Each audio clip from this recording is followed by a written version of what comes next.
Chapter 1. Christopher Quarles, college professor and master detective.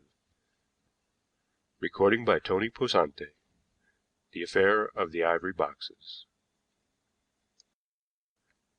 There was a substantial aspect about Blenheim Square, not of that monotonous type which characterizes so many London squares, but a certain grace and consciousness of well-being. The houses, though maintaining some uniformity, possessed individuality, and in the season were gay with window boxes and flowers.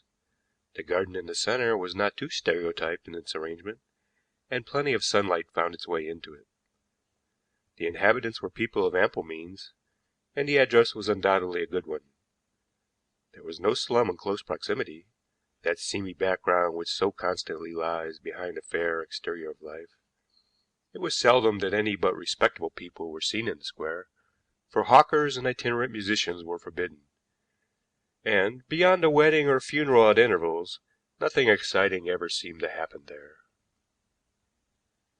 It looked particularly attractive when I entered it one spring morning early and made my way to number 12. As I approached the house and noted that the square was still asleep, an old gentleman, clad in a long and rather rusty overcoat, shuffled toward me from the opposite direction. He wore round goggles behind which his eyes looked unusually large, and a wide awake hat was drawn over his silver locks. He stopped in front of me and, without a word, brought his hand from his pocket and gave me a card.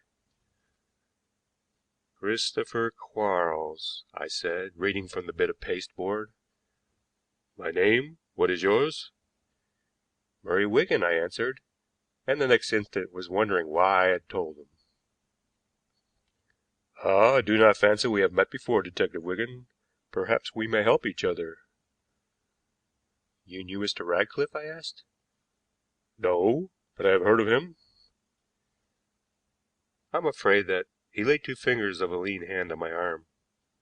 "You had better. It will be wise." A sharp retort came to my tongue, but remained unspoken. I could hardly explain why, because in an ordinary way his manner would have only increased my resentment and obstinacy. I was young, just over 30, but success had brought me some fame and unlimited self-confidence. I was an enthusiast, and had been spoken of as a born detective, but the line of life I had chosen had sadly disappointed my father. He had given me an excellent education, and had looked forward to his son making a name for himself, but certainly not as a mere policeman, which was his way of putting it. Indeed, family relations were strained even at this time, a fact which may have accounted for that hardness of character which people, even my friends, seemed to find in me. My nature and my pride in my profession were therefore assailed by the old man's manner, yet the sharp answer remained unspoken. "You will find that I am known to your people," he added, while I hesitated. I did not believe him for a moment, but there was something so compelling in the steady gaze from the large eyes behind the goggles that I grudgingly allowed him to enter the house with me. Early that morning, before the first milk cart had rattled through Blenheim Square, Constable Plowman had been called to number 12 by the cook housekeeper, who had found her master, Mr. Ratcliffe, dead in his study. Plowman had at once sent for a doctor and communicated with Scotland Yard. The doctor had arrived before me, but nothing had been moved by the constable, and the housekeeper declared that the room was exactly as she had found it. The study was at the back of the house, a small room lined with books. In the center was a writing table. An electric lamp on it was still burning, and, leaning back in his chair, his eyes fixed on vacancy, sat Mr. Ratcliffe. The doctor said he had been dead some hours. On the blotting pad immediately in front of him was a large blue stone, a sapphire, and arranged in a rough semicircle around the pad were the various boxes of one of those Chinese curiosities in which the box is contained within a box until the last is quite small. They were of thin ivory, the largest being some 3 inches square, the smallest not an inch, and they were arranged in order of size. There was no confusion in the room, no sign of violence on the dead man. Curtains were drawn across the window, which was open a little at the top. At first my attention was somewhat divided. The old man interested me as well as the case. He looked closely into the face of the dead man, then glanced at the curtained window and nodded his head in a sagacious way, as if he had already fathomed the mystery. He looked at the sapphire and at the semicircle of boxes, but he did not attempt to touch anything, nor did he say a word. Well, it is easy enough to look wise. It is when a man opens his mouth that the test begins.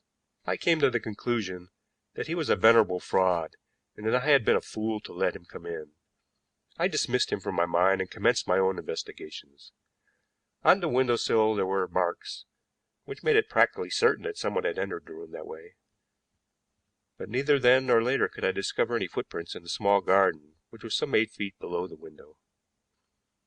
The housekeeper, who had been with Mr. Ratcliffe a dozen years, explained that on coming down in the morning she had gone into the study to draw the curtains as usual. The room was exactly as we saw it. Her master spent most of his time in the study when he was at home, and seemed to enjoy his own company. He went little into society, but a friend sometimes dined with him. Indeed, his nephew, Captain Ratcliffe, had dined with him last night. She had gone to bed before the captain left, and did not hear him go. She would not admit that her master was peculiar or eccentric in any way, but said he had seemed worried and rather depressed lately. The slightest noise in the house disturbed him, and she fancied he had got into the habit of listening for noises, for once or twice she had come upon him in a listening attitude. She knew nothing about the sapphire, and had never seen the ivory boxes before. The old man never asked a question. I do not think he said a single word until we were leaving the house, and then he remarked in a casual manner, "A curious case, Detective Wigan." "Some curious points in it," I said. I was glad when the old fellow had shuffled off. He was a disturbing influence. His eyes behind those goggles seemed to have a paralyzing effect upon me. I could not think clearly. Certainly there were many curious points in the case, and my inquiries quickly added to the number. Mr. Ratcliffe had traveled extensively, was a linguist, and a far richer man than his neighbors had supposed. Collecting precious stones had been his hobby, and in the case deposited with his bankers there were many valuable and some unique gems. Probably he had others with him in the house, but none were found except the sapphire lying on the blotting pad.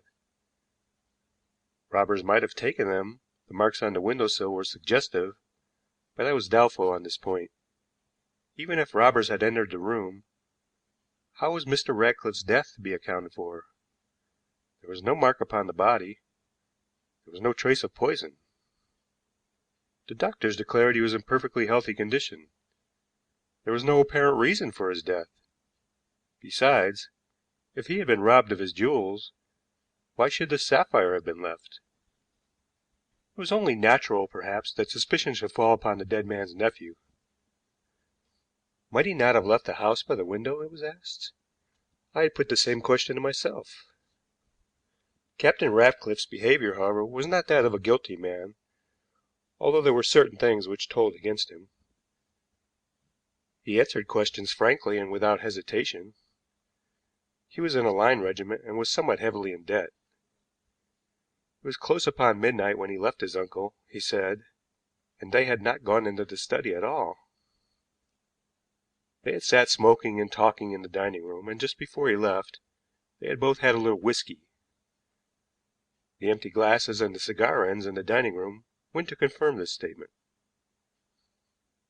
He knew about his uncle's hobby for stones, was surprised to find that he was such a rich man, and declared that he had no idea he was his heir. Mr. Ratcliffe had never helped him in any way. In fact, that very night he had refused, not unkindly but quite frankly, to lend him a sum of money he had asked for.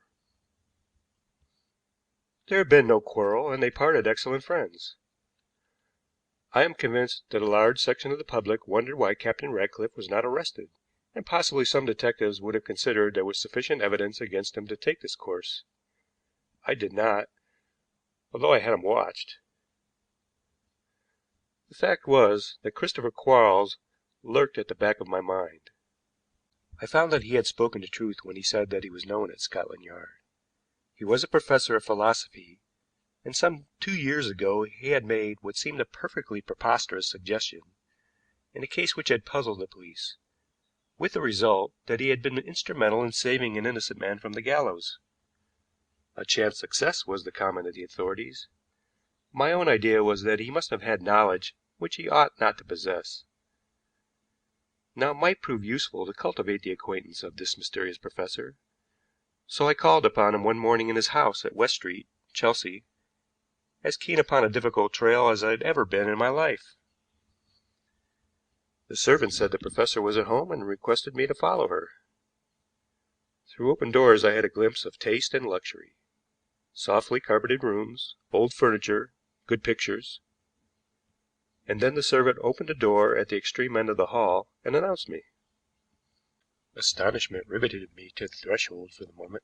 Except for a cheap writing table in the window, a big armchair by the fireplace, and 2 or 3 common chairs against the wall, this room was empty. There was no carpet on the floor, not a picture on the whitewashed walls.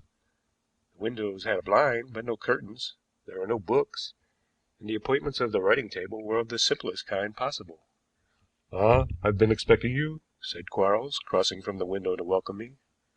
A skull cap covered his silver locks, but he wore no glasses, and today there were few signs of age or deterioration of physical or mental force about him. His shuffling gait when he had met me in Blenheim Square that morning had evidently been assumed, and he probably had worn glasses to conceal some of the expressions of his face. "You have been expecting me?" I said. "2 days ago I gave the servant instructions to bring you in whenever you came. Zena, my dear, this is Detective Wigan, my granddaughter, who often assists me in my work." I bowed to the girl who had risen from the chair at the writing table, and for a moment forgot the professor, and indeed everything else in the world. Since no woman had ever succeeded in touching any sympathetic chord in me, it may be assumed she was remarkable.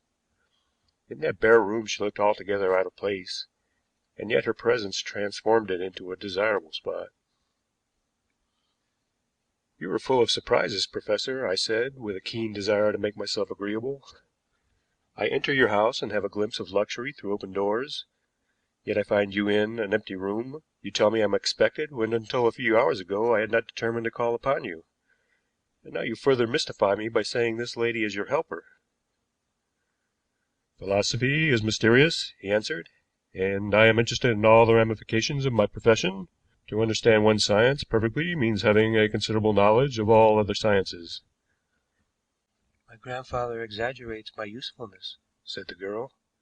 "I do not," he returned.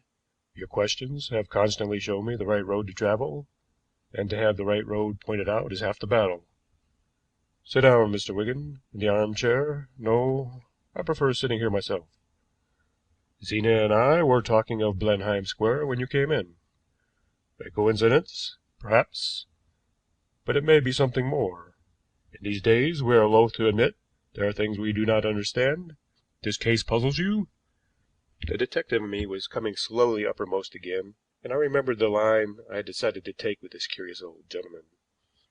"It does. From first to last I am puzzled. To begin with, how came you to hear of the tragedy that you were able to be upon the scene so promptly?" "Are you here as a spy or to ask for help? Come, a plain answer," said Quarles hotly, as though he were resenting an insult. "Dear," said the girl soothingly. "Zena considers you honest," said the old man, suddenly calm again. "My helper, as I told you, and not always of my opinion. Let that pass. You are a young man with much to learn. I am not a detective, but a philosopher, and sometimes an investigator of human motives. If a mystery interests me, I endeavor to solve it for my own satisfaction, but there it ends. I never give my opinion unless it is asked for, nor should I interfere except to prevent a miscarriage of justice. If this is clear to you, you may proceed and tell me what you have done, how far you have gone in the unraveling of this case. If you are not satisfied, I have nothing more to say to you except good morning." For a moment I hesitated, then shortly I told him what I had done, and he listened attentively.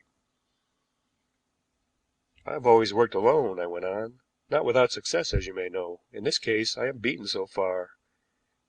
and I come to you. Why? For two reasons. First, you will forgive my mentioning it again. Your prompt arrival puzzled me.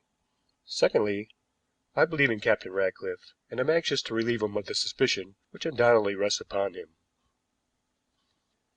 The old man rubbed his head through the skull cap.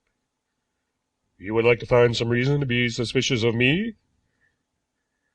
"Mr. Wigan does not mean that, dear," said Zena. The professor shook his head doubtfully. "Crime as crime does not interest me. It is only when I am impelled to study a case, against my will sometimes, that I become keen, and, whenever this happens, the solution of the mystery is likely to be unusual. My methods are not those of a detective.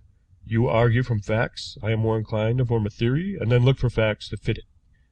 Not a scientific way, you may say, but a great many scientists do it, although they would strenuously deny the fact. I could show you how the facts support my theory, but I cannot always produce the actual proof. In many cases I should be a hindrance rather than a help to you." "It is courteous of you to say so," I returned, wishing to be pleasant. "It is quite true, not a compliment," said the girl. "First, the dead man," Quarles went on. "Quite a healthy man, was the medical opinion, but his eyes. Did you particularly notice his eyes? You look into the brain through the eyes, see into it with great penetration, if you have accustomed yourself to such scrutiny as I have done. Mr. Ratcliffe had not been dead long enough for his eyes to lose that last impression received from the brain.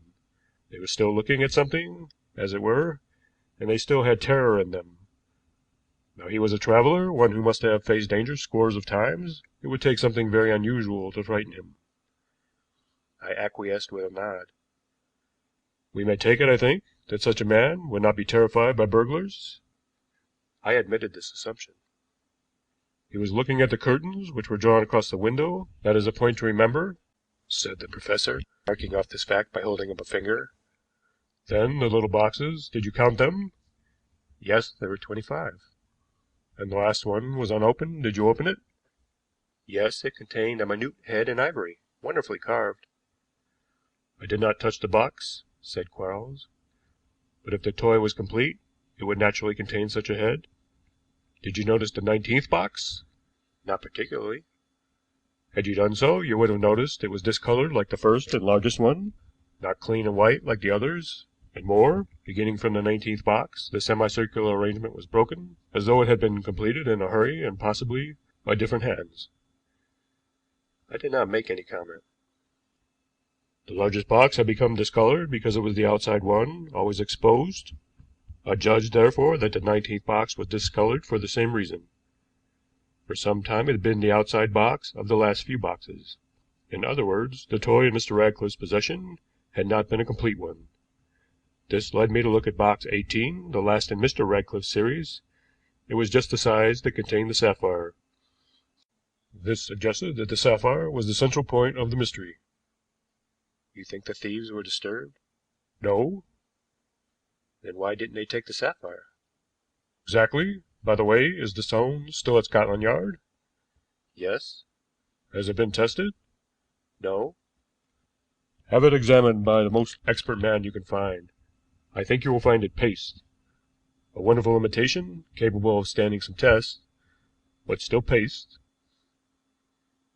"Then why did Mr. Ratcliffe, an expert in gems, remember, treasure it so carefully?" I asked. "He didn't," Quarles answered shortly. "It is obvious that a man who possessed such stones as were found in that packet at the bank would certainly not make such a mistake, yet he was apparently playing with his treasure when he met his death. My theory had 3 points, you see. First, the sapphire was the sole object of the robbery. Secondly, the thieves had substituted an exact duplicate for the real stone. Thirdly, the stone must have some special fascination for Mr. Ratcliffe, or he would have put it in the bank for safety as he had done with the others." "An interesting theory, I admit, but—" "Wait, Mr. Wigan. I have said something about my methods. I began to look for facts to support my theory. You remember the cook housekeeper?" "Perfectly." "She spoke of her uncle's sensitiveness to noises. She had on one or two occasions surprised him in a listening attitude. That gave me a clew. What was he listening for?" Mr. Ratcliffe had only given way to this listening attitude recently, in fact, only since his return from his last voyage. It would seem that since his return his mental balance had become unstable. There was some constant irritation in his brain which brought fear, and in his dead eyes there was terror. My theory was complete. I had only to fit the facts into it. I suppose, Mr. Wigan, you have found out all about the people living on either side of Ratcliffe's house? Both families are above suspicion, I answered. I also tried Ossory Road, the gardens of which run down to those on the side of Blenheim Square. The house immediately behind number 12 is occupied by a doctor. I know.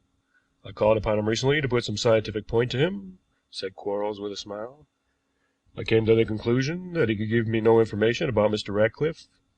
Rather curiously, he did not like Mr. Ratcliffe. So I discovered, I answered, and I was conscious of resenting the professor's active interference in the case. There is no telling what damage an amateur may do. His dislike was a solid fact, said Quarles.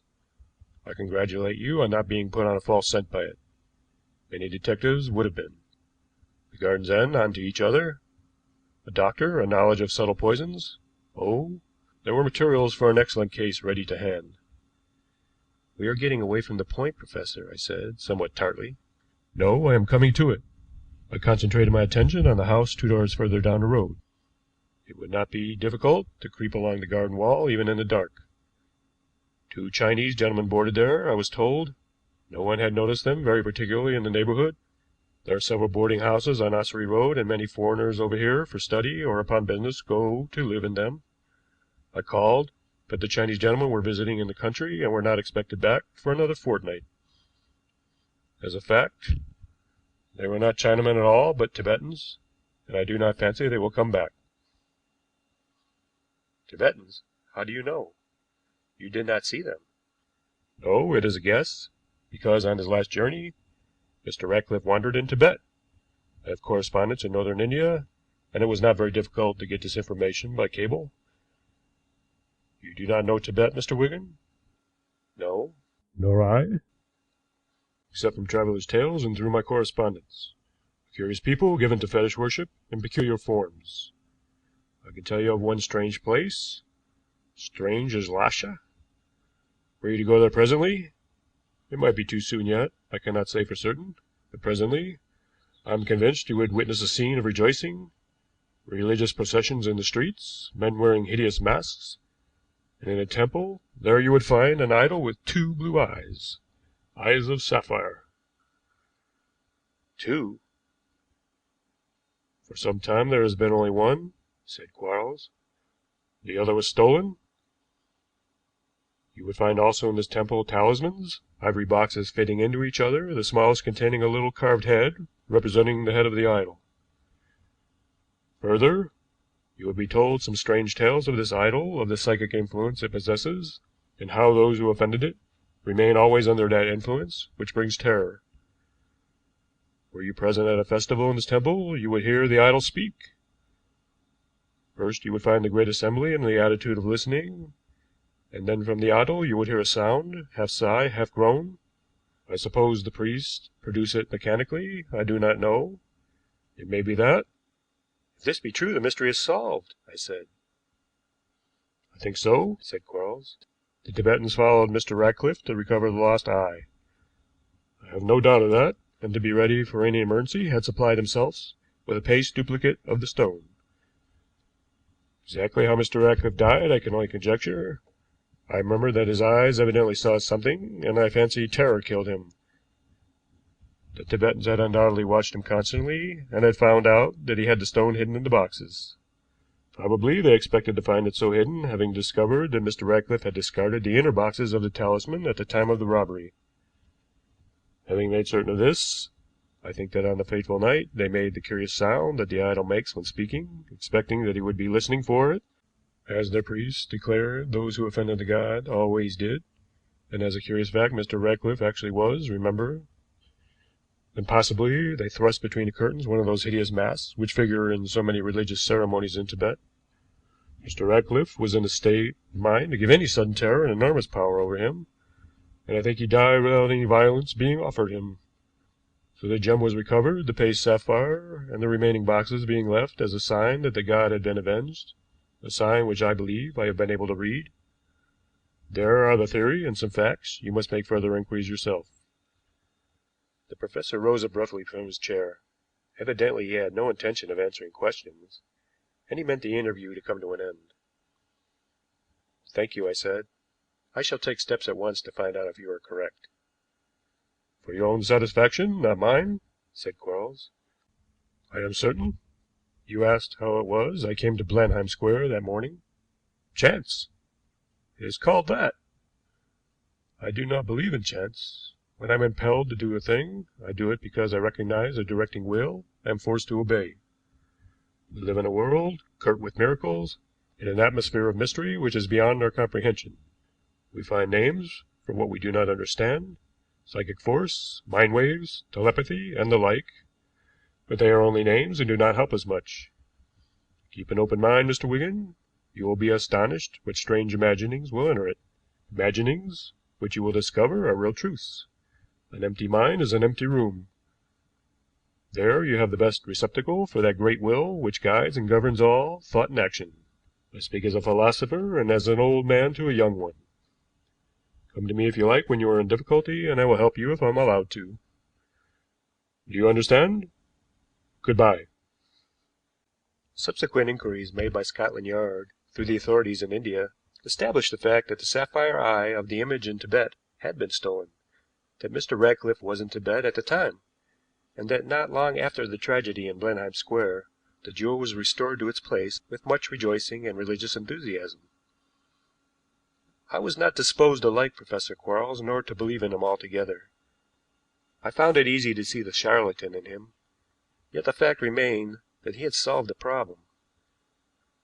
Certainly he was interesting, and, besides, there was his granddaughter Zena.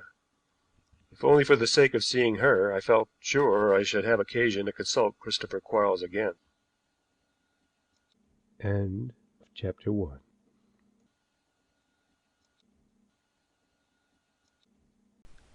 Chapter 2. The Identity of the Final Victim. I soon fell into the habit of going to see Professor Quarles. As an excuse I talked over cases with him, but he seldom volunteered an opinion, often was obviously uninterested. Truth to tell, I was not there for his opinion, but to see his granddaughter.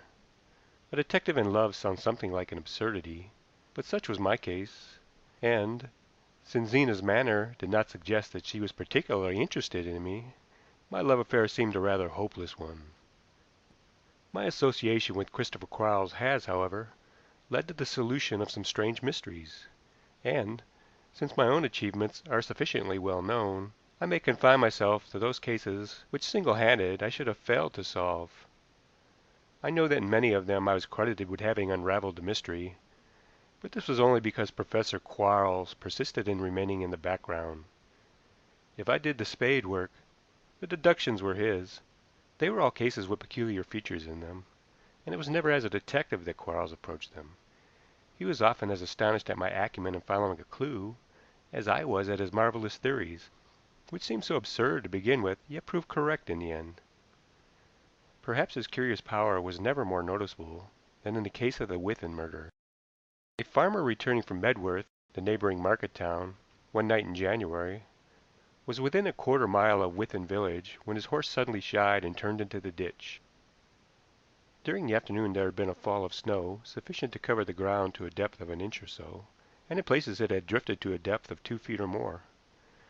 By evening the clouds had gone, the moon sailed in a clear sky, and looking round to find the cause of his horse's unusual behavior, the farmer saw a man lying on a heap of snow under the opposite hedge. He was dead. More, he was headless. It was not until some days later that the case came into my hands, and in the interval the local authorities had not been idle. It was noted that the man was poorly dressed, that his hands proved he was used to manual labor, but there was no mark either on his body or on his clothing, nor any papers in his pockets to lead to his identification. So far as could be ascertained, nobody was missing in Witham or Medworth.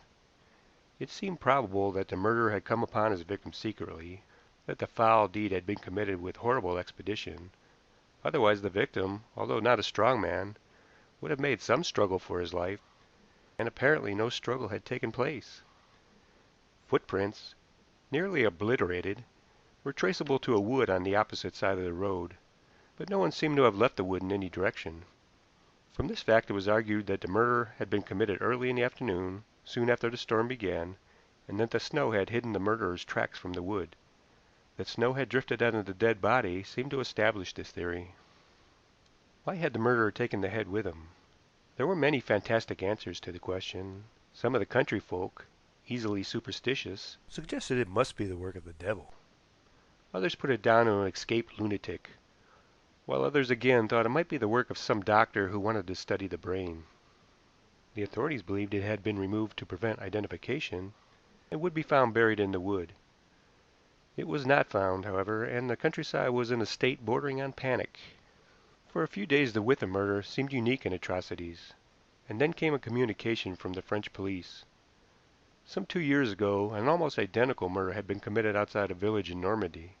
In this case also the head was missing, and nothing had been found upon the body to identify the victim. He was well dressed and a man who would be likely to carry papers with him, but nothing was found, and the murder had remained a mystery. These were the points known and conjectured when the case came into my hands, and my investigations added little to them. One point, however, impressed me. I felt convinced that the man's clothes, which were shown to me, had not been made in England. They were poor, worn almost threadbare, but they had once been fairly good, and the cut was not English. That it was French I could not possibly affirm, but it might be, and so I fashioned a fragile link with the Normandy crime. On this occasion I went to Quarles with the object of interesting him in the Withan case, and he forestalled me by beginning to talk about it the moment I entered the room. Here I may mention a fact which I had not discovered at first. Whenever he was interested in the case, I was always taken into his empty room. At other times we were in the dining room or the drawing room. It was the empty room on this occasion, and Zena remained with us. I went carefully through the case point by point, and he made no comment until I had finished. "The foreign cut of the clothes may be of importance," he said. "I am not sure. Is this wood you mentioned of any great extent?" "No, it runs beside the road for 200 or 300 yards." "Toward Withan?" "No, it was near the Withan end of it that the dead man was found." "Any traces that the head was carried to the wood?" "The local authorities say yes, and not a trace afterward. The ground in the wood was searched at the time, and I have been over it carefully since. Through one part of the wood there runs a ditch, which is continued as a division between 2 fields which form part of the farmland behind the wood. By walking along this the murderer might have left the wood without leaving tracks behind him." "A good point, Wigan. And where would that ditch lead him?" "Eventually to the high road, which runs almost at right angles to the Withan road." "Much water in the ditch?" asked Quarles. "Half a foot when I went there. It may have been less at the time of the murder. The early part of January was dry, you will remember." "There was a moon that night, wasn't there?" "Full or near it," I returned. "And how soon was the alarm raised along the countryside?" "That night. It was about 8 o'clock when the body was found, and after going to the village the farmer returned to Medworth for the police." "A man who had walked a considerable distance in a ditch would be wet and muddy," said Zena, "and if he were met on the road carrying a bag he would arrest attention." "Why carrying a bag?" asked Quarles. "With the head in it," she answered. "That's another good point, Wigan," chuckled Quarles. "Of course, the head may be buried in the wood," said Zena. Quarles looked at me inquiringly. "I searched the wood with that idea in my mind," I said. 1 or 2 doubtful places I had dug up. I think the murderer must have taken the head with him. "To bury somewhere else?" asked Quarles. "Perhaps not," I answered. "A mad doctor bent on brain experiments? Is that your theory, Wigan?" "Not necessarily a doctor, but some homicidal maniac who is also responsible for the Normandy murder. The likeness between the 2 crimes can hardly be a coincidence." "What was the date of the French murder?" "January the 17th." "Nearly the same date as the English one," said Zena. 2 years intervening," I returned. "Wigan, it would be interesting to know if a similar murder occurred anywhere in the intervening year at that date," said Quarles. "You have a theory, Professor?" "An outlandish one which would make you laugh. No, no, I do not like being laughed at. I never mention my theories until I have some facts to support them. I am interested in this case. Perhaps I shall go to Withan." There was nothing more to be got out of the professor just then, and I departed. I took the trouble to make inquiry whether any similar crime had happened in England in the January of the preceding year, and had the same inquiry made in France. There was no record of any murder bearing the slightest resemblance to the Withan tragedy. A few days later Quarles telegraphed me to meet him at King's Cross, and we traveled north together. Wait, He said when I began to question him. I am not sure yet. My theory seems absurd. We are going to find out if it is. We took rooms at a hotel in Medworth, Quarles explaining that our investigation might take some days. Next morning, instead of going to Withan as I had expected, he took me to the police court, and seemed to find much amusement in listening to some commonplace cases, and was not very complimentary in his remarks about the bench of magistrates. The next afternoon he arranged a drive. I thought we were going to Withan, but we turned away from the village, and presently Quarles stopped the carriage. How far are we from Withan? He asked the driver. 5 or 6 miles. The road winds a lot. It's a deal nearer as the crow flies. You need not wait for us, driver. My friend and I are going to walk back. The coachman pocketed his money and drove away. Couldn't keep him waiting all night, as we may have to do, said Quarles. Mind you, Wigan, I'm very doubtful about my theory. At least, I am not certain that I shall find the facts I want. A few hours will settle it one way or the other. After walking along the road for about a mile, Quarles scrambled through a hedge into a wood by the roadside. We're trespassers, but we must take our chance. Should we meet anyone, blame me. Say I am a doddering old fool who would walk under the trees, and you were obliged to come see that I didn't get into any mischief. Do you go armed? Always, I answered. I do sometimes, he said, tapping his pocket. We might come up against danger if my theory is correct. If I tell you to shoot, shoot, and quickly. Your life is likely to depend upon it. And keep your ears open to make sure no one is following us. He had become keen, like a dog on the trail, and, old as he was, seemed incapable of fatigue. Whether he had studied the topography of the neighborhood I cannot say, but he did not hesitate in his direction until he reached a high knoll, which was clear of the wood and commanded a considerable view. We were trespassers in a private park. To our right was a large house, only partially seen through its screen of trees, but it was evidently mellow with age. To our left, toward what was evidently the extremity of the park, was hilly ground, which had been allowed to run wild. To this Quarles pointed. That is our way, he said. We'll use what cover we can. We plunged into the wood again, and were soon in the wilderness, forcing our way, sometimes with considerable difficulty, through the undergrowth. Once or twice the professor gave me a warning gesture, but he did not speak. He had evidently some definite goal, and I was conscious of excitement as I followed him. For an hour or more he turned this way and that, exploring every little ravine he could discover, grunting his disappointment each time he failed to find what he was looking for. I said I wasn't certain, he whispered, when our path had led us into a damp hollow which looked as if it had not been visited by man for centuries. My theory seems, and yet this is such a likely place. There must be a way. He was going forward again. The hollow was surrounded by perpendicular walls of sand and chalk. It was a pit, in fact, which nature had filled with vegetation. The way we had come seemed the only way into it. Ah, this looks promising, Quarles said suddenly. In a corner of the wall, or to be more precise, filling up a rent in it, was a shed, roughly built, but with a door secured by a very businesslike lock. I think the shed is climbable, said Quarles. Let's get on the roof. I am not so young as I was, so help me up. It was not much help he wanted. In a few moments we were on the roof. As I thought, he said. Do you see? The shed, with its slanting roof, served to block a narrow, overgrown path between two precipitous chalk walls. We'll go carefully, said Quarles. There may be worse than poachers' traps here. Without help from me, he dropped from the roof, and I followed him. The natural passage was winding, and about 50 yards long, and opened into another pit of some size. A pit, I call it, but it was as much a cave as a pit, part of it running deeply into the earth, and only about a third of it being open to the sky. The cave part had a rough, sandy floor, and here was a long shed of peculiar construction. It was raised on piles, about 8 feet high. The front part formed a kind of open veranda, the back part being closed in. The roof was thatched with bark and dried bracken, and against one end of the veranda was a notched tree trunk, serving as a ladder. "As I expected," said Quarles, with some excitement. "we must get onto the veranda for a moment. I think we are alone here, but keep your ears open." The shed was evidently used sometimes. There was a stone slab, which had served as a fireplace, and from a beam above hung a short chain on which a pot could easily be fixed. "We'll get away quickly," said Quarles. "Patience, Wigan. I believe we are going to witness a wonderful thing." When? "In about 30 hours' time." The professor's sense of direction was marvelous. Having reclimbed the shed which blocked the entrance to this concealed pit, he made practically a straight line for the place at which we had entered the wood from the road. "I dare say one would be allowed to see over the house, but perhaps it is as well not to ask," he said. "We can do that later. I'm tired, Wigan, but it was safer not to keep the carriage." Try as I would, I could get no explanation out of him either that night or the next day.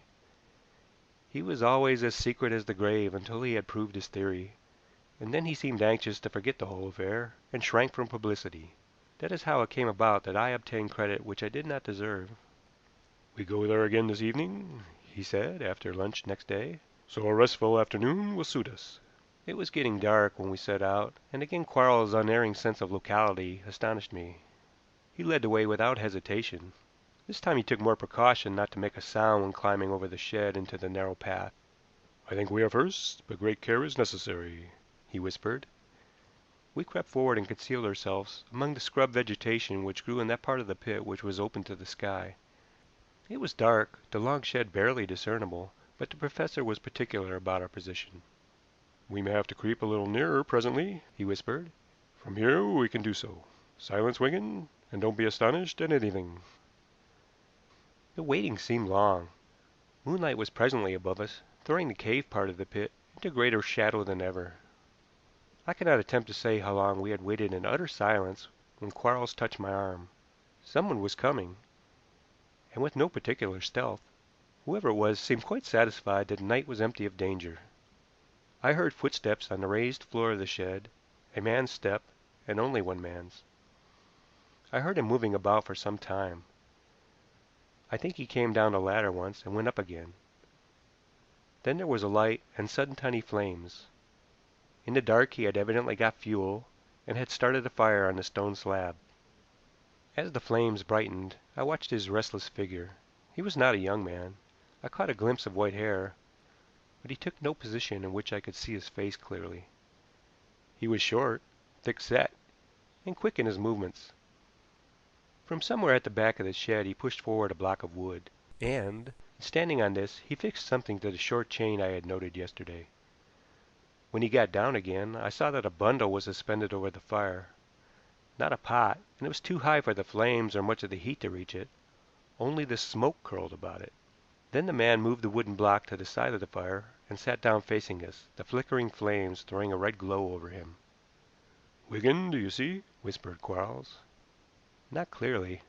"We'll go nearer, carefully." From our new point of view I looked again. The man's face was familiar, but just then I could not remember who he was. It was the bundle hanging over the fire which fascinated me.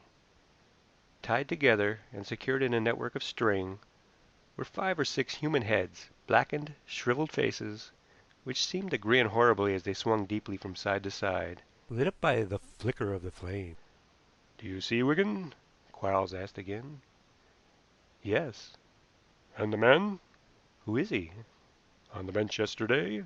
Sir Henry Buckingham. Don't you remember?"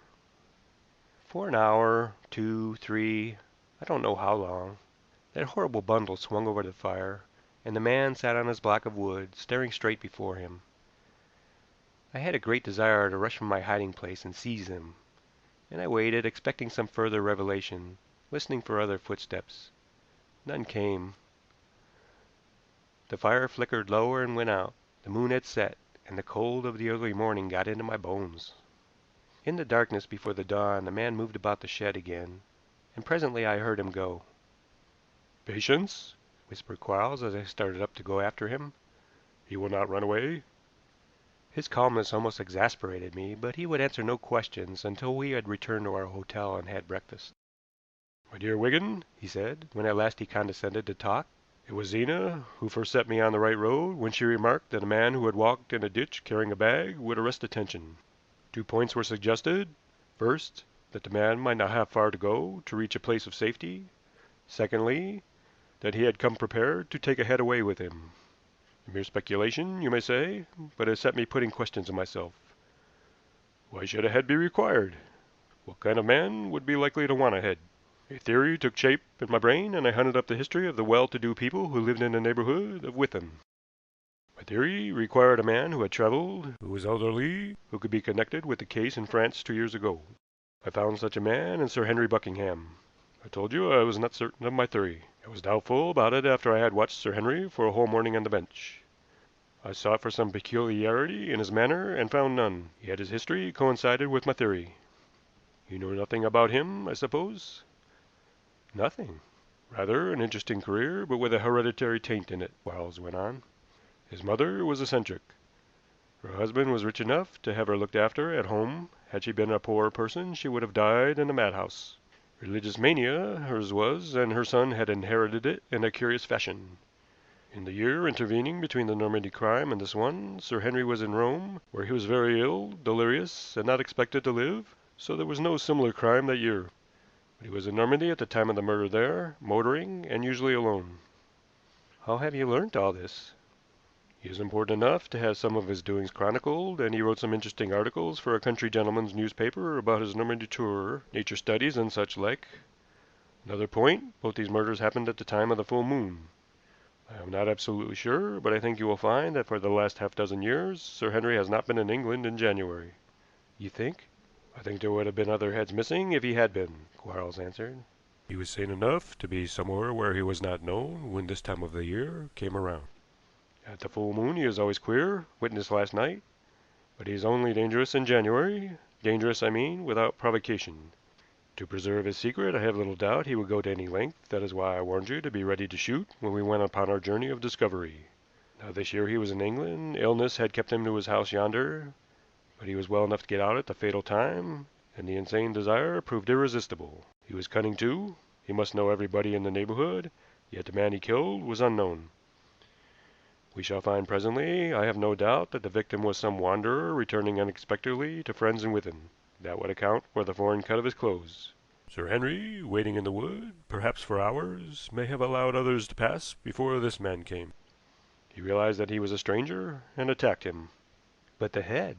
"Was among those hanging over the fire. Sir Henry was for many years in Borneo, Wigan, and for a large part of the time was up country, helping to put down the head hunting which still existed there, and still does exist, according to all accounts, when the natives think they can escape detection. The horrible custom proved too much for his diseased brain and fascinated him. You see how my theory grew. Then I looked for the actual proof, which we found last night.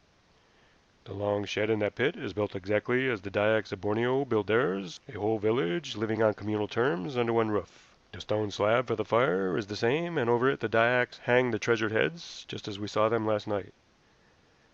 Now you had better go and see the police, Wigan. Don't drag me into it. I'm going back to London by the midday train." The arrest of Sir Henry Buckingham caused an enormous sensation. He was subsequently put into a lunatic asylum, where he died not many months afterward. Fortunately, he had no children to run the risk of madness in their turn, and neither his wife nor any of the servants knew anything of the concealed pit where he went to revel in his insane delight. Hidden under the long shed the heads were found, 6 of them, 5 so hideously shriveled that identification was altogether impossible. The 6th was less shriveled, was the only English one, and perhaps, had we shown it in Withan, some old person might have recognized a lost son believed to be still wandering the world. It was thought better not to do so, and the identity of Sir Henry's last victim remains a mystery. End of chapter 2.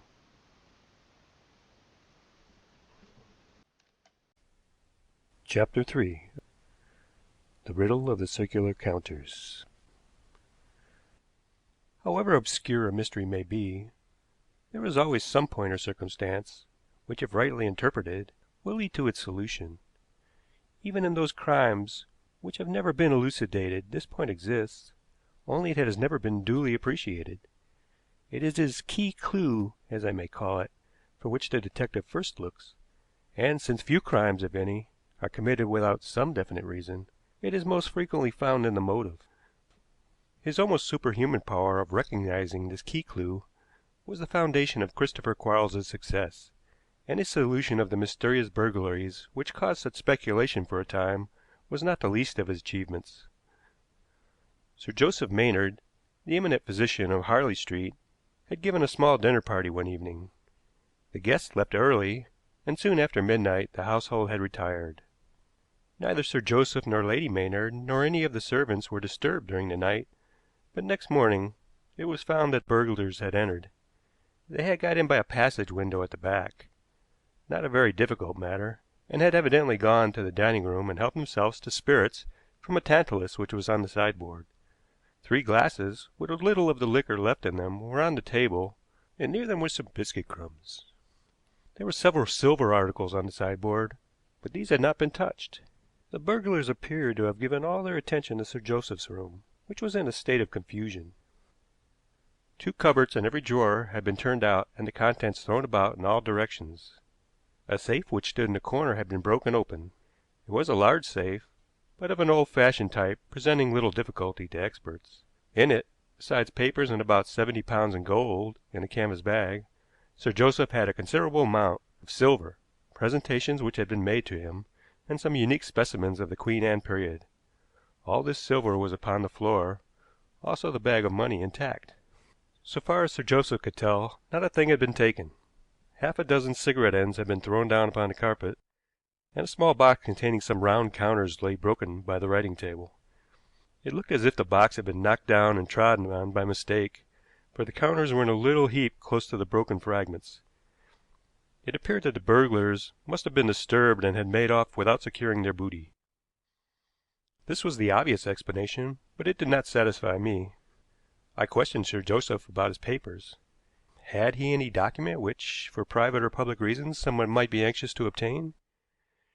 He said he had not, was inclined to laugh at my question, and proceeded to inform me that he had no family skeleton, had no part in any government secret, had never been in touch with any mysterious society, and had no papers giving any valuable details of scientific experiments upon which he was engaged. Of course, the thieves might have been disturbed, but there were certain points against this idea. No one had moved about the house during the night, so apparently there had been nothing to disturb them. The silver on the floor was scattered, not gathered together, ready to take away as I should have expected to find it, and it looked as if it had been thrown aside carelessly, as though it were not what the thieves were in search of. And surely, had they left in a hurry, the bag of money would have been taken. Moreover, the cigarette ends and the dirty glasses suggested a certain leisurely method of going to work, and men of this kind would not be easily frightened. The cigarette ends puzzled me. They were of a cheap American brand, had not been taken from Sir Joseph's box, which contained only Turkish ones, and although they had apparently been thrown down carelessly, there was no ash upon the carpet nor anywhere else. They looked like old ends rather than the remains of cigarettes smoked last night. If my idea were correct, it would mean that they had been put there on purpose to mislead. I examined the 3 glasses on the dining room table. There was the stain of lips at the rim of one, but not of the other 2. Only one had been drunk out of, and probably a little of the liquid had been emptied out of this into the other 2. On inquiry, one of the servants told me that only a very little of the spirit had been taken. She also said there was only 1 biscuit left in the box last night, and it was there now. Therefore, a few crumbs from the box must have been purposely scattered on the tablecloth. This was the story I told to Professor Quarles and his granddaughter. I went to him at once, feeling that the case was just one of those in which his theoretical method was likely to be useful. By doing so, I certainly saved one valuable life, possibly more than one. That he was interested was shown by our adjournment to the empty room, and he did not ask a question until I had finished my story. "What is the opinion you have formed about it, Wigan?" he said. I think there was only one burglar, but for some reason he thought it important that it should be believed there were more. "A very important point, and a reasonable conclusion, I fancy," said Quarles. "If you are right, it narrows the sphere of inquiry, narrows it very much, taken with the other facts of the case." "Exactly," I answered.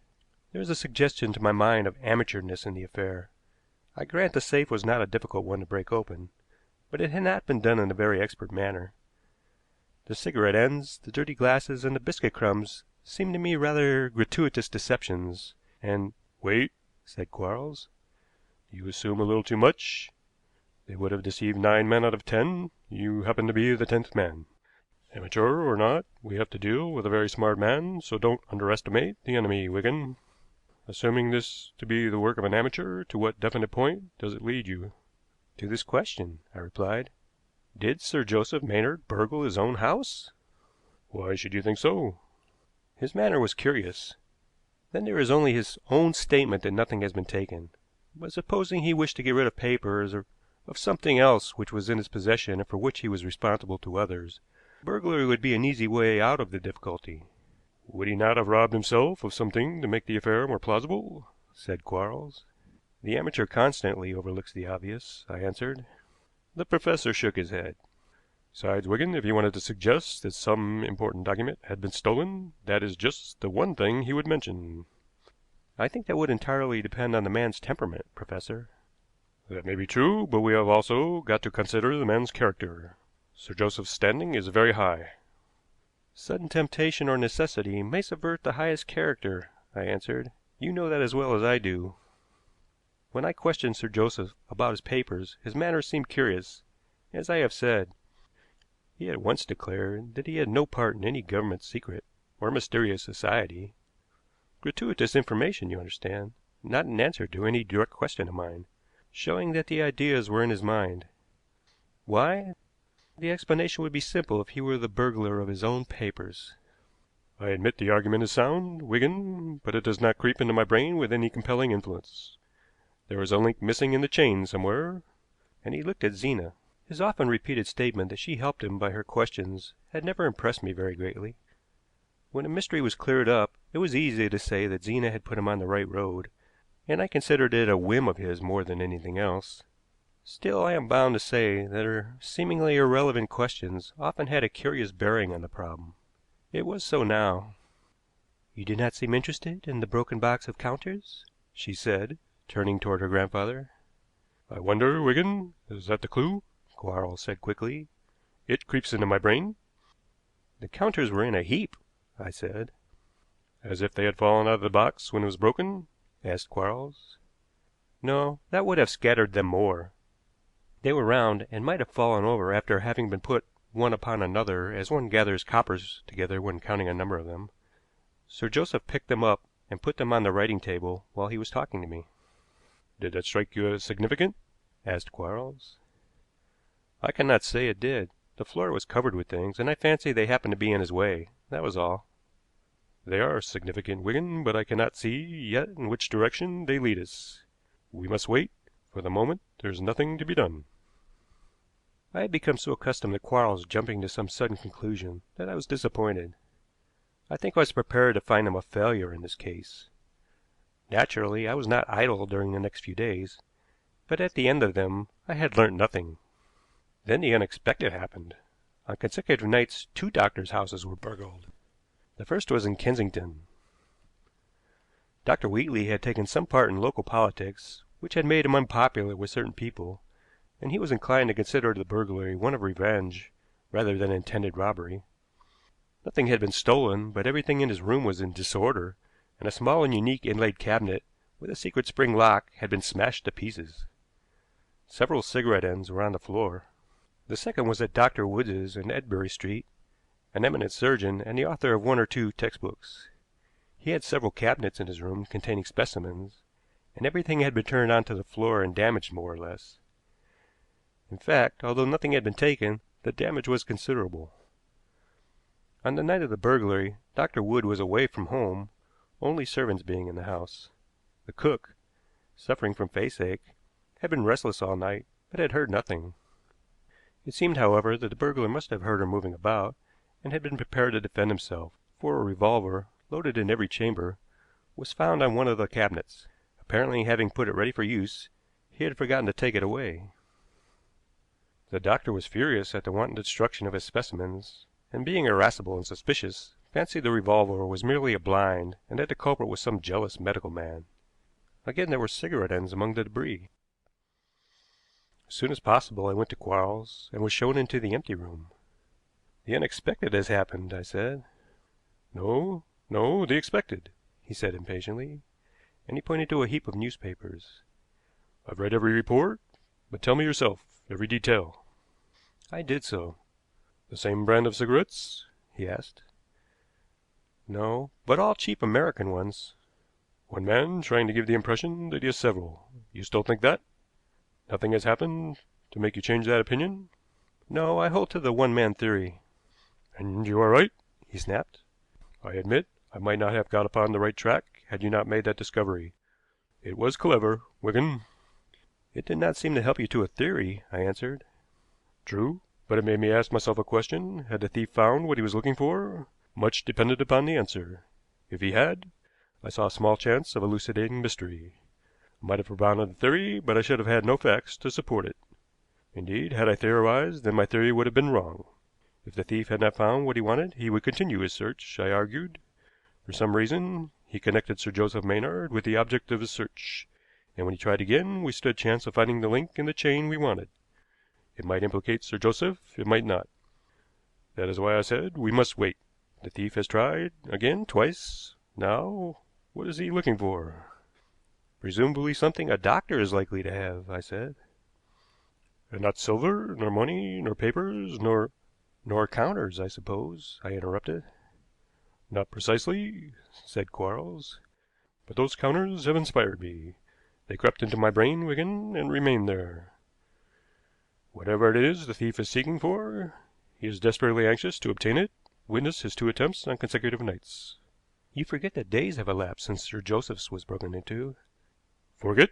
Nonsense, said the professor sharply. Should I be likely to forget so important a point? It means that opportunity has been lacking. More, it means that any doctor would not do, only certain medical practitioners, and that is where the counters help me, or I think they do. How? Call for me tomorrow morning. We are going to pay a visit together. We may be too late, but I hope not. That revolver left in Dr. Wood's house rather frightens me. Why, particularly? It proves that the thief will use violence if he is disturbed, and that he is a desperate man. I should say he will grow more dangerous with every failure. It was like Christopher Quarles to raise my curiosity and then to leave it unsatisfied. It was his way of showing that he was my superior.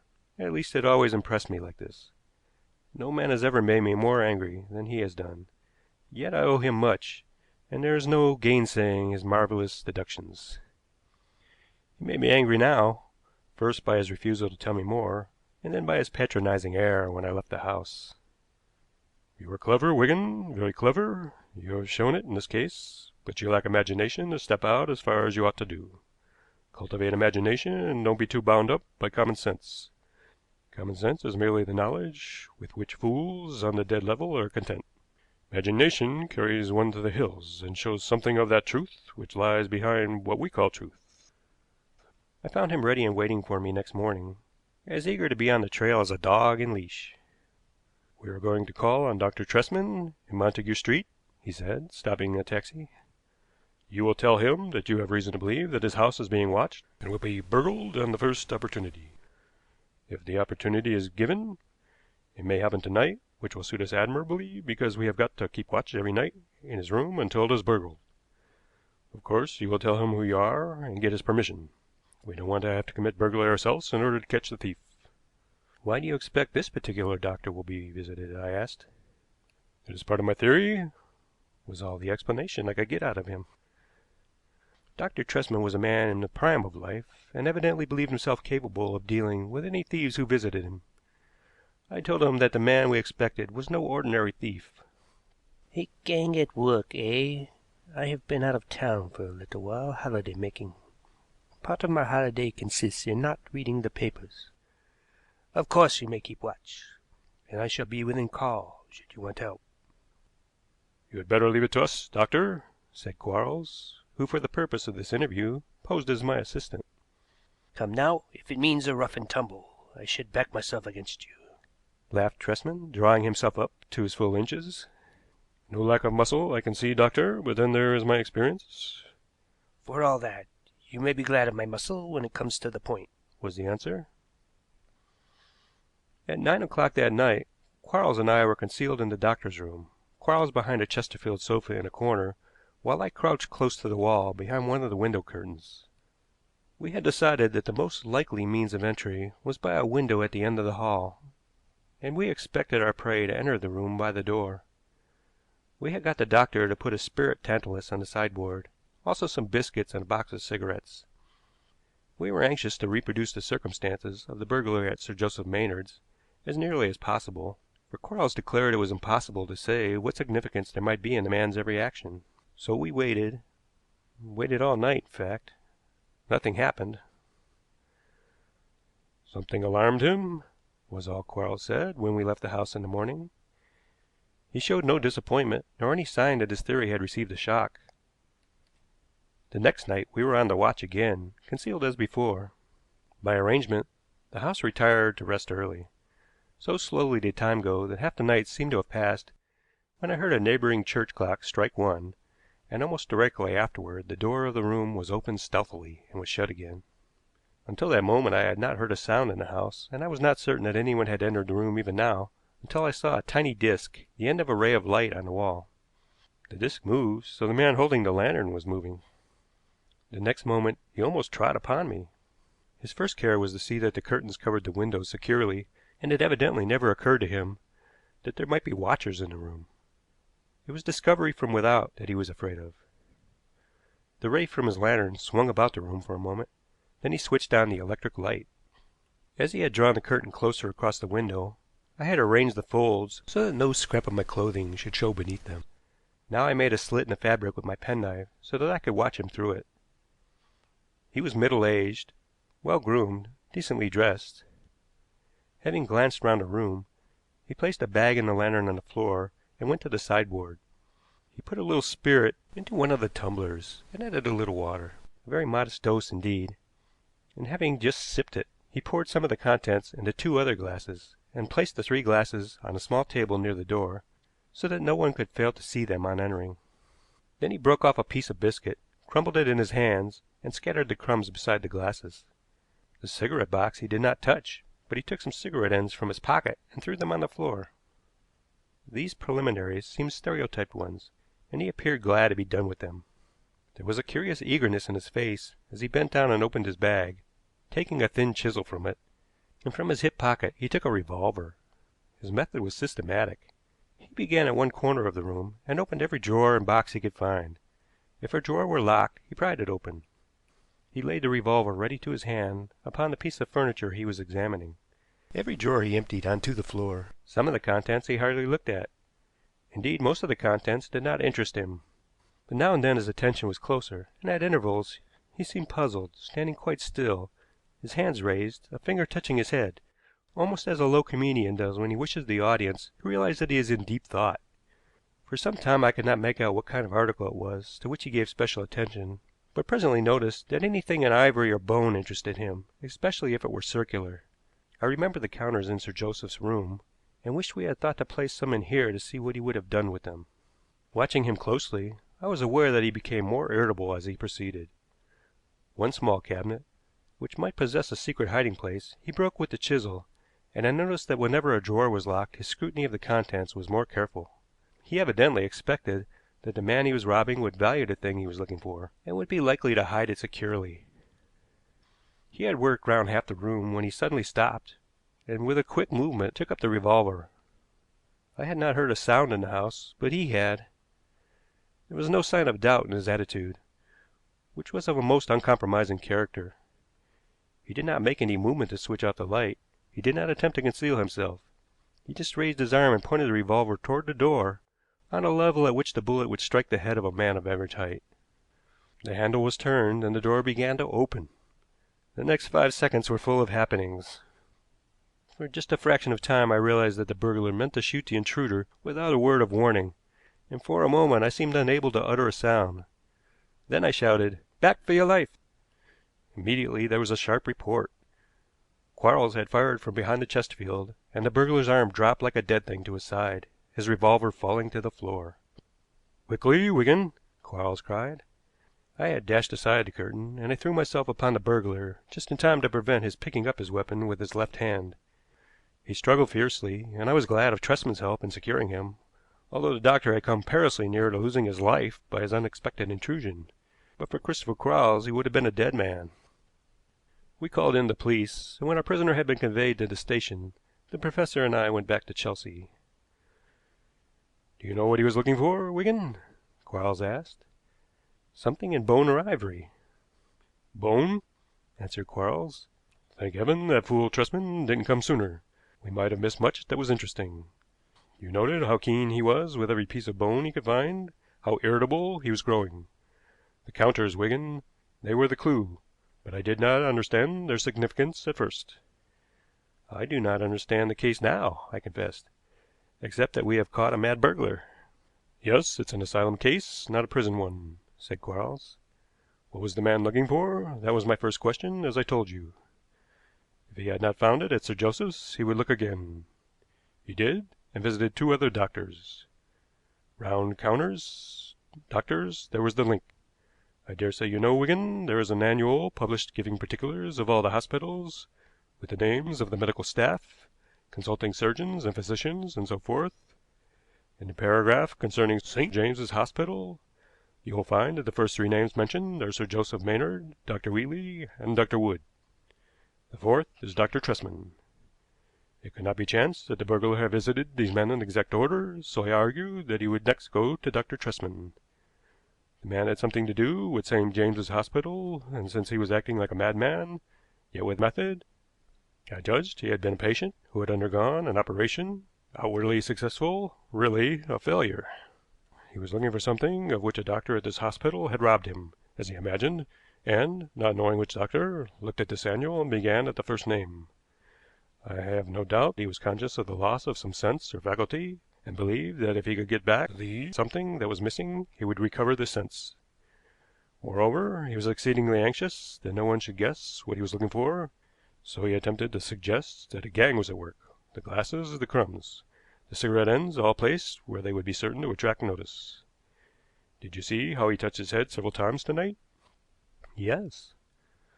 "That gives the explanation, I think," said Quarles. "To relieve some injury to his head, he was trepanned at St. James's Hospital, and he was looking for the bone which the little circular trephine had cut from his head. I have no doubt he examined Sir Joseph's round counters very carefully to make sure that what he wanted was not among them, and he would naturally damage Dr. Wood's specimens. Probably the original pressure was relieved by the operation, but in some other way the brain was injured. We have seen the result." Subsequent inquiry at St. James's Hospital proved that Quarles was right. The man was a gentleman of small independent means, a bachelor, and practically alone in the world. There was no one to watch his goings and comings, no one to take note of his growing peculiarities. His madness was intermittent, but the doctor said he would probably become worse, as indeed he did, poor fellow.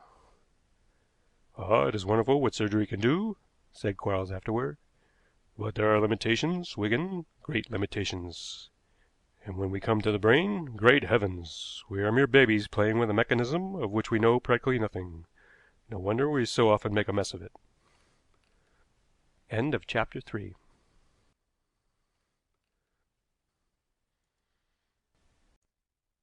Chapter 4.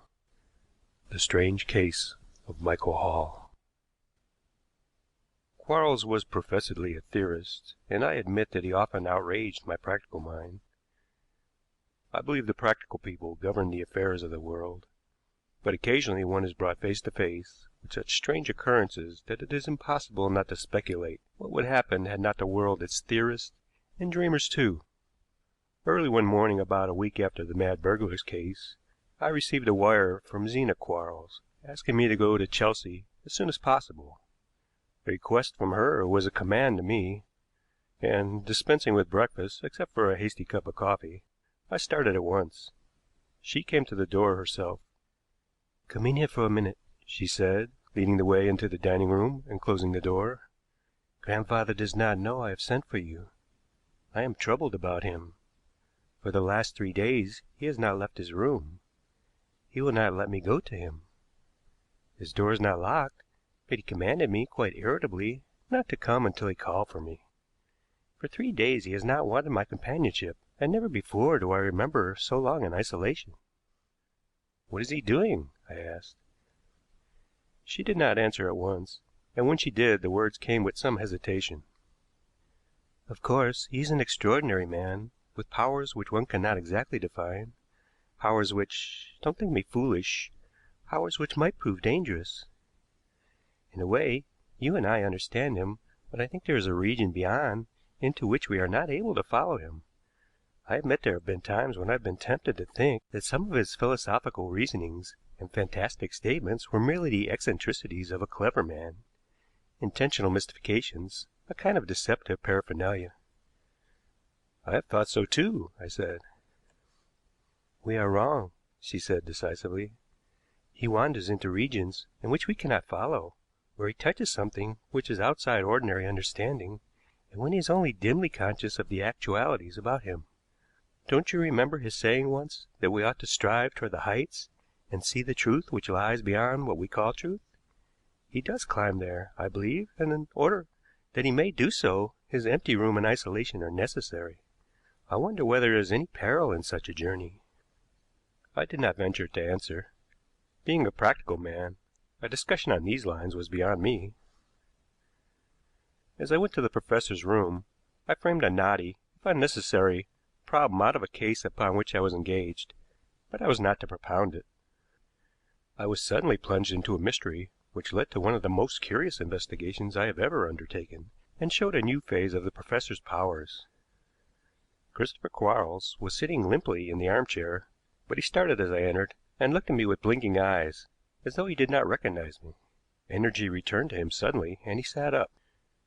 "Paper and pencil?" he said, pointing to the writing table. I handed him a pencil and a writing block.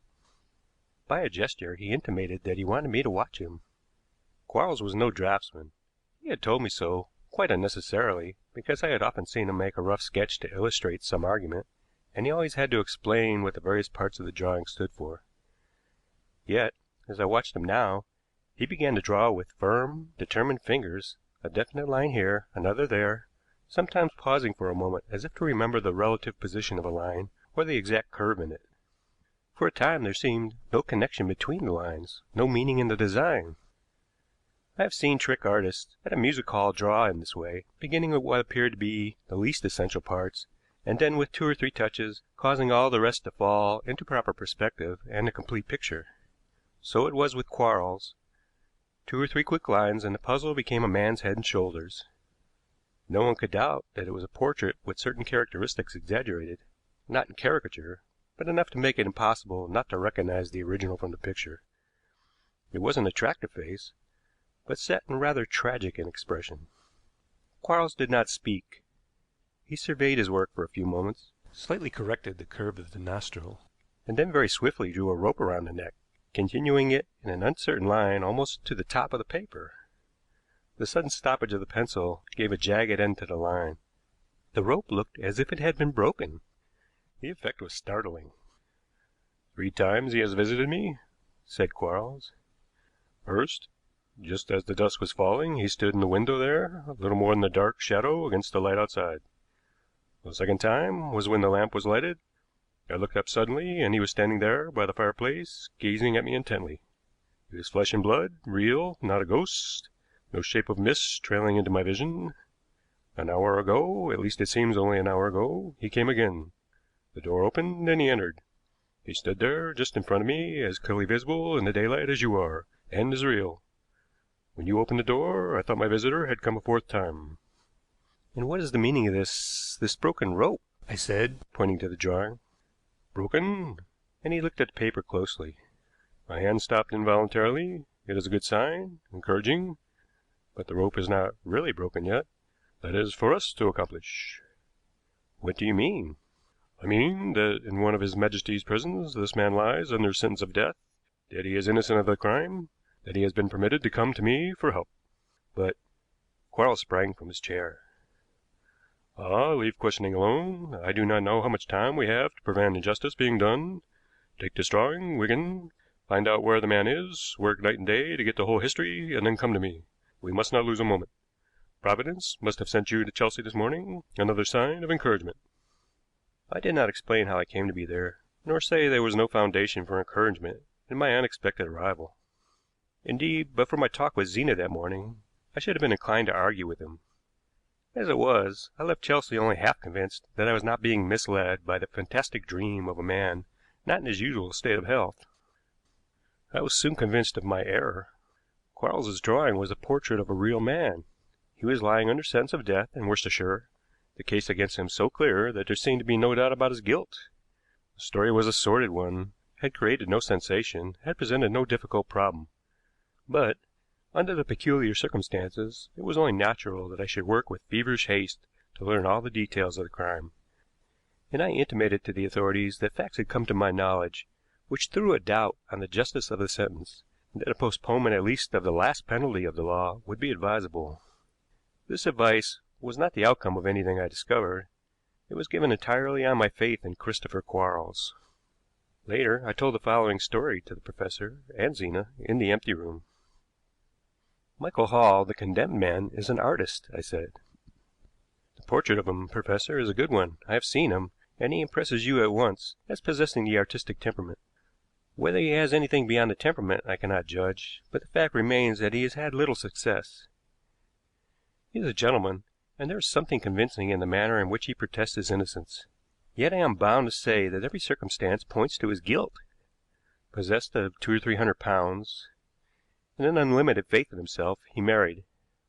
There is one child, 3 years old. The money dwindled rapidly, and a year ago, to cut down expenses, he went to live at Thornfield, a village near Pershore, in Worcestershire. At Thornfield he became acquainted with an elderly gentleman named Parrish, a bookworm, something of a recluse, and an eccentric.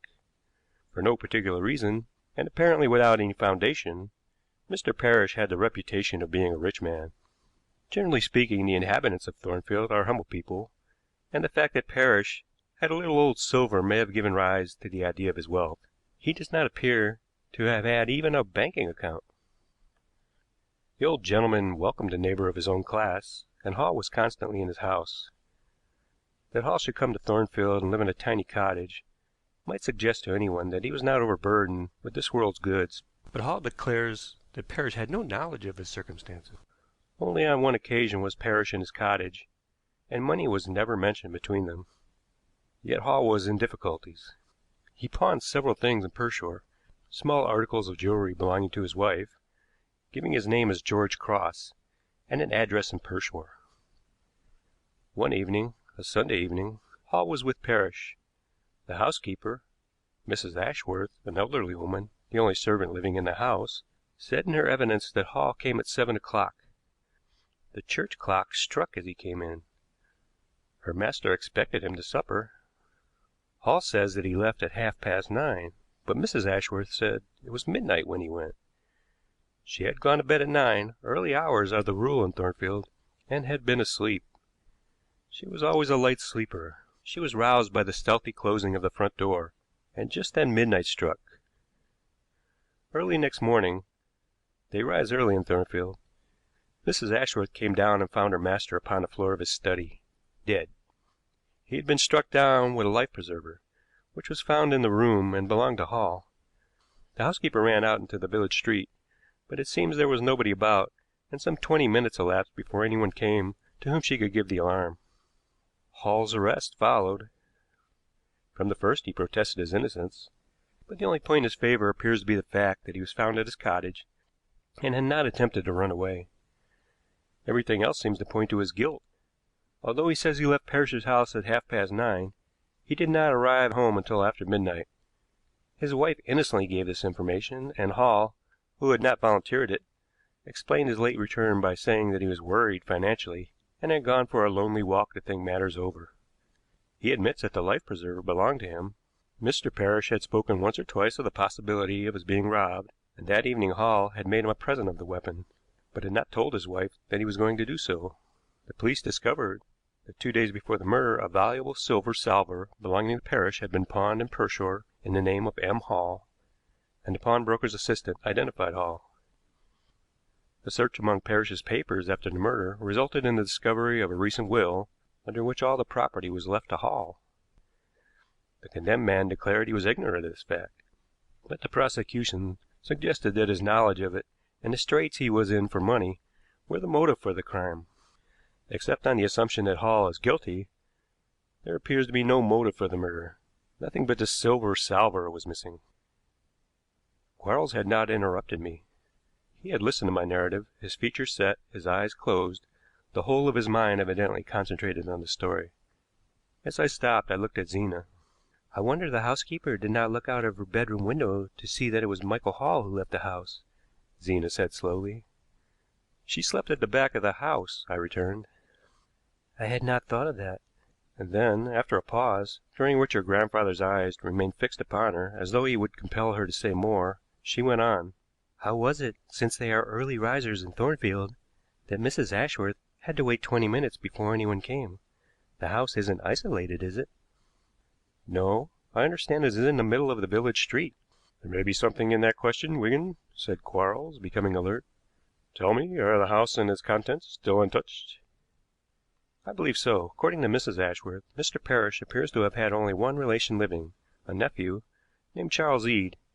He lives in Birmingham, and at the trial said he knew nothing whatever about his uncle, and had not seen him for years.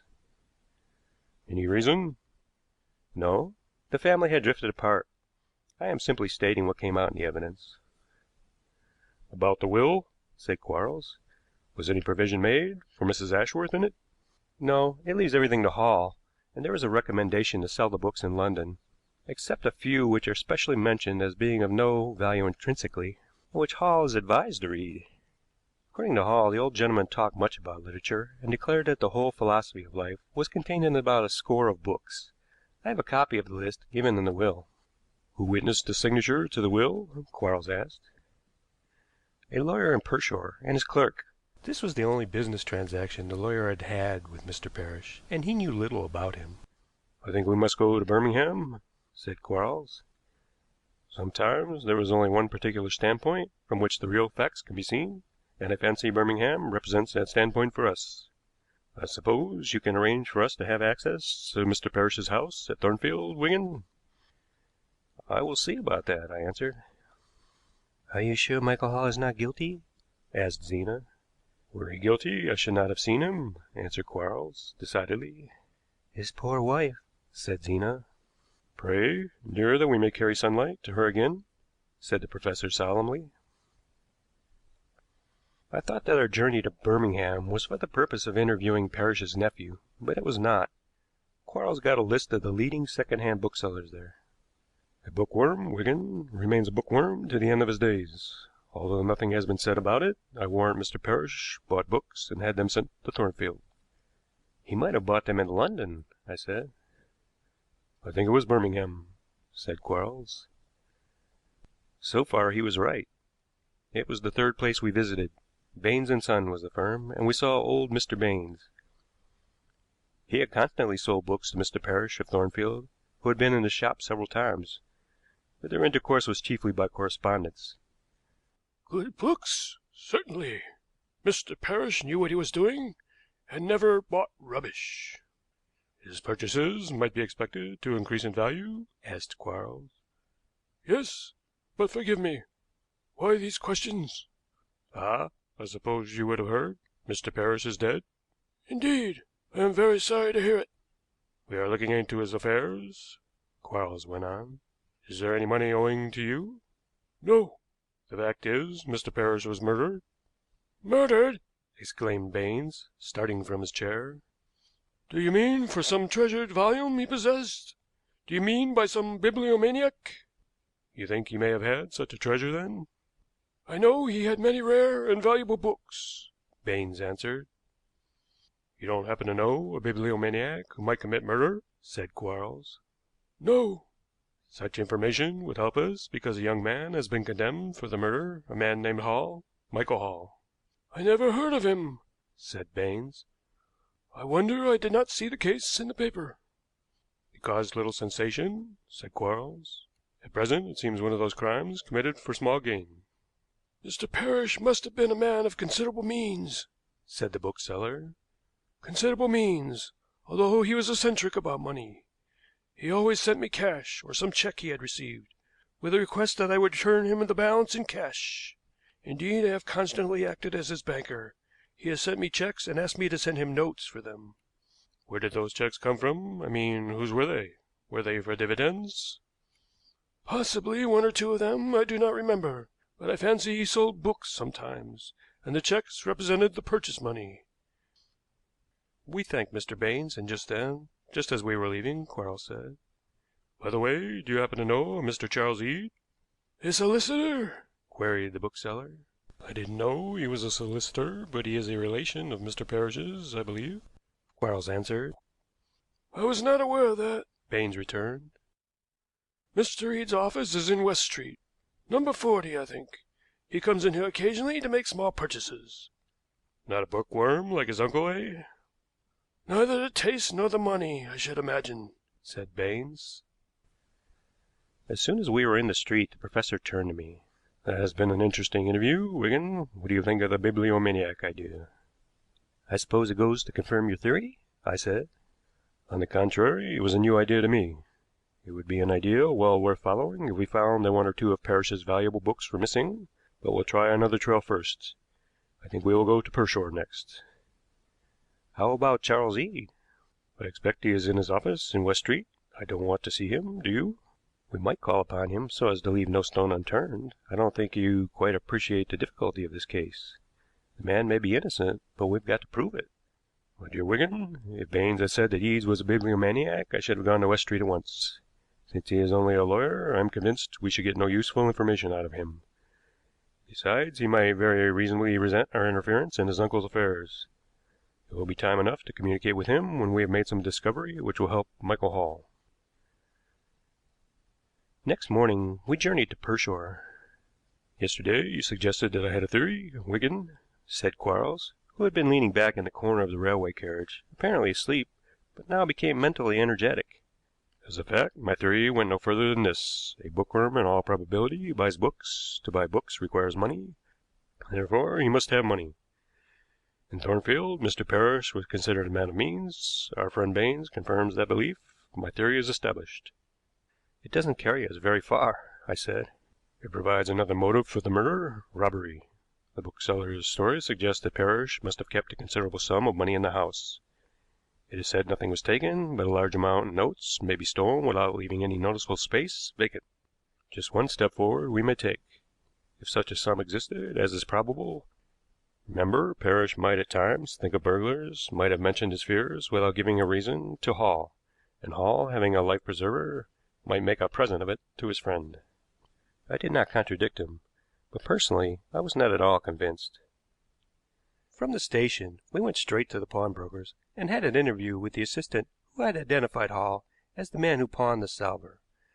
We arranged that I was a detective helping the professor, who was interested in Hall and could not believe that he was guilty. It proved an excellent line to adopt, for it brought out the young fellow's sympathy. I asked questions, after stating our position, and for a time Quarles remained an interested listener. The assistant described Hall fairly accurately.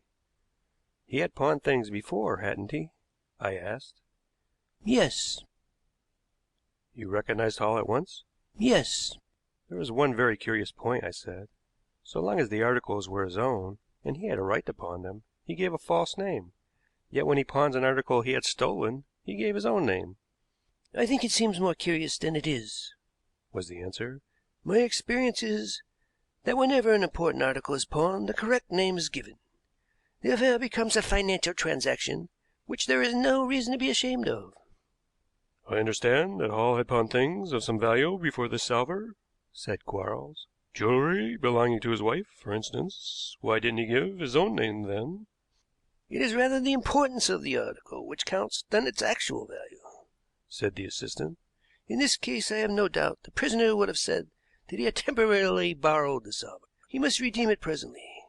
It was an important matter, and by giving his own name the transaction seemed almost honest." Quarles nodded as though this argument impressed him. Then he said suddenly, "What is George Cross like?" "That was the false name Hall used." "Did you comment upon the fact when he pawned the salver in his own name?" "No." "It would have been natural to do so, wouldn't it?" "Perhaps, but we were busy at the time, And it didn't occur to you?" said Quarles. "Now I suggest that when you picked out Hall you were really identifying the man you knew as George Cross, and that the man who pawned the salver and gave the name Hall was a different person altogether." "No." Are you sure the salver was not pawned by a woman? Certain. But you might reconsider your original statement if I produced another man. If such a person exists, why has it not been suggested to me, say, by a photograph? The professor nodded and smiled, but I could get nothing out of him that evening, not even whether he was hopeful or not. Next morning we went to Thornfield. I had arranged that we should be allowed to visit the house. For the time being, the local constable had the keys, and we went to his house first. Quarles set him talking about the crime at once. Is Mrs. Hall still in the village? Yes, sir. That's her cottage yonder. And he pointed down the village street. Poor thing, we all sympathize with her. And Mrs. Ashworth, is she still here? No, sir. She was willing, I believe, to remain in charge of Mr. Parrish's house, but it was decided that I should have the keys and look after it. She took a room in the village until after the trial, then she left. How long had she been with Mr. Parrish, constable? About a year, sir. You're not thinking she had anything to do with the murder, are you? She wasn't equal to it. She is a little bit of a woman, and it was a tremendous blow which killed Mr. Parrish. It was quite early in the morning when she discovered the dead man, wasn't it? Yes, before the village was awake. What do you know about Mr. Parrish's nephew? I understand he claims the property as next of kin, said the constable, but he hasn't been near the place, so I don't suppose he expects to be much richer for his uncle's death. Quarles and I went through the village to Parrish's house, which was the most important in the street, but was of no great size. The room in which the dead man had been found was lined with books, and with some excitement manifest in his face, Quarles took several volumes from the shelves and examined them.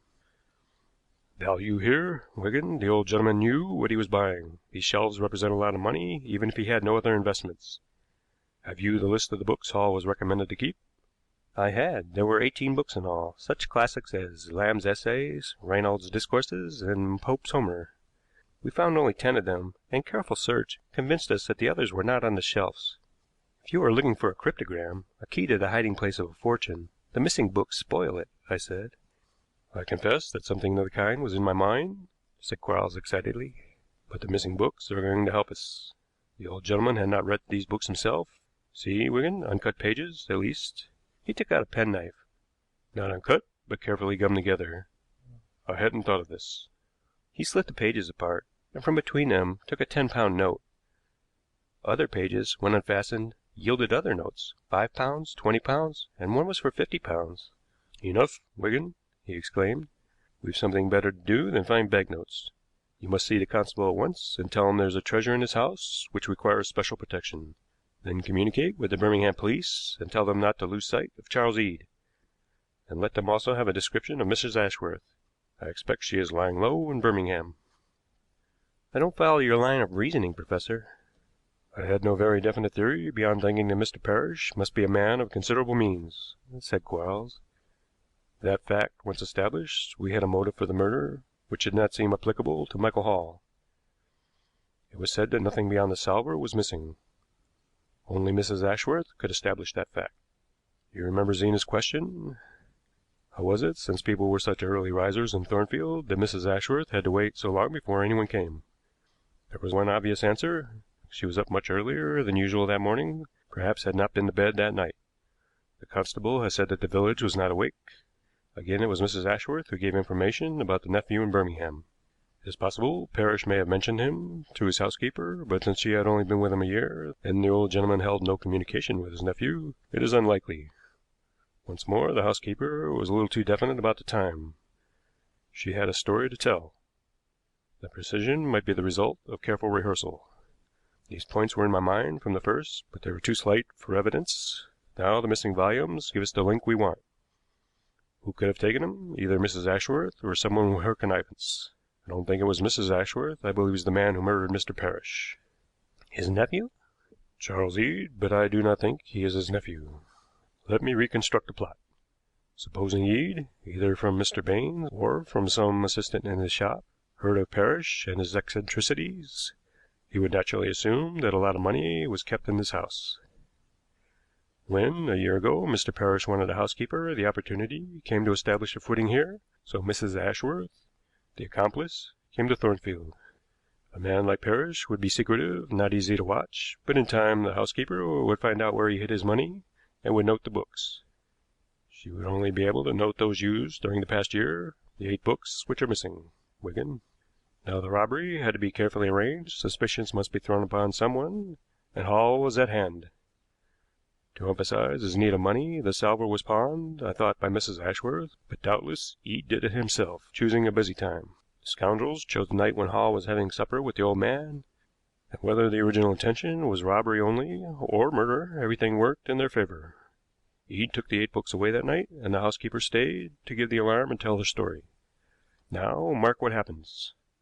After the murder, a will is found in which 18 books are mentioned, and immediately we hear through Mrs. Ashworth that Mr. Parrish has a nephew living, who, as the constable tells us, had laid claim to the property. The villains are greedy, and want the other 10 volumes. Is there any real evidence to support the story, Professor? Yes, those 8 missing books, which will be found in the possession of Charles Eade. Few men have received less sympathy than Charles Eade when he paid the last penalty of the law. He was not only a murderer, but it had intended to let an innocent man suffer. The missing volumes were found, and some of the money saved, and it was a satisfaction that Mrs. Ashworth, who was sentenced to a long term of imprisonment, confessed. Her story agreed with Quarles's theory in almost every particular, even to the fact that Eade was no relation to the dead man. Quarles and I visited the Halls afterward, and the professor very simply told them of his experience, offering no explanation, expressing no opinion. But as we traveled back to London, he said to me, If men were ready to receive them, such manifestations of mercy would be constant experiences. Is it not only natural they should be? Take a child, he is only happy and secure because every moment of his life his parents help him, protect him, think for him. Without such care and thought, would he live to become a man?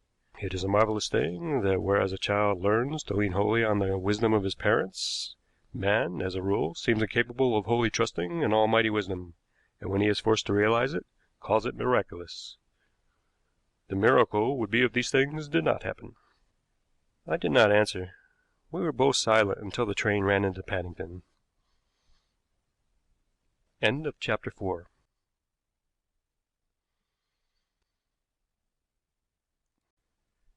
Chapter 5. The Evidence of the Cigarette End. I suppose I have my fair share of self-confidence, but there have been occasions when I have felt intuitively that the only chance of success was to have Quarles with me from the beginning. The Kew mystery was a case in point. It was 9:30 when the telephone bell rang. At first the inspector on duty at the station could only hear a buzzing sound, followed by a murmur of voices, which might have come from the exchange. Then came the single word, Police. As soon as he had answered in the affirmative, the message came in quick gasps, in a woman's voice. Hambledon Road, 14. Come. It's murder. Quick. I'm being. There was a faint cry, as though the woman had been suddenly dragged from the instrument. The inspector at once sent off a constable, who, with Constable Baker, the man on the Hambledon Road beat at the time, went to number 14. Their knock was not answered very promptly. A servant came to the door, still fidgeting with her cap and apron, as though she had put them on hastily, and she gave a start when she saw the policeman. She said her mistress, a Mrs. Fitzroy, was at home, but she seemed a little reluctant to let the officers walk into the dining room without a preliminary announcement, which was only natural, perhaps. They entered to find the room empty. Mrs. Fitzroy was not in the house. The servant knew nothing about the telephone call. She said it was her night out, that she had come in by the back door, as usual, and was upstairs taking off her hat and jacket when the policeman knocked. This was the outline of the mystery which I gave to Christopher Quarles as we walked from Kew Gardens railway station to Hambledon Road. The investigation had only been placed in my hands that morning, and I knew no details myself. Shall we find Constable Baker at the house? He asked presently. Yes, I have arranged that, I answered. The house was a fair size, semi-detached, with half a dozen steps up to the front door, and it had a basement. There was a small window on the right of the door, which gave light to a wide passage hall, and on the other side was the large window of the dining room. Baker opened the door for us. No news of Mrs. Fitzroy? I asked. None, sir. He was a smart man. I had worked with him before. What time was it when you entered the house last night? Asked Quarles. 10 o'clock, sir. A clock struck while we were standing on the steps. Was the light burning in the hall and in the dining room? Yes, sir, full on. And the dining room door was shut? Yes, sir. You searched the house for Mrs. Fitzroy? We did. Have you just come from the police station? No. I have reported 1 or 2 points, Said Baker. The gardens of these houses all have a door opening onto a footpath, on the other side of which there is a tennis club ground. The path ends in a blank wall at one end. The other end comes out into Mulberry Avenue, a road running at right angles to Hambledon Road. I found the garden gate here unbolted, and the servant, Emma Lewis, says she has never known it to be unfastened before. Also in Mulberry Avenue last evening I saw a taxi waiting. I saw it first at about 8 o'clock, and it was still there at 9:15 when I spoke to the driver. He said he had brought a gentleman down, who had told him to wait there, and then had walked up Mulberry Avenue. It was not the first time he had driven him to the avenue, and the driver supposed it was a clandestine love affair. After we found that Mrs. Fitzroy was missing, I went to look for the taxi. It had gone. I had noticed the number, however, and they are making inquiries at the police station. Good, said Quarles. Now let us look at the dining room. Nothing has been moved, I suppose? It's just as we found it last night, Baker returned. It was a well-furnished room. An easy chair was close to the hearth, and an ordinary chair was turned sideways to the table. A swivel chair was pushed back from the writing table, which was in the window, and the telephone, which evidently stood on this table as a rule, was hanging over it, suspended by the cord, the receiver being upon its hook. The telephone directory lay open on the blotting pad. For some time Quarles was interested in the telephone, the directory, and the pad. Then he turned to take in the general aspect of the room. Some man was here, evidently, I said, pointing to the ashes on the tiled hearth, and was smoking. It looks as if he had smoked at his ease for some time. Seated in one of those chairs, probably, said Quarles. Some ash. Is it on the writing table, too? He took up a sheet of paper and scooped up a little of the ash from the hearth and examined it under his lens. And having done this, he raked about in the cinders, but found nothing to interest him. I want a cigarette end, he said, looking first in the coal box, then along the mantelpiece, and in the little ornaments there, and finally in the paper basket. Ah, here is one, thrown here. It suggests that the smoker might have been seated at the table, doesn't it? We progress, Wigan, we progress. It was always impossible to tell whether the professor's remarks expressed his real opinion or whether they were merely careless words spoken while his mind was busy in an altogether different direction. I hardly saw where our progression came in. I examined the carpet.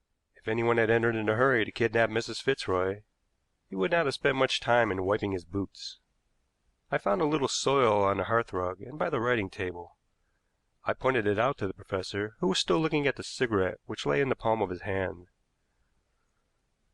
Yes, very interesting, said Quarles. I expect the man came by way of the garden and brought a little earth from that pathway with him. What do you make of this cigarette? A cheap kind. Perhaps the lady smokes. We'll ask the servant. By the way, Baker, do you happen to know Mrs. Fitzroy?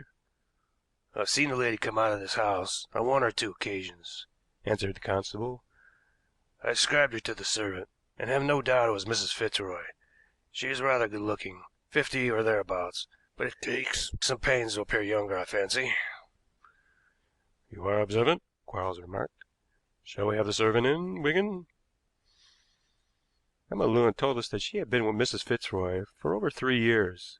Last night she had gone out as usual about 6 o'clock. She had left by the back door and had taken the key with her. She always did so. She returned just before 10 and had gone straight upstairs to take off her hat and jacket. She always did this before going in to see whether her mistress required anything. Was the dining room door shut when you went upstairs? I asked. Yes. You did not go by the garden gate last night? No, I never go that way. The gate is never used. Did Mrs. Fitzroy have many visitors? None to speak of. Not half a dozen people have called upon her since I have been here. I believe she had no relations. Once or twice a week she would be out all day, and occasionally she has been away for a night or two. Where has she gone on these occasions? I asked. I do not know. And her correspondence, was it large? She received very few letters, the servant answered. Whether she wrote many I cannot say. I certainly didn't post them. Did she use the telephone much? She gave orders to the tradesmen sometimes, and I have heard the bell ringing occasionally. You see, the kitchen is a basement one, and the bell might often ring without my hearing it. Did your mistress smoke? Quarles asked suddenly. No, sir. How do you know she didn't? I have heard her say that she didn't agree with women smoking. Besides, when doing the rooms, I should have found cigarette ends. That seems conclusive, said Quarles. Yesterday was Wednesday, your night out? Yes, sir. Is Wednesday always your night out? It is. From 6 to 10? Yes, it is a standing arrangement. Nothing ever interferes with it. Very interesting, said the professor. Now, of course, you know what your mistress was wearing when you left her alone in the house last night? A brown dress with... I don't want to know, Quarles interrupted. But I want you to go to your mistress's room and find out what hat and coat and what kind of boots she put on last night. She wouldn't be likely to go out dressed as you left her. You had better go with the young woman, Baker. He spoke in a rather severe tone, and when the girl had left the room with the constable, I asked him if he suspected her of complicity in the affair. My dear Wigan, as yet I am only gathering facts, he answered. Facts to fit theories. We may take the following items as facts. Mrs. Fitzroy did not smoke. She had few visitors. She received few letters.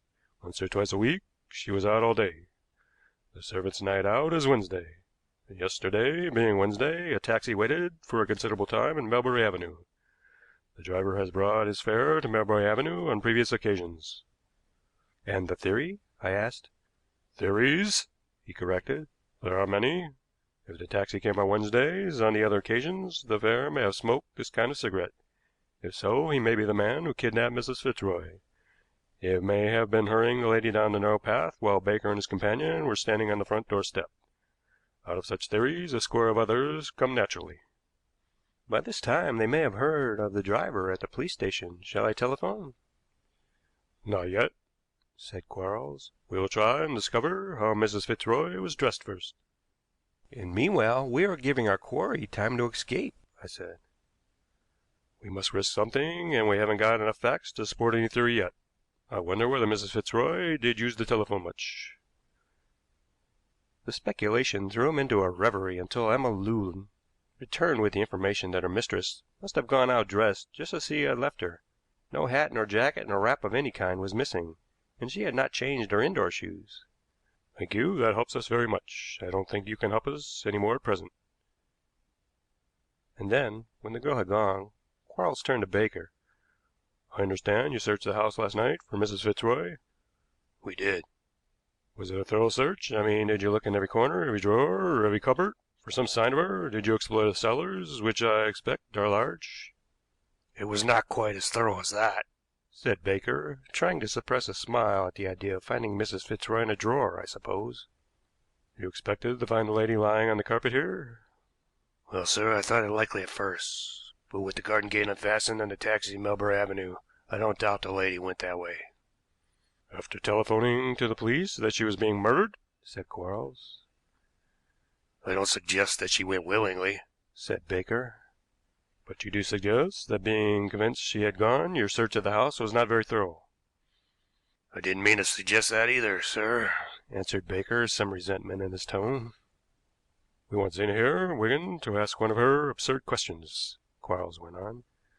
I'll ask one in her place. Why was the police station rung up at all? The woman rushed to the phone for help, and... My dear Wigan, the directory is open at the page giving the number of the police station. What was her assailant doing while she turned up the number and rang up the exchange? Probably he wasn't in the room, and her woman's wit... Ah, you've been reading sensational fiction, he interrupted. Let us stick to facts. The call must have been a deliberate one and would take time. There was evidently no desperate struggle in this room last night. The position of the two chairs by the hearth suggests that two persons at some time during the evening were sitting here together, one of them a man, since the hearth showed that he smoked. The time would be somewhere between 6 o'clock, when the servant went out, and 9:30, when a telephone message was received. If Baker can fix the time of the taxi's arrival in Melbury Avenue, perhaps we can be even more accurate." "The taxi wasn't there at 7:30, said the constable. "Then we may say between 7:30 and 9:30, said Quarles. "Now, the only thing which suggests violence of any kind is the instrument hanging over the table. Had the person using it been forcibly dragged away, the instrument might have fallen in that position, but it would have been a stupendous miracle if the receiver had swung to its place on the hook. No, Wigan, the receiver was replaced carefully to cut the connection, and the instrument was probably hung, as it is, deliberately to attract attention. I come back to my question, then. Why was the police station rung up at all?" I did not answer, and Baker shook his head in sympathy. "I do not attempt to suggest what occurred while the two sat here by the fire," said Quarles, "but whatever it was, somebody wished it to be known that something had happened. That is my answer to the question. The message suggests murder.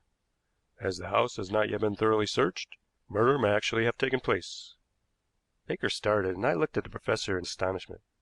"Do you think Mrs. Fitzroy is lying dead somewhere in this house?" I said. "I have a theory which we may put to the test at once," returned Quarles. "In the cellars, I suppose?" "No, Wigan, we'll look everywhere else first. I expect to find a body, and not very securely hidden either.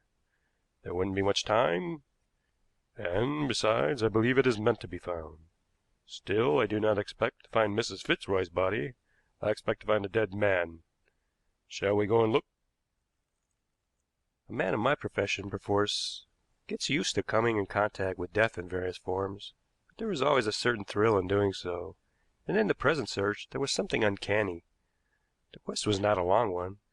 In a small bedroom on the first floor, sparsely furnished and evidently used chiefly as a box room, we found the body of a man under the bed.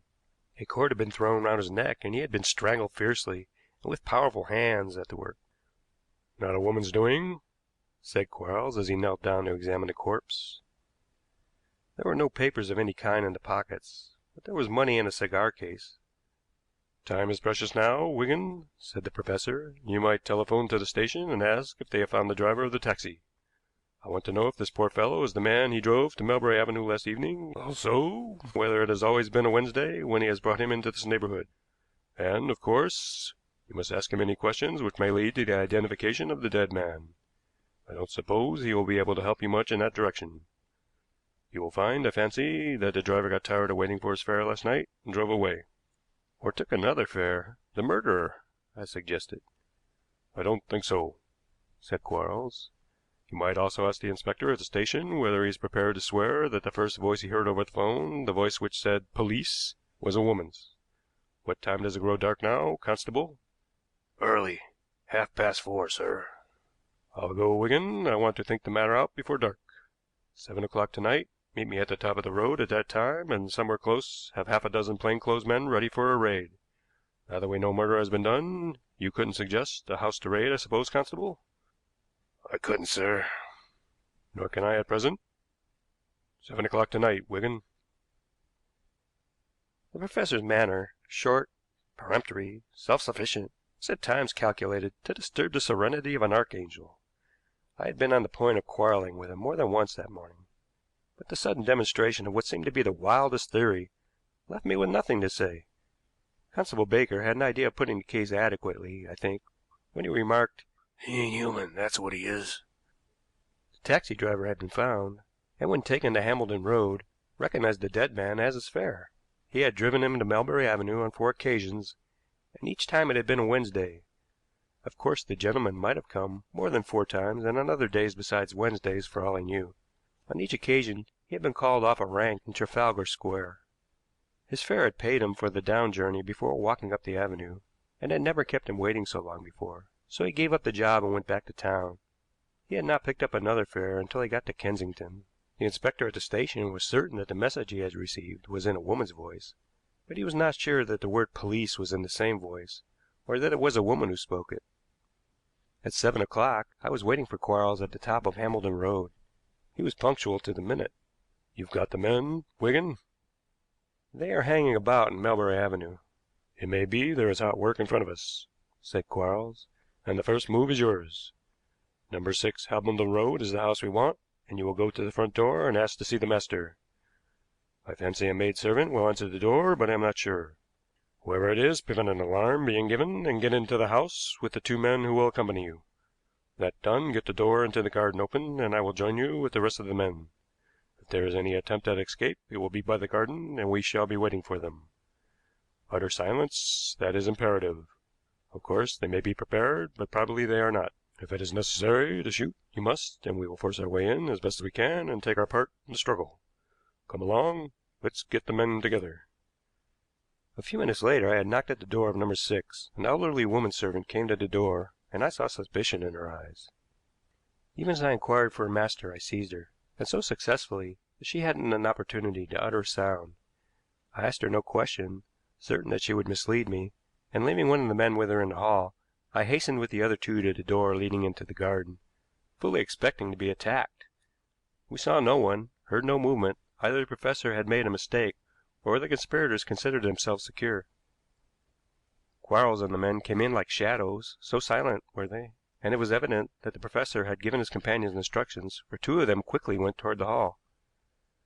"The cellars, Wigan," he whispered. "I think it will be the cellars." The house was a basement one, similar to number 14, and from a stone passage we found a door giving on to a dozen steep steps. It was pitch dark below. "Don't show a light," said Quarles as he pushed me gently to go forward. I didn't know it at the time, but only one man came down with us. At the foot of the stairs the passage ran to the right and left, and to the left, which was toward the garden side of the house, a thin line of light showed below a door. On tiptoe, ready for emergencies, and hardly daring to breathe, we approached it, and with one accord the professor and I put our ears to the door. For a while no sound came, then a paper rustled and a foot scraped lightly on the stone floor. We had chanced to arrive during a pause in the conversation, for presently a voice, pitched low and monotonous in its tone, went on with an argument. "I can find no excuse for you in that, Berta Capracci. It is not admitted that your husband found death at the hands of his associates. But were it so, it is no more than just. There are papers here proving beyond all doubt that he betrayed his friends." "I have already said that is untrue," came the answer in a woman's voice.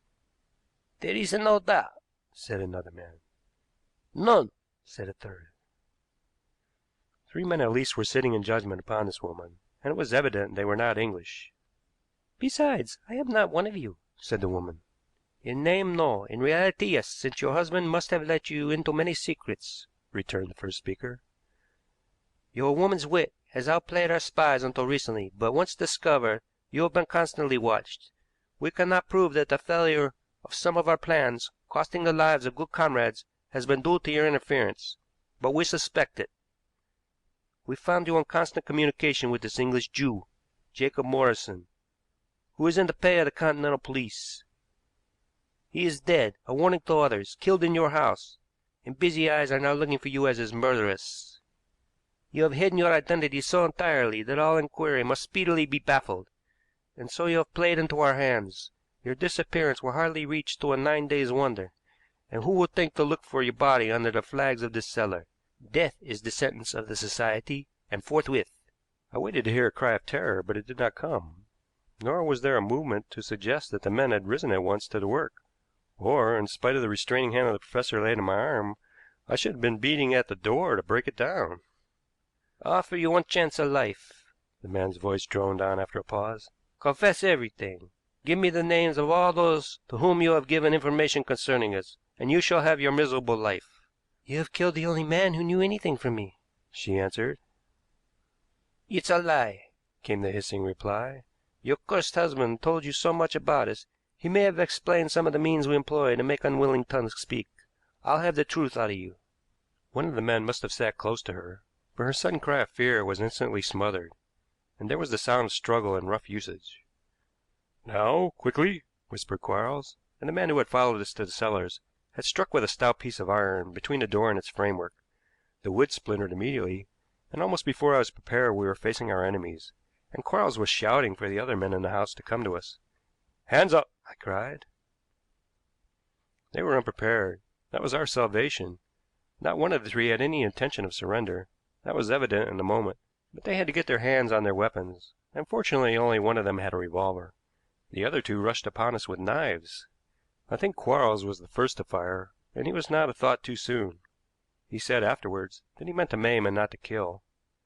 But his bullet passed through the man's brain, and he dropped like a stone.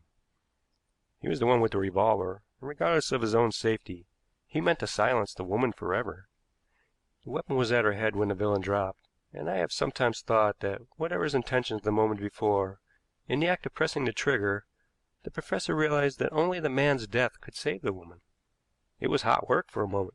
The man who had burst open the door got a nasty knife thrust, and I had been obliged to fire at my assailant before our comrades rushed to our aid. There is no enemy more dangerous than a man armed with a knife when he knows how to use it, and when the space to fight is so confined that to use firearms is to endanger your friends. Indeed, I thought the woman had been shot, but she had only fainted, although it was quite impossible to question her fully until next day. "Those papers may be useful," said Quarles, when our captives had been taken to the police station, pointing to the documents which had fallen from a little table pushed aside in the struggle. "The ends of a big affair are in our hands, I fancy, and with the help of Mrs. Fitzroy we may get several more dangerous fanatics under lock and key." Late that night I was with the professor in Chelsea. He had gone straight home from Hambledon Road, and after a visit to the police station and a long consultation with Scotland Yard over the phone, I followed him. There were several questions I wanted to ask, for his handling of this affair seemed to me so near to the marvelous that I wondered whether he had had some knowledge of this gang before we had heard of the house in Kew. "No, Wigan, no," he said in reply to my question. "I did not even know there was such a place as Hambledon Road." "I am altogether astonished." "And not for the first time, eh, Wigan? Yet this case has been worked upon facts chiefly. It was clear that the idea of the woman going suddenly to the telephone to call for help was absurd, and therefore it was at least possible that she had spoken that message under compulsion. When the revolver was held to her head in the cellar to-night, it was probably not for the first time. As I said this morning, there was a desire to put the authorities on the scent. This suggested a conspiracy. So much for the theory, now for the facts." "But we did not know a murder had been committed then," I said. "Mrs. Fitzroy said so in her message," Quarles answered, "and it was unlikely the police would have been called unless they were meant to discover something. But we had facts to go upon. It was evident that two persons had sat by the fire, the position of the chairs, the cigar ash on the hearth."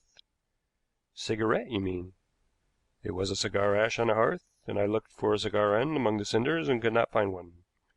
It was a cigarette ash on the writing table, and I found the cigarette end, you will remember.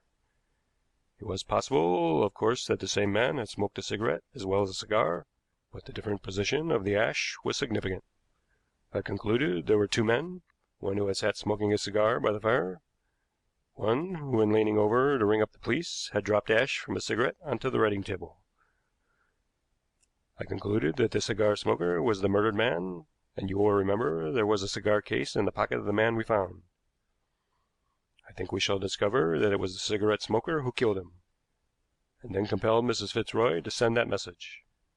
No doubt he had a companion with him, perhaps more than one, and I believe they have been living at number 6 for some time, watching Mrs. Fitzroy. We have heard tonight who Jacob Morrison was, and it was on Wednesday evening that he came to number 14. Possibly the watchers had not become aware of his visits until that evening. They may have kept watch in Hambledon Road, whereas Mrs. Fitzroy unbolted the gate at the bottom of the garden for him as soon as the servant went out. Do you remember the cigarette end? "Yes, it was a cheap kind." "And foreign," said Quarles. "Spagnoletti Nationale. You can buy them done up in a grey paper case at any shop which sells tobacco in Italy. 30 centesimi, 4.10, I believe, and you can get them at certain places in Soho. You heard me ask Baker what time it grew dark. I had something to do then, but much to do first. To begin with, I had to find out what days the dust was collected, then to make judicious inquiries about foreigners living in the neighborhood. You see, since Mrs. Fitzroy had been taken away just as she was, and since Baker had only seen that one taxi waiting, I concluded the lady had not been taken far. The only house containing foreigners which seemed to suit my purpose was number 6, and when it was dark I went to examine the dustbin. There I found 2 or 3 of these cases of grey paper. You see, Wigan, the case was comparatively an easy one." It is a marvel to me that Mrs. Fitzroy was not murdered before we found her, I said. I knew there was a risk, but we were helpless, Quarles answered. I had heard of number 6 and its inhabitants soon after 1 o'clock, but if we had gone to the house in daylight, we should only have hurried a tragedy probably. Besides, I had a theory. These villainous societies almost invariably have methods and rules. If a member is dispatched, some semblance of justice is given to his sentence. I thought the men who had done this kidnapping were not of the first importance, and that Mrs. Fitzroy would not be done away with before she had been confronted with some chief member of the gang. It was very necessary they should wring a confession from her if they could.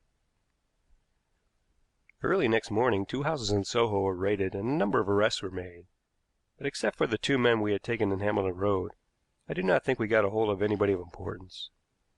The raid, at any rate, did something to disturb a nest of anarchists, and with the information in the hands of the Continental Police, through Jacob Morrison, and with what Mrs. Fitzroy could tell us, the society was scattered, and their efforts are likely to be moribund for some time.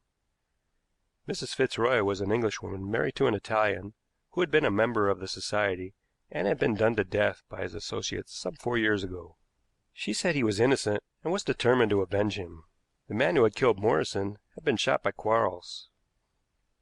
He was the cigarette smoker. His 2 companions, whom we had captured, got terms of imprisonment and will be deported on their release. I can only trust that Mrs. Fitzroy will keep out of their way then. Chapter 5.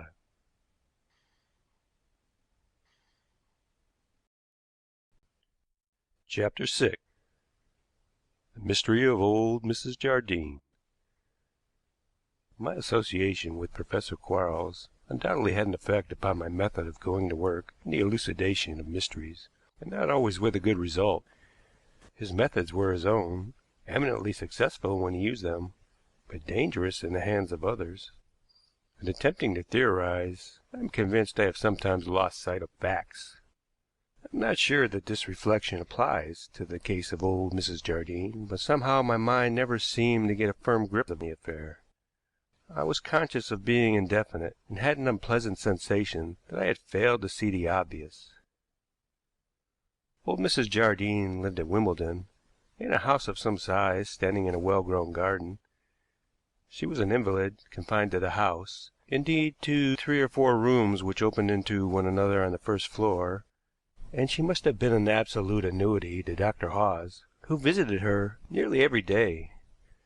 The household consisted of old Mrs. Jardine, Mrs. Harrison, also an elderly lady, who was her companion, Martha Wakeling, housekeeper and cook, who had been many years in her service, and a housemaid named Sarah Paget. Into this household, in which no one took any particular interest, came tragedy, and the Wimbledon mystery developed into a sensation. Early one morning Sarah Paget arrived at the doctor's, saying her mistress had been taken suddenly ill, and would he come immediately. She did not know what was the matter. The cook had sent her. 3 days before, Dr. Hawes had gone away for a holiday, and his practice was in the hands of a locum, a young doctor named Dolman. He went at once. Mrs. Jardine was dead upon her bed. She had been found in the morning by Martha Wakeling, lying just as the doctor saw her. She had been attacked in her sleep, Dolman thought, and her head had been smashed with some heavy instrument. Mrs. Harrison, the companion, had disappeared. Of course, the police were sent for at once, and the case came into my hands that same day. Dr. Dolman had seen his patient for the first time on the previous afternoon. Dr. Hawes had told him that she was something of a crank, could only walk a little, and suffered from indigestion and general debility, which was hardly wonderful, since she would make no effort to go out even for a drive. She seemed to enjoy being a confirmed invalid under constant medical treatment, and would certainly resent any neglect. She was sitting in an armchair when I saw her, Dolman told me, and was in good spirits, inclined to be facetious, in fact, and to enjoy her little joke at my expense.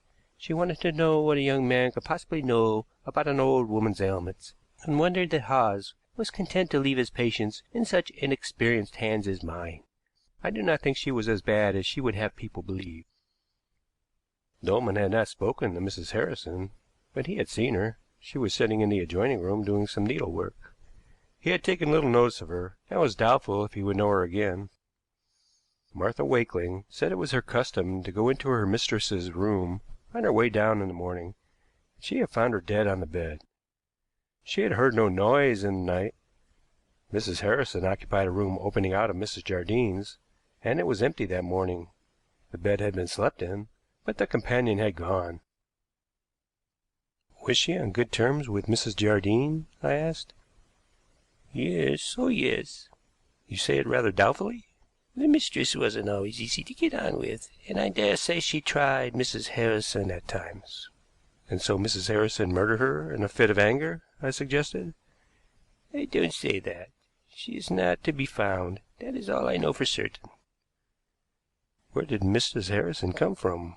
Who was she? I think she answered the mistress's advertisement. How long has she been here? I asked. Just over a year. Mrs. Jardine didn't get on well with the last two companions she had. They were younger women, and the place was too dull for them. They wanted to go out more, and Mrs. Jardine wanted someone who was content to live the kind of life she did. So she got this elderly companion. Mrs. Harrison had friends, I suppose? I never saw nor heard of any. But she received letters? I can't call to mind that she ever did. I fancy she was one of the lonely sort. She was also uninteresting and commonplace in appearance, according to Martha Wakeling's description. The word picture I managed to draw for circulation had nothing distinctive about it. Nor did Martha know much about her mistress's relations. Mrs. Jardine had not been on friendly terms with them, and had not seen any of them in her time. As far as she knew, the only one she had heard mentioned was a nephew, a Mr. Thomas Jardine, who lived somewhere in London. The upper floor of the house was unfurnished and locked up, and an unfastened window on the ground floor, opening into the garden, suggested the way Mrs. Harrison had left. I took immediate steps to delay the publication of the news of the tragedy. There were points in the case which might modify first suspicions considerably, and a few hours of unhampered investigation might be of great value.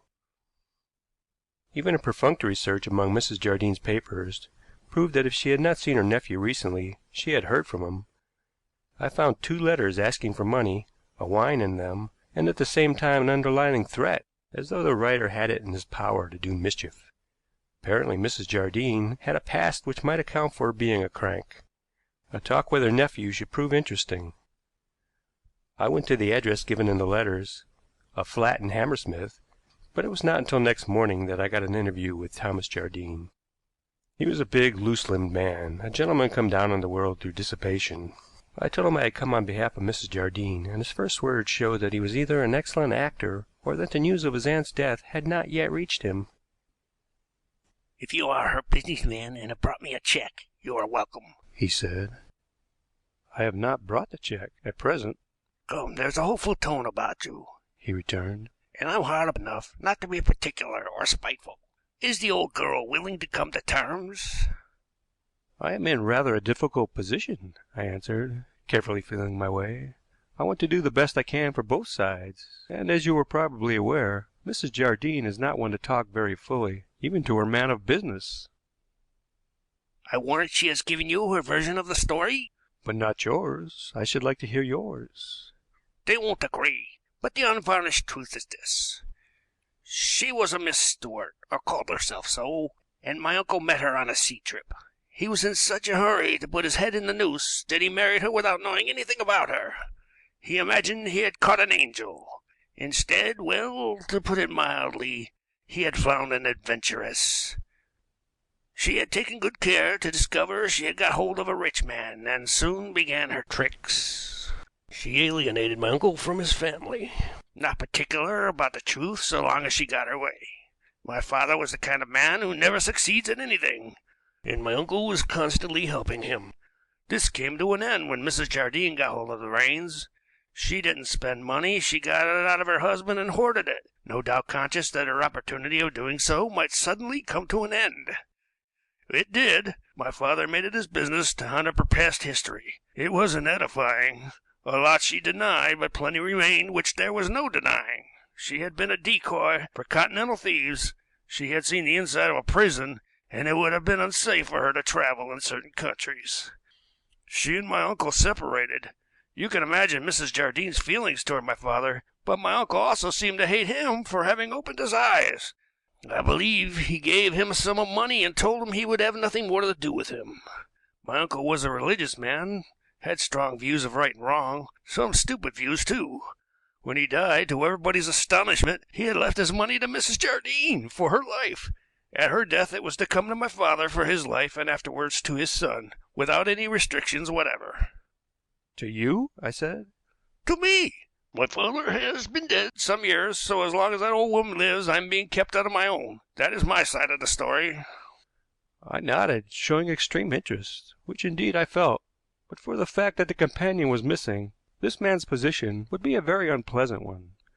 No one could have more interest in his aunt's death than he had. I dare say the old woman has told you that her husband's accusations were all false, and that by leaving such a will he repented before he died, Jardine went on.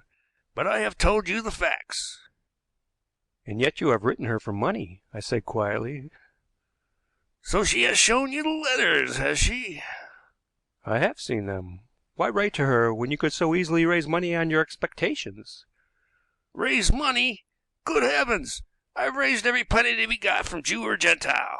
There are the letters which came this morning. I haven't opened them yet. The outside is quite enough. Money lenders' complaints, half of them, and the other half bills demanding immediate payment. If you've ever had dealings with a fraternity, you can tell what is inside by the look of the envelope. I turned the letters over. He was probably right as to their contents. There was one, however, in a woman's handwriting, which interested me. I almost passed it to him, and then thought better of it. It struck me that there was a threatening tone in your letters, I said. Perhaps. I was not averse from frightening her a little if I could. Not very generous, I said. I don't feel generous. She'd have to come down very handsomely to make me drink her health.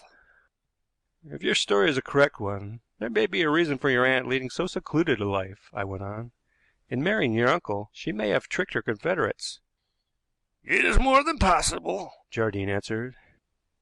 Do you know any of them who would be likely to do her an injury? I asked. You're thinking I would give the old woman away to them? He laughed. No, I have worked on the shady side at times, but I'm not so bad as that. I wasn't thinking so.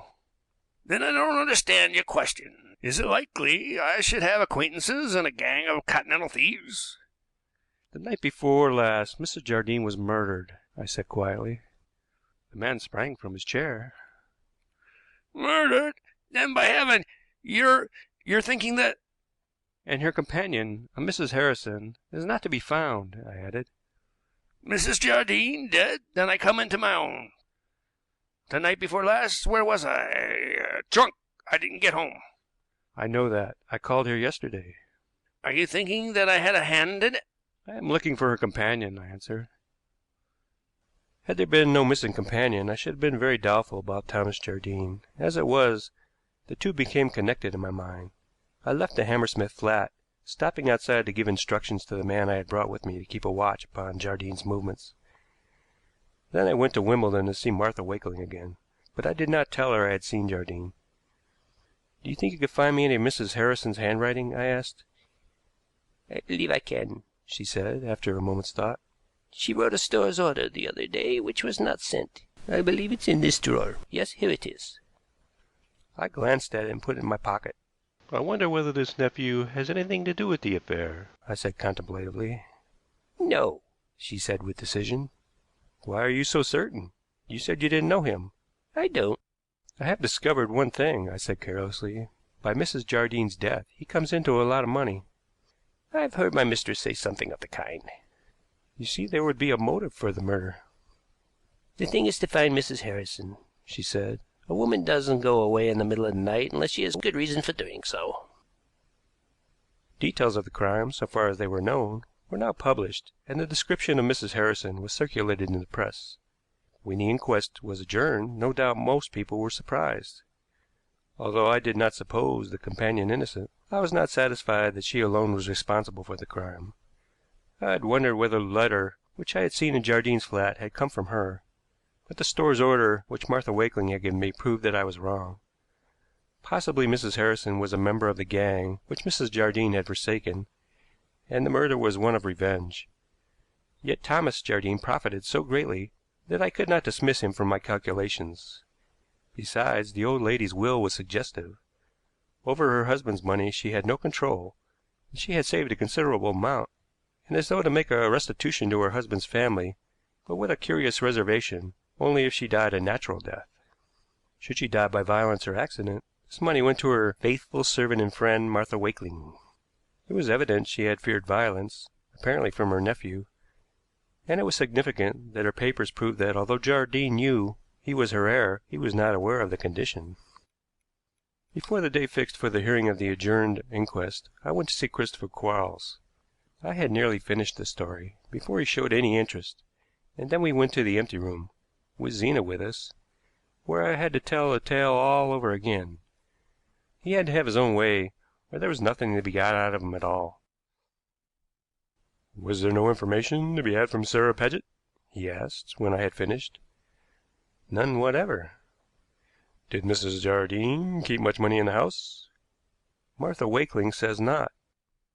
Then the companion was likely to get little by murdering her mistress, said Quarles.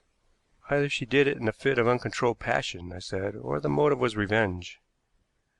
Possible solutions, returned the professor, but robbed of their weight when we consider the motives which Thomas Jardine and Martha Wakeling had. I think. One moment, Wigan. I am not theorizing. I am using facts. By murdering his aunt, Jardine lost her money. He inherited 3,000 or 4,000 a year, I interrupted. Which was mortgaged up to the hilt, or over it. He told you so himself. Mrs. Jardine's money would have been very useful to him, and by killing her he would lose all chance of it. He did not know the condition, I said. So far as we know, Quarles answered, I don't think we must consider that point as proved. Now take Martha Wakeling's position. By the violent death of her mistress, she will come into this money. Was there any provision for her in the will if Mrs. Jardine died a natural death? She got a legacy of £100. You appreciate the enormous difference, said Quarles, with that exasperating smile he had when he thinks he has driven his opponent into a corner. At any rate, we have no reason to suppose that Jardine did know the condition, I returned.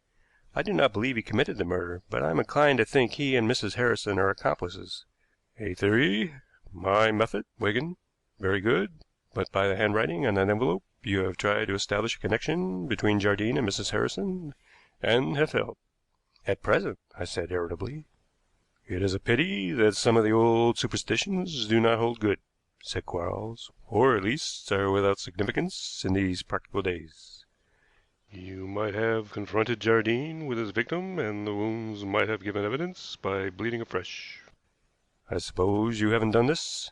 No, Jardine has not seen his aunt, I answered, still irritably. The professor looked at Zena. It is curious the tragedy should happen while Dr. Hawes was away, Zena said. What kind of man is his locum, Mr. Wigan? Quite above suspicion, I answered. Oh, your question sets me theorizing, Zena, said Quarles. And we have got to watch Martha Wakeling, Wigan. Yes, I am going to help you, and we'll start tomorrow morning. We returned to the dining room, and after a pleasant hour, during which we appeared to forget that such a place as Wimbledon existed, I left, far more of a lover than a detective. Next morning Quarles called for me. We'll go to the stores first, he said. I have a fancy to look at the items in the list sent. There might be some drug which would make Mrs. Jardine sleep more soundly.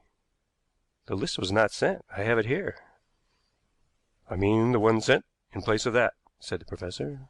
Of course one was sent. People who are not in the habit of having much money in the house would see that the store cupboard was replenished.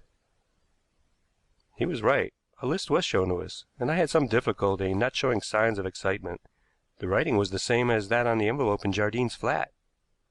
It was peculiar writing, and I could swear to it. I think we shall find that Martha Wakeling wrote that, said Quarles. If so, we establish a link between her and Jardine, which neither of them has mentioned. But since she would profit by the crime, why should she communicate with him? We are going to find out, he answered. I presume you have not been keeping any particular watch upon Martha Wakeling? No. Has she mentioned what she intends to do when this affair is over? I think she said she would go back to her old village somewhere in Essex. Quite a rich woman, eh? laughed Quarles, but I doubt the statement about her old village. She is more likely to go where she is not known. You will change your opinion when you have talked to her. I hope to know all about her before I talk to her, Quarles returned. We are going to Wimbledon, but not to an interview yet. Arriving there, I went to the house to make sure that Martha Wakeling was there, And then, taking care not to be seen, joined the professor in the garden, where we hid in the shrubbery. to watch anyone who came from or went to the house. It was a long wait indeed. Quarles was rather doubtful whether anything would happen that day, but in the afternoon Martha Wakeling came out and passed into the road. We have got to follow her and not be seen, said Quarles. There was some difficulty in doing so, for she was evidently careful not to be followed. She went to the station, and by District Railway to Victoria, and to a house in the Buckingham Palace Road. We must find out whom it is she comes to visit here, Wigan, said Quarles. We will wait a few minutes, and then you must ensure that we are shown up without being announced. I do not fancy we shall meet with any resistance. The woman who opened the door to us showed no desire for secrecy. The lady who had just come in did not live there, she explained. If I wanted to see her, would I send in my name? It was not until I told her that I was a detective That she led the way to the first floor, and we entered the room unannounced. In an armchair sat an elderly woman, and from a chair at her side Martha Wakeling rose quickly. Quarles had entered the room first, and she did not notice me in the doorway. What is the meaning of this intrusion? She asked. It is a surprise to find you in London, I said, coming forward. You? Yes, my sister is. Quarles had crossed toward the woman in the armchair. I am glad to see the journey has not hurt you, Mrs. Jardine, he said quietly. It was a bow drawn at a venture, but Martha Wakeling's little cry of consternation was enough to prove that Quarles was right. The arrest of Mrs. Jardine for the murder of her companion created a sensation, and I am doubtful whether the plea of insanity which saved her from the gallows and sent her to a criminal lunatic asylum was altogether justified.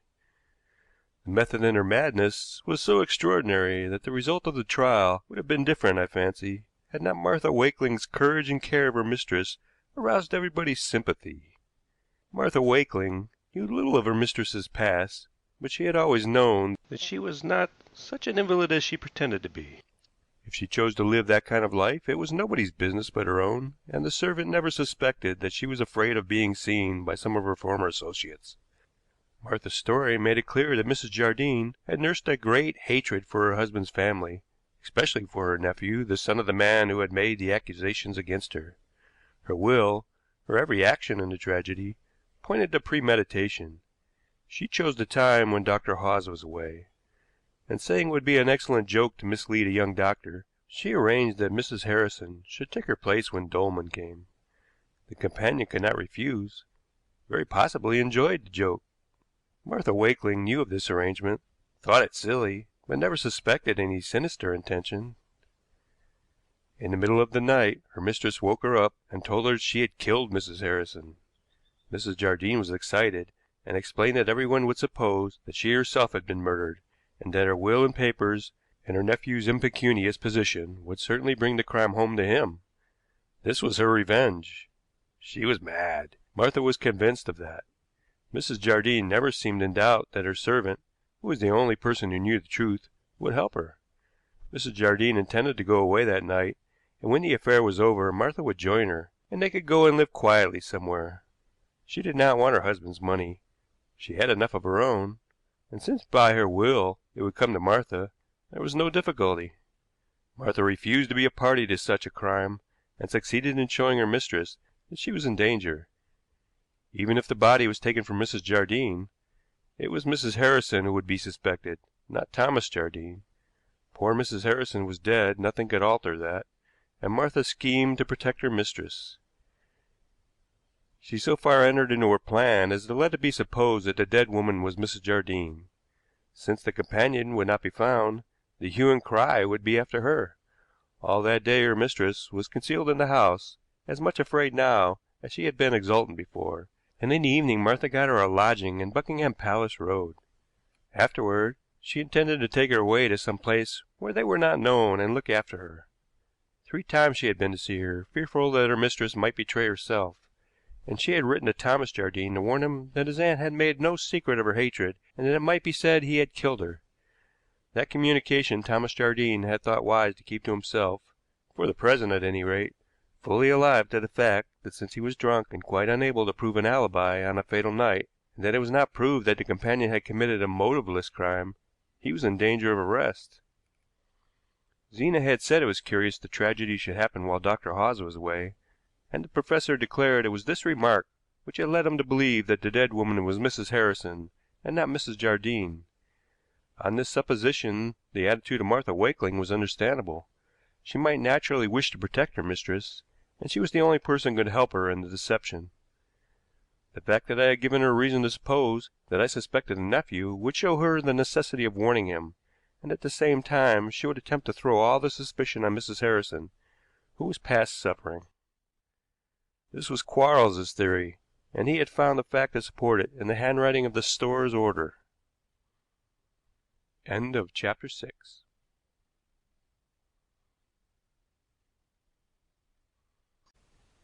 Chapter 7. The Death Trap in the Tudor Room. I had not been to Chelsea for some weeks. Indeed, I had not been in town, business having kept me in the country, and I returned to find a letter from Quarles, which had been waiting for me for 3 days. Several cases were in my hands just then, affairs of no great difficulty nor any particular interest, and only in one case had I any worry. This trouble was due, not so much to the case itself, as to the fact that it had brought me in contact with another detective named Baines, who would persist in treating me as a rival. He was as irritating as Quarles himself could be on occasion, and was entirely without the professor's genius. To be candid, I may admit Baines had some excuse. Circumstances brought me into the affair at the 11th hour, and he was afraid I should reap where he had planted. It was a strange business from first to last, and one I am never likely to forget. A man, riding across an open piece of country near Aylesbury early one morning, came upon a motorcyclist lying near his machine on the roadside. The machine had been reduced to scrap iron. The man, who was dressed in overalls, seemed to have been killed outright by a blow on the head. Since the man still wore his goggles, and there was no sign of a struggle, Baines argued, and reasonably I think, that death was not the result of foul play. That he had been run into by a motor car, and that the people in the car had either not stopped to see what damage was done, or, having seen it, feared to give information, was perhaps giving too loose a rein to imagination. However, this was Baines's idea, and he had succeeded in hearing of a car with only one man in it, which had been driven through Aylesbury at a furious pace on the night when a second similar tragedy occurred, this time near Saffron Walden. The man had been killed in the same fashion, he wore goggles and overalls, and the machine was smashed, though not so completely. Neither of the men had been identified. In the first case, there might be a reason for this, as the man was a foreigner. In the second case, the man was an Englishman. Both the machines were old patterns, and of a cheap make, carried fictitious numbers, and Baines had been unable to find out where they had been purchased. He held to his theory of the car, but was now inclined to think that the cyclist had been purposely driven into. Granted a certain shape of bonnet, and the car driven through Aylesbury appeared to have this shape.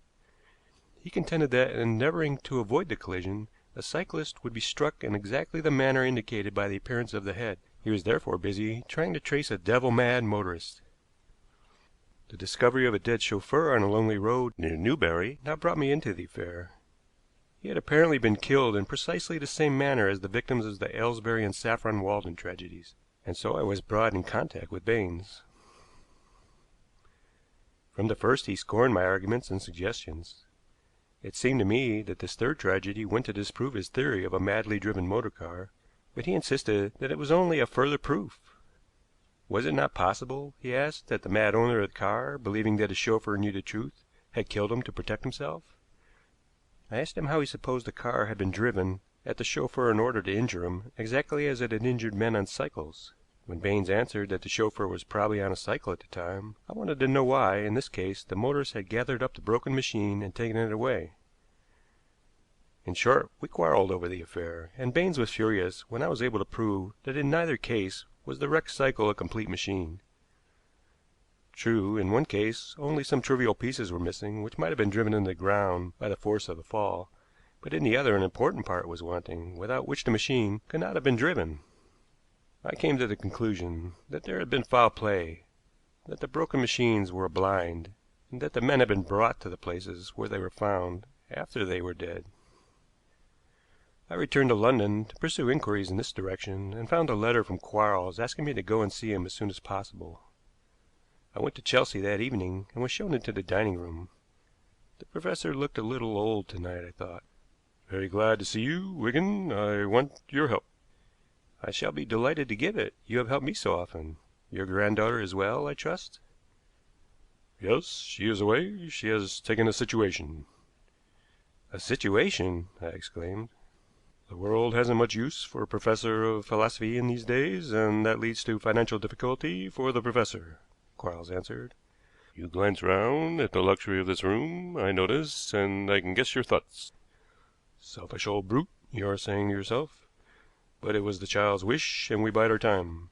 She is made much of where she is. I think it is my loneliness which deserves most pity. Besides, there is no disgrace in honest work, either for man or woman. Something of a challenge was in his tone, and I hastened to agree with him. In a sense, the information was not unpleasant to me. Life was not to be all luxury for Zena Quarles. The social standing of a detective, however successful he may be, is not very high, and the necessity for her to work seemed to bring us nearer together. The value of what I could offer her was increased, and a spirit of hopefulness took possession of me. But I didn't ask you here to pity either Zena or myself, Quarles went on, after a pause. I dare say you have heard of Mrs. Barrymore? I have. She advertised for a private secretary, and Zena answered the advertisement. When a woman goes deeply into philanthropic work, visits hospitals, rescue homes, and the like, she often does it to fill a life which would otherwise be empty. Not to Mrs. Barrymore. She is a society woman as well, is meant to be here, there, and everywhere. She is a golfer, a yachtswoman, fond of sport generally, and withal a charming hostess. It is no wonder she wants a secretary. You don't suppose I should let Zena go anywhere to be treated as a kind of housemaid, and in a way that no self-respecting servant would stand? Of course not. I gather that you know Mrs. Barrymore personally. I saw her once or twice when she was a child. I knew her mother. I looked up quickly, struck by his tone. There is romance in every life, Wigan. Here you touch mine. Mrs. Barrymore's mother married an American. She chose him rather than me, and although I afterwards married, I have never forgotten her. Naturally, I feel an interest in her daughter, Mrs. Barrymore, and I want your help. In what way? I want your opinion of her. But I don't know her. You must get to know her. She puzzles me, and certain things which Zena has told me make me think I might help her. I should like to do so if I can. We have been useful to each other, Wigan, because our methods are different. I have formed a certain opinion of Mrs. Barrymore, the result of theorizing. I shall not tell you what it is, because I want your unbiased view, arrived at by your method of going to work. There is a mystery about her, then? My dear Wigan, that is exactly what I want to find out. How am I to make her acquaintance? I asked. Not as Murray Wigan, certainly, he said, and then he added after a pause. Would you mind pretending to be Zena's lover? When I saw her a few days ago, I said I would suggest this way to her. Mind? Pretend? The professor knew little how the proposal pleased me. He was offering me a part I could play to perfection. It is a good idea, was all I said. We even thought of a name for you, George Hastings, and you are a surveyor. Being in Richmond, you thought you might venture to call, not having seen Zena for some time. Mrs. Barrymore lives at Lantern House, Richmond. If you see Mrs. Barrymore, as I hope you will, and make yourself agreeable, she may give you permission to come again. I think it will work all right. Will tomorrow be too soon to go? I asked. No. If I am given the chance, I will certainly go again when I can. Unfortunately, I am very busy just now. Ah, I haven't asked you about your work. Anything interesting? One case, or rather 3 cases in one. And I told him about the cyclist and the chauffeur. Only wounds in the head? What kind of wounds? He asked. I did not see the cyclist. I can only speak of the chauffeur from direct knowledge. The forehead, just by the margin of the hair, was bruised and the skin slightly abraded. At the base of the head behind, under the hair, there was another bruise. round, the size of half a crown. There was no swelling, no blood. I am told that the cyclists were also bruised about the temples. What had the doctor to say? Very little in the chauffeur's case. Some severe blow had been delivered, but he could not say how. He was puzzled. When I suggested the man might have been run down by a car, quoting Baines's idea, he said it was a possible explanation. He said so, I fancy, merely because he had no other suggestion to offer. And the man's face, Wigan? If a man could see death in some horrible shape, and his features become suddenly fixed with terror, he might look like the chauffeur did, I answered. He has not been identified either? Not yet, but I'm hoping to trace him. Have you thought of one point, Wigan? Said Quarles with some eagerness. He may not have been a chauffeur, nor the others cyclists. They may only have worn the clothes. It is possible, I returned. His hands had done manual work, but not of an arduous kind. There were curious marks on the body, a discoloration under the arms, and the skin somewhat chafed. Also, on the outer side of the arms, there were marks just above the elbows, depressions rather than discolorations. A rope bound round the body might have produced the latter. There would have been marks upon the chest and back as well, said Quarles. I do not say it was a rope, I returned.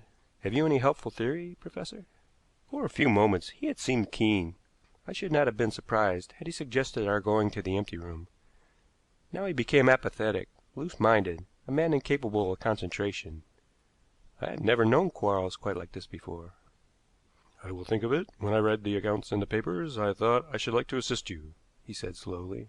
But it is impossible tonight. Zena is not here. I am an incomplete machine without her. You must have realized that, Wigan, by this time. I have intimated before that the empty room, the listening for inspiration, and Quarles's faith in Zena's questions did not impress me very much. His excuse now I took as an intimation that he wanted to be alone. I will call at Mrs. Barrymore's tomorrow, I said as I rose to go. That's right. Lantern House, Richmond. And by the way, Mr. Hastings, that is your name, remember. My granddaughter does not call herself Zena Quarles, but Mary Corbett. I have an old friend, Mrs. Corbett, and she has lent her name and her address for letters. Mrs. Barrymore may have heard of me from her mother, and mine is not a name easily forgotten. Besides, I understand. You would help Mrs. Barrymore without her knowing it. there may be another reason. One does not advertise his financial difficulties if he can help it. Professor, we are friends, I said, with some hesitation. If you want. No, no, he answered quickly. I do not want to borrow yet. Thank you all the same, Wigan. Good night, and don't forget you are in love with Mary Corbett. On the following afternoon I went to Richmond, having supplied myself with some surveying instruments to support the part I was to play. This was unnecessary, perhaps, but I liked to be on the safe side. I was excited. I was in love. There was no pretense about it, and if I could contrive to let Zena see the reality through the pretense, so much the better. Lantern House, which had grounds running down to the river, was large, rambling, and parts of it were very old, contemporaneous with the old palace of Richmond, it was said. A small cupola in the center portion of the building, possibly once used for star-gazing, may have suggested the name. Zena evidently expected me, for the servant, without making any inquiry, showed me into a room opening onto the gardens at the back. Zena rose hastily from a writing table and hurried to meet me. "George!" she exclaimed. I caught both her outstretched hands in mine. "Dearest!" She turned quickly, a color in her cheeks, and then I saw we were not alone. A lady had risen from a chair at the end of the room and came forward. "This is George Hastings, Mrs. Barrymore," Zena said. "Well, Mr. Hastings, you may kiss her if you like. I shall not be shocked." And she laughed good-humoredly. "Mary told me that you might come, and I am interested in the man she honors. So many girls make fools of themselves, and marry worthless specimens. Outwardly, I see nothing to take exception to in you, your character." "I think Mary is satisfied," I said. "So it doesn't matter what anyone else thinks, eh?" I laughed a little awkwardly, playing my part well, I fancy, and showing just sufficient anxiety to impress Mrs. Barrymore favorably. She was a very handsome woman, tall, athletic, and evidently addicted to sport. Yet there was nothing ungraceful about her. Her manner was gracious and attractive. Her dress was charming. It was a marvel she had succeeded in remaining a widow. "I will leave you," she said presently, "but I can only spare Mary for a very short time today. You know, my dear, how busy we are with the appeal for that rescue society. Don't look so disappointed, Mr. Hastings. You may come to-morrow and have tea with Mary. Thank you so much. But remember, only a few minutes today. As she went out of the room, Zena gave me a warning look. I was evidently to play my part even when Mrs. Barrymore was not there. Was there any harm in my coming, Mary? I asked. No, dear. Mrs. Barrymore is very kind to me. George, you haven't kissed me yet. She was afraid that curious eyes might be upon us, and felt that the parts we had assumed must be played thoroughly. I think the color deepened in my own cheeks as I bent down and touched her forehead with my lips. I know hers did. For me it was a lover's kiss, the first I had ever given. There is danger, but I'm not sure what it is, she whispered, as we stood close together. And then, drawing me to a chair, she said aloud, Tell me all you have been doing, George. I concocted a story of my surveying work, and managed to be the lover, too. If we had an audience, I fancy the deception was complete. We were not left long together. Mrs. Barrymore came back with an apology, and I departed, thinking a great deal more about Zena than of any mystery there might be about her employer. Yet from thinking of her, I began to fear for her. What danger could there be at Lantern House? There was some mystery. The professor had said as much, but surely he would not let his granddaughter run any risk. Still, there was danger enough for Zena to take precaution that our deception should not be discovered, even to the extent of allowing me to kiss her. I passed a restless night, and was in Richmond next day, long before it was possible for me to go to the house. When I did go, I was at least an hour before my time. I was shown into the same room as on the previous day. Mrs. Barrymore was there alone. You are early, she said with a smile. Lovers are ever impatient. Did you meet Mary? No. Is she out? Oh, you need not go. She will be back to tea, and I am not sorry to have a quiet talk with you, Mr. Hastings. I am interested in Mary Corbett. She is nearly alone in the world, and my sympathy goes out to such women. I have worked a great deal for societies, dealing with women's status and employment, and am most anxious to see a revision of the laws, which at present press too heavily on my sex. Come, tell me all about yourself, your present position, your prospects, everything. The story I told her would not have done discredit to a weaver of romance, and she was so sympathetic a listener that I felt a little ashamed of myself for practicing such deception. I think I am satisfied, she said at last, and I judge you have a soul above the mere commercial side of a surveyor's business, that the beautiful has an appeal to you. Do you know anything about this house? I believe part of it is old, I said. Very old, she returned. I like modern comforts, but I love the old things too. We have a few minutes before tea and Mary's return. I will show you the old part of Lantern House if you like. I have tried to give the rooms their original appearance, and am rather proud of my achievement. She was giving me an opportunity which I could hardly have expected, a chance of seeing something which would give me a clue to the mystery concerning her.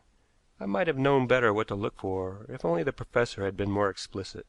Talking pleasantly, calling my attention to a view from a window, or to some unique piece of furniture, Mrs. Barrymore led me through several rooms, the contents of which told of the wealth and taste of the mistress of the house. I only use the old rooms on great occasions, she said, as we passed from a small boudoir into a dim passage. I have thought of letting the public see them on certain days, on payment of a small fee for the benefit of some charity, but I have not quite made up my mind. It would cut into my privacy a little, and in some ways I am selfish. There are 2 steps down, Mr. Hastings. She had opened a door and preceded me into a room. Tudor in its construction, Tudor in its contents, at least I suppose the contents were all in keeping, but I had not sufficient knowledge to be quite definite upon the point. The effect, if somewhat stiff and severe, was pleasing. A Philistine friend of mine complains of the somberness, said Mrs. Barrymore, and wants me to have the electric light here as it is in the rest of the house. Fancy Henry VIII wooing his many wives under the electric light! Why, they would almost have seen what a villain he was. Sit down for a moment, Mr. Hastings, and imagine yourself back across the centuries. It was just such a chair as that which the fat king used when he talked statecraft or divorce with Wolsey. She seated herself by the table, and I took the chair she indicated. Never did blind man walk into a pit more unsuspectingly. The seat gave under me, 6 inches perhaps, setting the hidden mechanism to quick work. My ankles were gripped, the arms closed across me, pinning me securely just above the elbows, and a bar shot under my chin, holding my head rigidly against the back of the chair. Mrs. Barrymore got up quickly, went behind me, and in a moment had passed a cloth of some thick material over my mouth. Then she came and stood in front of me. "Caught," she said. "That chair holds you helpless and speechless. I know just how you feel. I am going to tell you why. I dare say you know I am an American. At least my father was, although my mother was English. I married an Englishman, who was a genius, a crank, and a devil. We lived in the States, where you know electrocution is the death penalty, and my husband, a genius in all that had to do with electricity, invented an improved method, using little current, and dangerous in one particular. It is impossible to tell how the victim has died. He was so pleased with his invention he would not make it public. He used it chiefly to terrify me. I was rich, my money was my own, and to get money from me he has forced me into that chair, also an invention of his, and sworn he would kill me. Mine was a life of torture and terror. Then I played the siren with him. I asked him to explain his devilish machine to me, and vowed to make him over a large sum of money in exchange for the secret. He agreed, the fool. I kept my promise and paid the money, but one night when he was drunk I pushed him into that chair. He was the first victim of his own invention, and to this day his death remains a mystery." She laughed very quietly, not like a madwoman, and going to a corner of the room she opened a panel near the floor and brought out a curious contrivance, circular in shape, but not a complete circle, something like a metal cap with a triangular piece missing at the back. Wires were attached to it, and were also secured within the cupboard. They uncoiled as she came across the room, carrying the metal cap in her hand. "My husband was the type of brute who loves to torture women in some form or other," she said. "There are thousands of such men, especially in England, I think, or why are societies so necessary to protect women, to help them, to relieve them? Such devils are better out of the world, and I had the power to be something more than a philanthropist. I had the knowledge and the money to be an active agent. I came to England.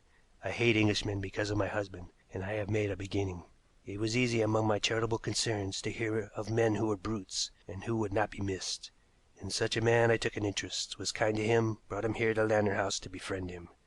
He has sat in that chair as you are sitting. He has worn this cap as you wear it. How to get rid of him afterward? Underneath us is a basement where I have a car ready, a car I drive myself, and of the existence of which nobody knows. An old house was an advantage to me, you see. It is easy to put goggles and overalls on a dead man. To contrive an iron frame which should keep him in a sitting position was not difficult, and you are exactly over a trap through which you can be lowered into the car. Then I drive in the night, when I am dressed like a man, and have a companion with me who sits upright beside me. Then an unfrequented piece of country, and I come home again, alone. Twice cyclists have been found, one of them a foreigner, their broken machines beside them. It was easy to buy a fifth-rate motor machine, smash it, and carry it in the car. The cycle confused investigation, and I was secured from detection. Then a chauffeur was found. I did not take so much trouble with him, and I wondered how his death would be explained." She laughed again. "You may say you are not one of these brutes. Perhaps not. But do you remember the day Lord Deltmouth married Lady Evelyn Malling? Such a wealth of wedding presents required careful watching, and a guest was pointed out to me as Murray Wigan, the great detective. I never forget a face, and I never underrate an enemy. I heard that Murray Wigan was inquiring into the mysterious death of the chauffeur. I knew you for the moment you came into the house. Who the girl is, I do not care. Your accomplice has nothing to fear. I do not war against women. I send her to London. When she returns, she will learn that you have been and gone. You will be found, Murray Wigan, 60 or 70 miles from London, and since death by this method draws the features strangely, it is doubtful if you will be identified. You were clever to get upon my track, but you pay the penalty." The perspiration stood out heavily upon me. Fear gripped me, and I was helpless. Yet even in this supreme moment, even when this fiend of a woman fitted that horrible metal cap upon my head, I remembered the marks upon the dead chauffeur. He had been electrocuted as I was to be. It was the frame holding him in a sitting posture which had marked his body. It was this awful chair which had left those depressions on his arms. I was glad to know the truth. It was the ruling passion, strong in death. The woman crossed to the cupboard quickly. There was a click, the moving of the switch, and then nothing. Thank God, nothing. The cap gripped my head, that was all. The woman looked at me, and then rushed to the door, only to stagger backwards as Christopher Quarles and Zena met her on the threshold. Their first thought was for me, and Mrs. Barrymore had the moment for which she had always been prepared, doubtless. The poisoned pilule had been concealed in the signet ring she wore, and in a few moments she was lying dead in that horrible Tudor room. That Mrs. Barrymore had invited me to come to tea on the following day, when there was no reason why I should not have stayed then, had aroused Zena's suspicions, and she had watched Mrs. Barrymore's every movement. Until then she knew nothing of the secret of the Tudor room, but she saw her employer go there and examine the cupboard. In the night Zena went and examined it, and destroyed the current by rendering the switch ineffective. Every day since Zena had been at Lantern House, Quarles had met her in the grounds. Of course she had not gone to London that day, but had met her grandfather, and they had entered the house together, unseen. They would have been in time to prevent my going through that horrible ordeal had I not arrived an hour before I was expected. You had no right to let Zena run such a risk, I said to Quarles. You ought not have sent her to Lantern House to test your theories. She ran no risk, was his answer. It was only against man Mrs. Barrymore fought. I am sorry you had such an experience, Wigan. I never supposed she would attempt your life, did not imagine she would know who you were. Indeed, I was doubtful of my theory altogether. When the first cyclist was found, I suspected electrocution in some form, and the other two cases went to confirm this suspicion. I knew something of Barrymore, a hateful brute, but a genius, and I knew his wonderful knowledge of electricity. His death must have been a relief to his wife, and the manner of it made me suspicious of her. He was found on a lonely road, miles away from his home in Washington, and no one could tell how he died. Was it remarkable, I should wonder, if Mrs. Barrymore were responsible for the crimes here? And I would have saved her if I could, for the sake of her mother. If I could have done that, Wigan, you would have got no theory out of me in this case, and your friend Baines might have gone on hunting for his mad motorist for the rest of his days. So I had touched the professor's romance, and now had one of my own. I had pretended to be a lover, and I had found a moment to tell Zena that it was no pretense with me. The color deepened in her cheeks, as it had done when I kissed her, and she did not stop my confession. My grandfather, he can still remain with us, I said eagerly, seeing no difficulties. Say yes, Zena. It must not be yet. But some day? Perhaps, some day. And I was content. End of chapter 7.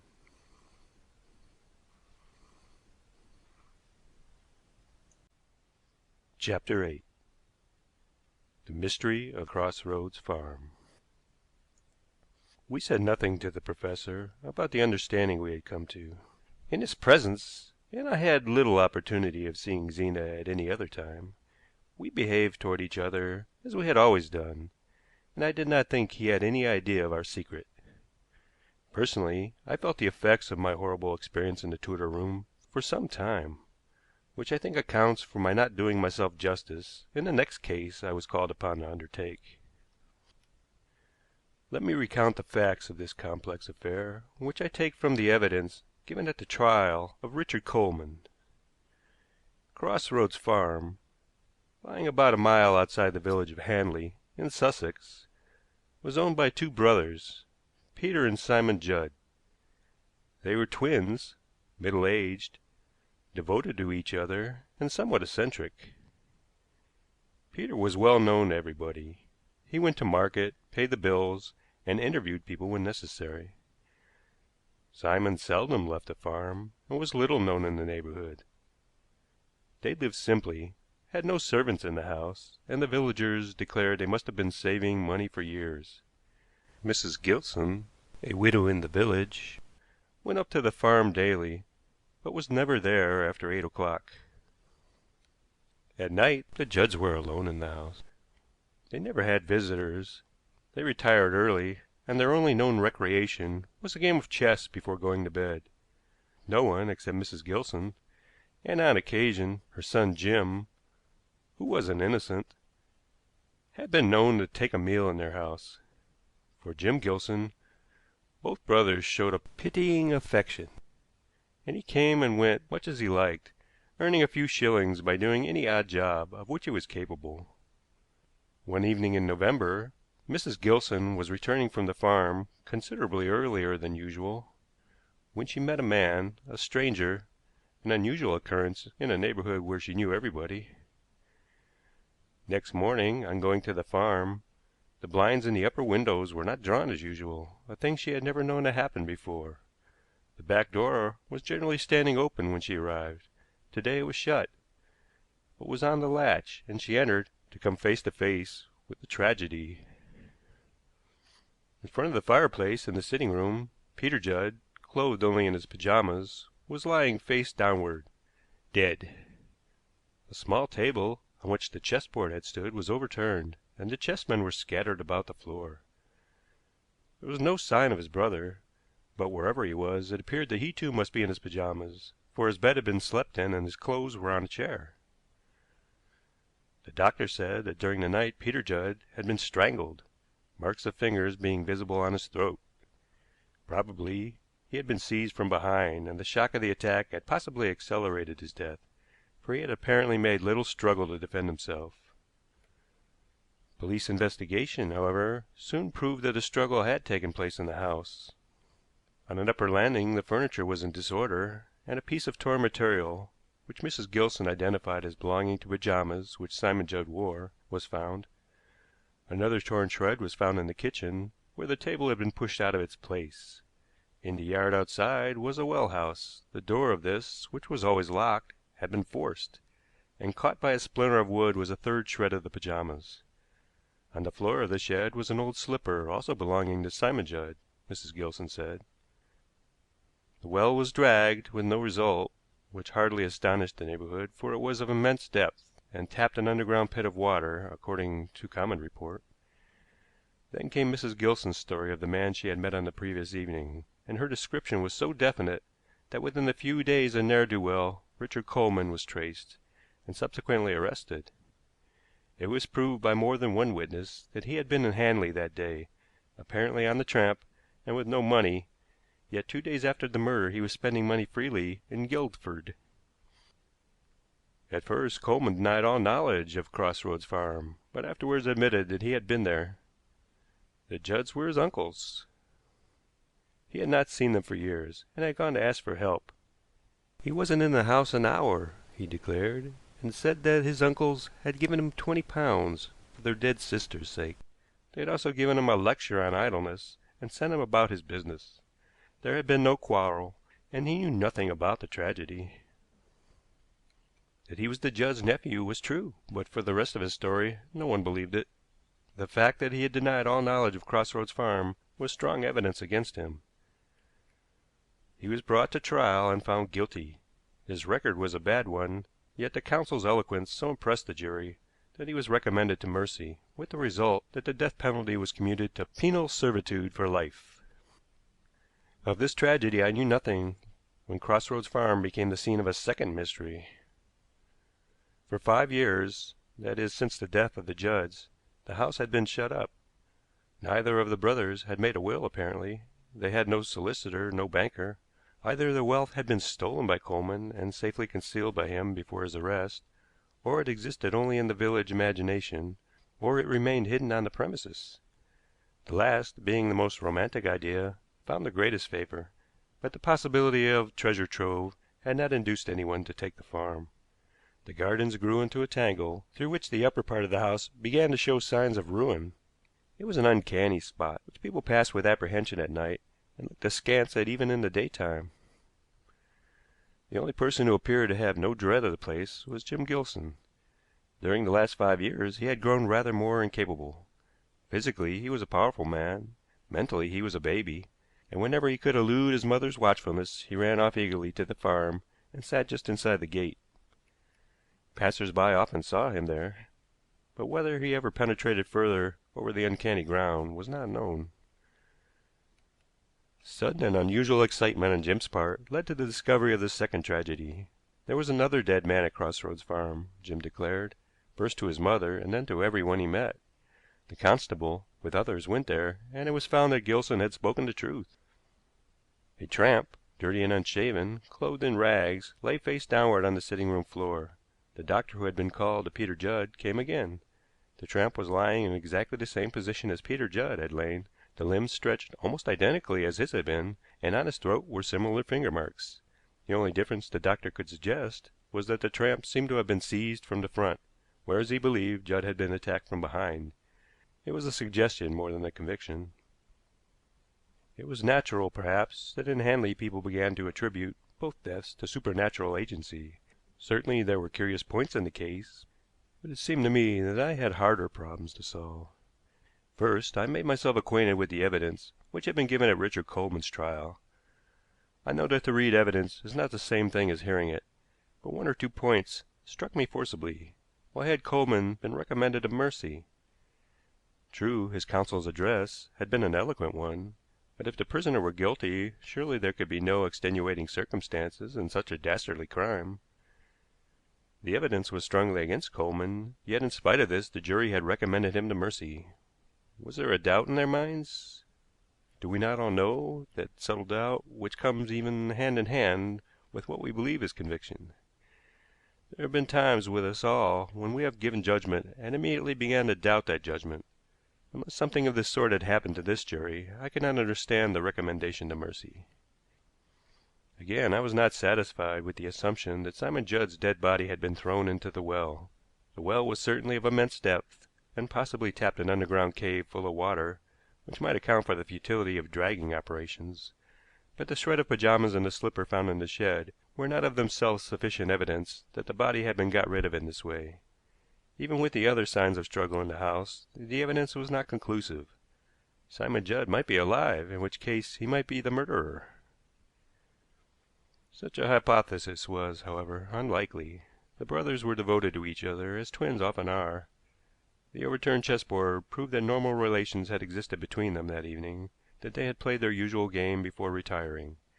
If Simon Judd was dead and his body was not in the well, where was it? Hidden securely, at any rate, and therefore, presumably, by someone who knew the farm well, which Richard Coleman did not. Again, why had the murderer troubled to hide only one body? Another point which struck me as curious was the wonderful accuracy of Mrs. Gilson's description of Richard Coleman. It was nearly dark when she met him. In passing, she could have little opportunity to examine him closely, yet her description was sufficient to lead to his arrest. These considerations set me speculating, and with more excitement than was usual with me I set to work to see how far my speculations were supported by facts.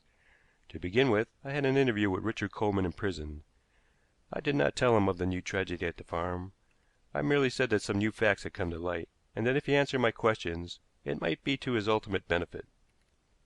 A man unjustly in prison does not easily believe that, he returned. However, he told me his version of the story, exactly as he had told it at his trial. Do you remember meeting Mrs. Gilson? I asked. Not particularly. You didn't stop and ask her the way? No. I met 2 or 3 people on the way to the farm. They didn't interest me, and I had no reason to suppose that I interested them. Why did you deny knowing anything about Crossroads Farm? Well, one way and another, there was a good deal against me at the time. It was natural to deny a leading statement like that made by the police, and I knew nothing about the murder then. You see, although I was innocent of murder, I wasn't an innocent man. I was in a hole, and attempted to lie myself out of it. Very foolish. It was a weighty argument against you. Did you see anyone else at the farm besides your uncles? It was true what I said at the trial, that one of the workmen had just finished talking to my uncles at the door as I came in. The man gave evidence, said he had parted with the Judds, much as I described, but he had not seen me. I thought he said that to try and help me a bit, because I'm certain he saw me. Do you think it was the same man? I didn't doubt that it was, but I couldn't have sworn to him. I was too much engaged in taking stock of the 2 men I had come to ask for help. Did you ask for work? No, money. Did you demand any special sum? No, and I didn't demand it. I asked. I was playing the penitent game, the prodigal anxious to reform. Had I demanded, I should have gotten nothing. I had sized up my men all right. I got £20, which was far more than I expected. I hadn't had such a sum to my name for years. Was the money given willingly?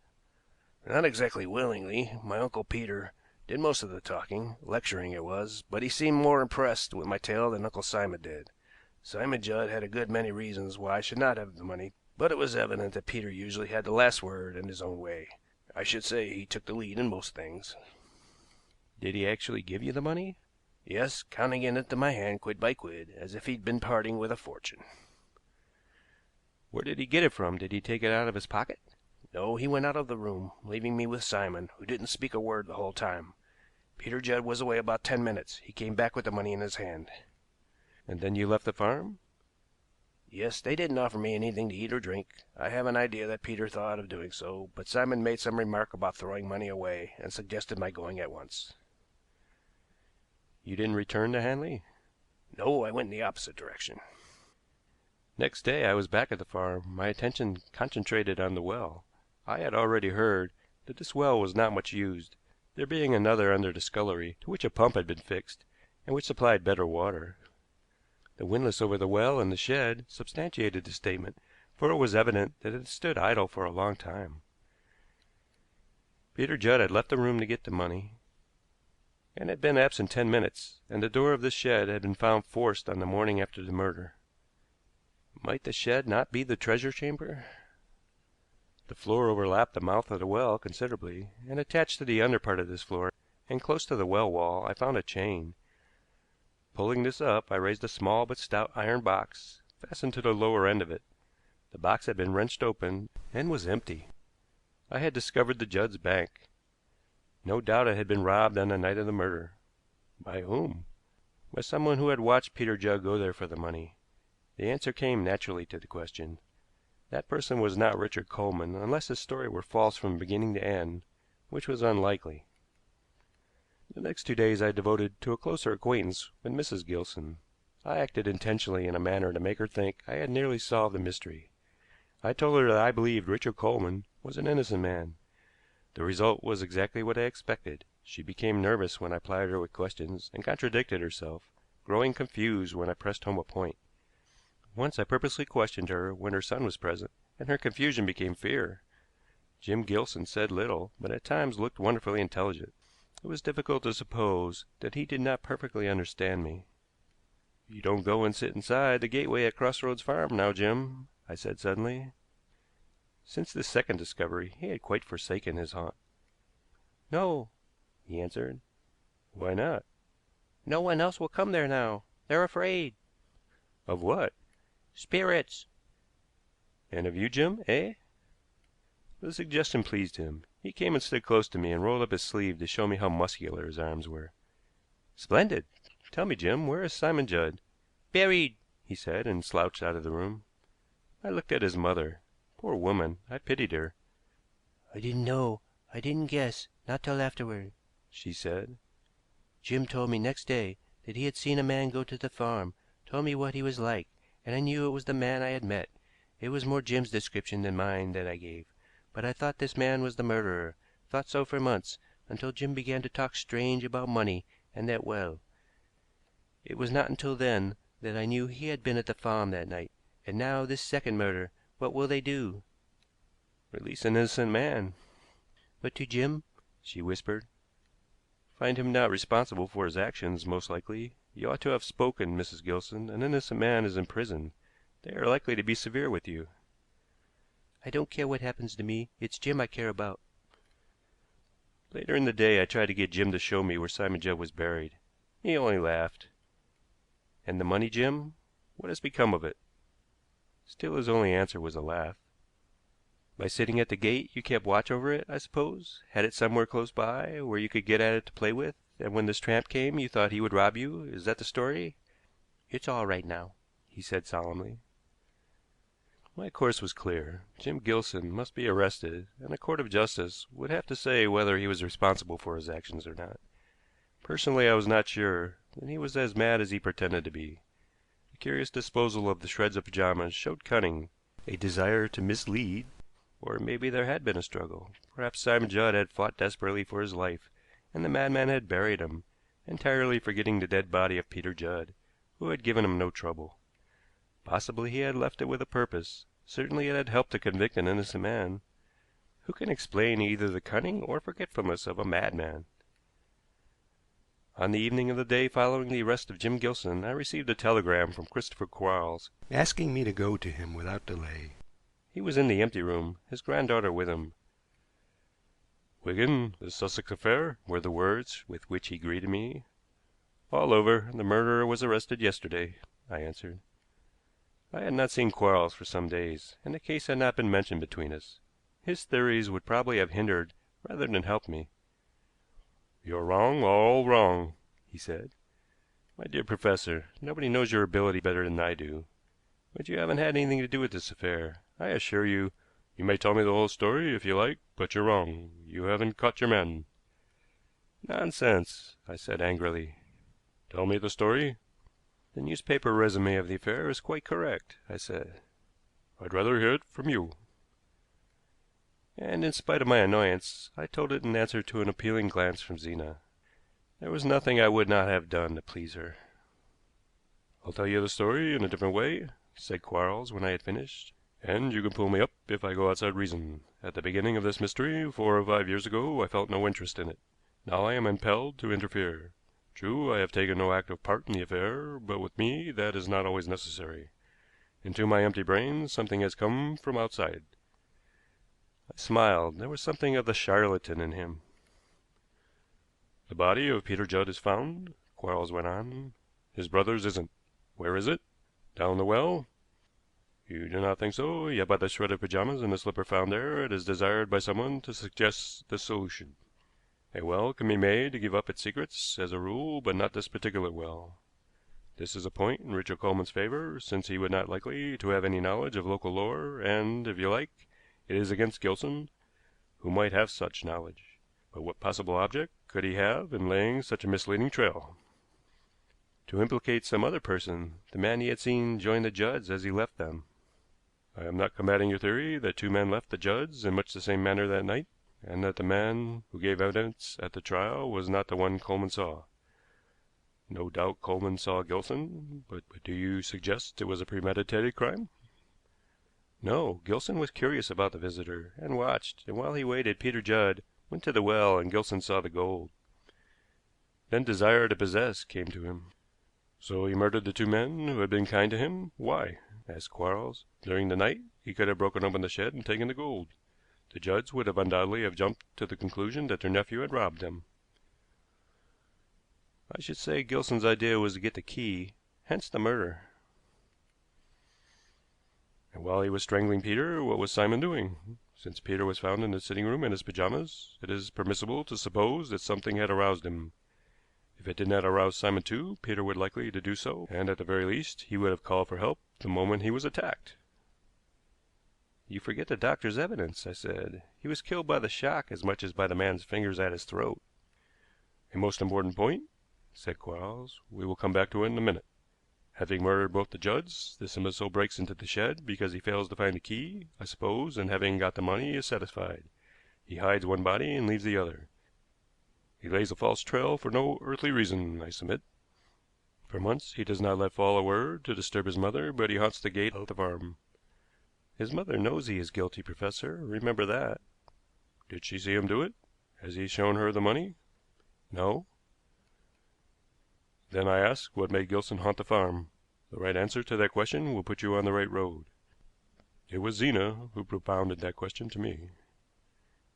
"In seeking for motives, we must not be too precise in dealing with a madman," I said. "I think his idea was to protect the money, which he had hidden somewhere close at hand." "I don't," said Quarles. "He was watching for the man who murdered Peter Judd." "Rather a fantastic conclusion, isn't it?" I said. "It might be were there no evidence to support it. Let me tell you the story as I imagine it. The twin brothers were very much attached to each other. Few people knew them well. They kept altogether to themselves. From Coleman's statement, it would seem that Peter took the lead. It was he who went for the money. He appears to have managed all the money transactions. It may have been merely a division of labor, but there may have been another reason. Perhaps Simon's temperament was to waste money, and to keep him out of temptation, Peter kept the key of the treasury." "Still a little fantastic, I fancy," I said somewhat contemptuously. "Quite true, and we will go a little farther on the same road. We will assume that the sight of gold was not good for the moral welfare of Simon Judd. So long as he did not see gold, he was content to go on his simple way. But the sight of it set him desiring possession. The nephew came, and 20 sovereigns were fetched from the treasury chest and displayed before Simon's gloating eyes. There was a sudden desire to possess gold himself. Peter had the key, had a hiding place for it, probably, and on this night, thinking of his nephew, was not careful enough to conceal that hiding place from his brother, or maybe he was forgetful and left the key on the mantelshelf. In the night he remembered it, or was aroused by some noise and went down to find Simon, who was fully dressed, taking the key. Some words may have been spoken, Peter may have reasoned with him, but Simon was beyond reason. He attacked his brother and killed him. The shock of such a thing may well have had something to do with Peter's death, as the doctor suggests. Would shock have such effect upon him, do you suppose, had he been attacked by Gilson, an innocent imbecile? I did not answer. Simon at once realized his position. Suspicion must fall upon him unless he was murdered too. So he laid the trail, shreds of his pajamas here and there, and the old slipper. The well would be an excellent grave for him. He remembered that Gilson saw Coleman arrive. Suspicion would fall upon Coleman. Conscience was dead now. He could take the gold. So he left Crossroads Farm, being careful to dress himself in clothes that probably only his brother knew he possessed, and left his ordinary clothes on the chair in his room. And Gilson? I asked. No doubt he saw Peter Judd go to the shed and was fascinated by the sight of the gold. At any rate, he remained there. He would see Coleman leave. That he saw the actual murder is unlikely. Did not know of it until the next day, I should conjecture, but he would see what Simon Judd did, would see him take the money and go. When he knew Peter Judd was dead, Gilson would guess who had killed him. He would say nothing because both men had been good to him, but knowing the two brothers, being in touch, perhaps, since he is one of God's fools, with a plane of thought which is above the normal man, he waited for Simon Judd's return, and he has not been disappointed. Not disappointed? I exclaimed. I imagine Simon spent his money riotously, every penny of it, conscience troubling him at times, which trouble he drowned with drink and drugs, but in the end he was irresistibly drawn back, a tramp, dirty, unrecognizable, except to the eyes expecting him, Gilson's. And then? Quarles paused for a moment. If Gilson watched him closely, as he probably did, he may some day, in a lucid interval, confirm my surmise. I think Simon Judd stood before the lifted veil when he returned to Crossroads Farm again, that on the spot where so many familiar hours had been spent he saw his brother once more, and remorse came to him. The gold had gone, you see. Every detail of that tragic night was recalled in a moment of time, and terror seizing him, he clutched himself by the throat and fell dead. I think you are right, dear, Zena said solemnly. But how was it no one knew him? I asked. Few people did know him, and he had passed through 5 years of debauchery. Find someone who knew some peculiarity he had. Coleman might help you here. Gilson knew him. Didn't he tell you Simon Judd was buried? That would be a day or so after the tramp had been buried in Hanley. This case was certainly one of my failures, although I had to accept praise when both Coleman and Gilson were released. It happened, too, that Coleman knew that, as a young man, his Uncle Simon had undergone an operation, the scar of which the doctor found on the tramp's body. Jim Gilson was never lucid enough to give a detailed account of what happened when Simon Judd returned to the farm, but piecing together statements he made at intervals, there is little doubt that Quarles's surmise was not very far from the truth. End of chapter 8.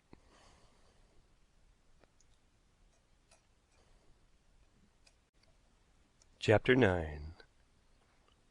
The Conundrum of the Golf Links.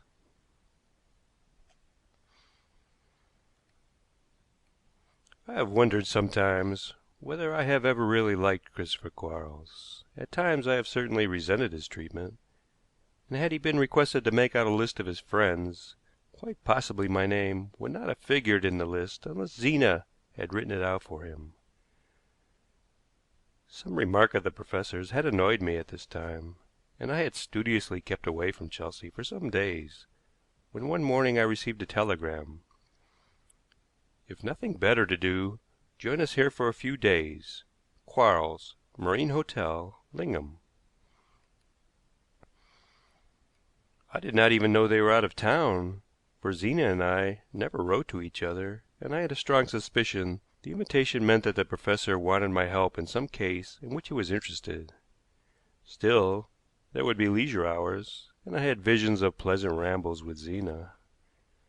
If I could manage it, some of them should be when the moon traced a pale gold path across the sleeping waters. I may say at once that some moonlight walks were accomplished, though fewer than I could have wished, and that although there was no business behind the professor's invitation, My visit to Lingham resulted in the solution of a mystery which had begun some months before and had baffled all inquiry ever since.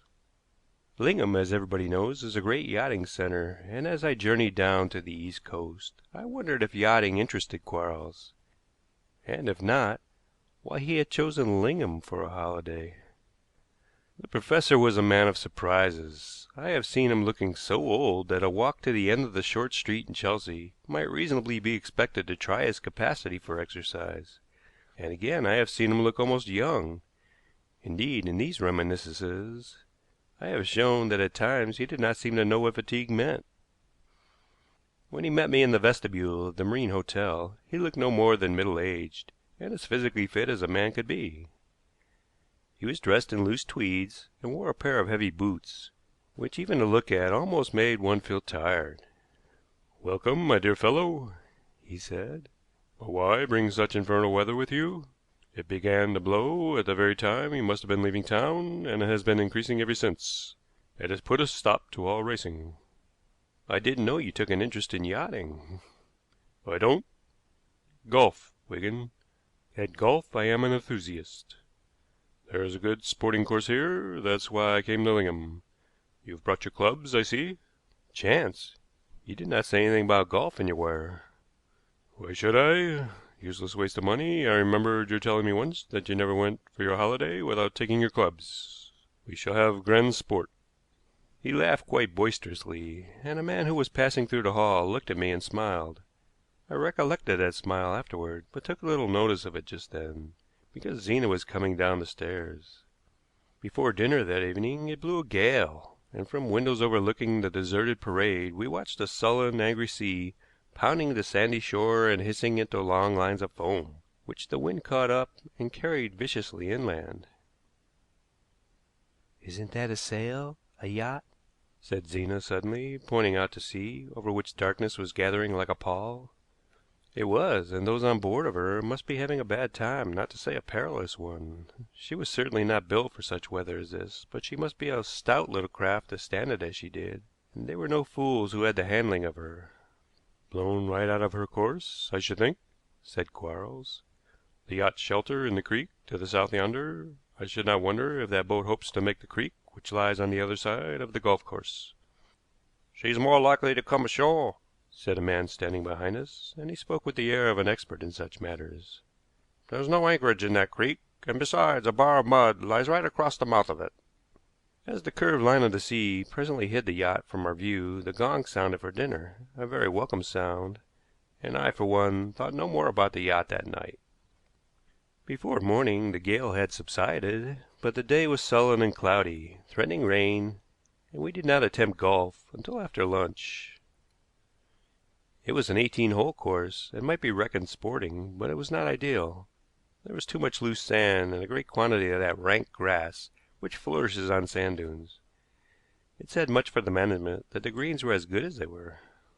I had just played 2 holes with the professor before I remembered the man who had smiled in the hall of the hotel yesterday. Certainly Quarles was an enthusiast. In all the etiquette of the game he was perfect, but as a player he was the very last word. He persisted in driving with a full swing, usually with comic effect.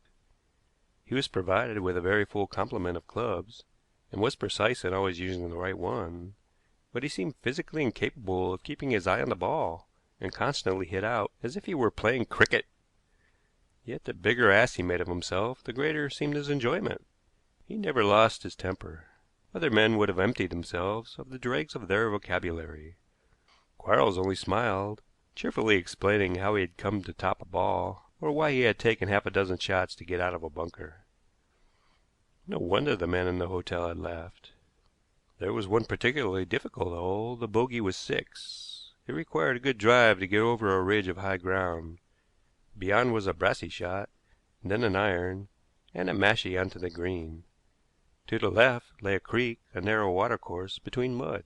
My drive did not reach the ridge, on top of which was a direction post, and the professor pulled his ball, which landed perilously near the mud. It took him 3 shots to come up with me, and when at last we mounted the ridge we saw there was a man on the distant green, which lay in a hollow surrounded by bunkers, behind which was the bank of the curving creek. 4! shouted Quarles. I almost laughed. It was certain the man would have ample time to get off the green before the professor arrived there. Quarles waited for a moment, but the man ahead took no notice. Possibly I had not heard him. The professor took a full swing with his brassey, and for a wonder the ball went as straight and true as any golfer could desire. "I am getting into form, Wigan," he exclaimed. "What is that fool doing yonder? 4!" This time the man looked round and waved to us to come on, which we did slowly, for Quarles's form was speedily out again. The man on the green was a curiosity. 35 or thereabouts, I judged him to be, a thin man, but wiry, with a stiff figure and an immobile face which looked as if he had never been guilty of showing an emotion. His eyes were beady and fixed you. His mouth gave the impression of being so seldom used for speech that it had become partially atrophied. His costume, perhaps meant to be sporting, missed the mark, looked as if he had borrowed the various articles from different friends, and he was practicing putting with a thin-faced mashie, very rusty in the head and dilapidated in the shaft. He stood aside and watched Quarles miss 2 short putts. Difficult, he remarked. I'm practicing it. Quarles looked at the speaker, then at the mashie. "With that?" Why not? asked the man. Why? asked Quarles. If I can do it with this, I can do it with anything, was the answer. That's true, said the professor, making for the next tee. There was no arguing with a man of this type. The tee was on top of the creek bank. I was right, said Quarles. Look, Wigan, they did make for this haven last night. It was almost low water. The bank on the golf course side was steep, varying in height, but comparatively low near the tee, and an irregular line of piles stuck up out of the mud below, the tops of half a dozen of them rising higher than the bank. On the other side of the creek the shore sloped up gradually from a wide stretch of mud. In the narrow waterway was a yacht, about 18 tons, I judged. That she was the same we had seen laboring in the gale last night I could not say, but certainly she was much weather-marked and looked forlorn. She had not had a coat of paint recently, the brasswork on her was green with neglect, and her ropes and sails looked old and badly cared for. Yet her lines were dainty, and, straining at her hawser, she reminded me of a disappointed woman fretting to free herself from an undesirable position.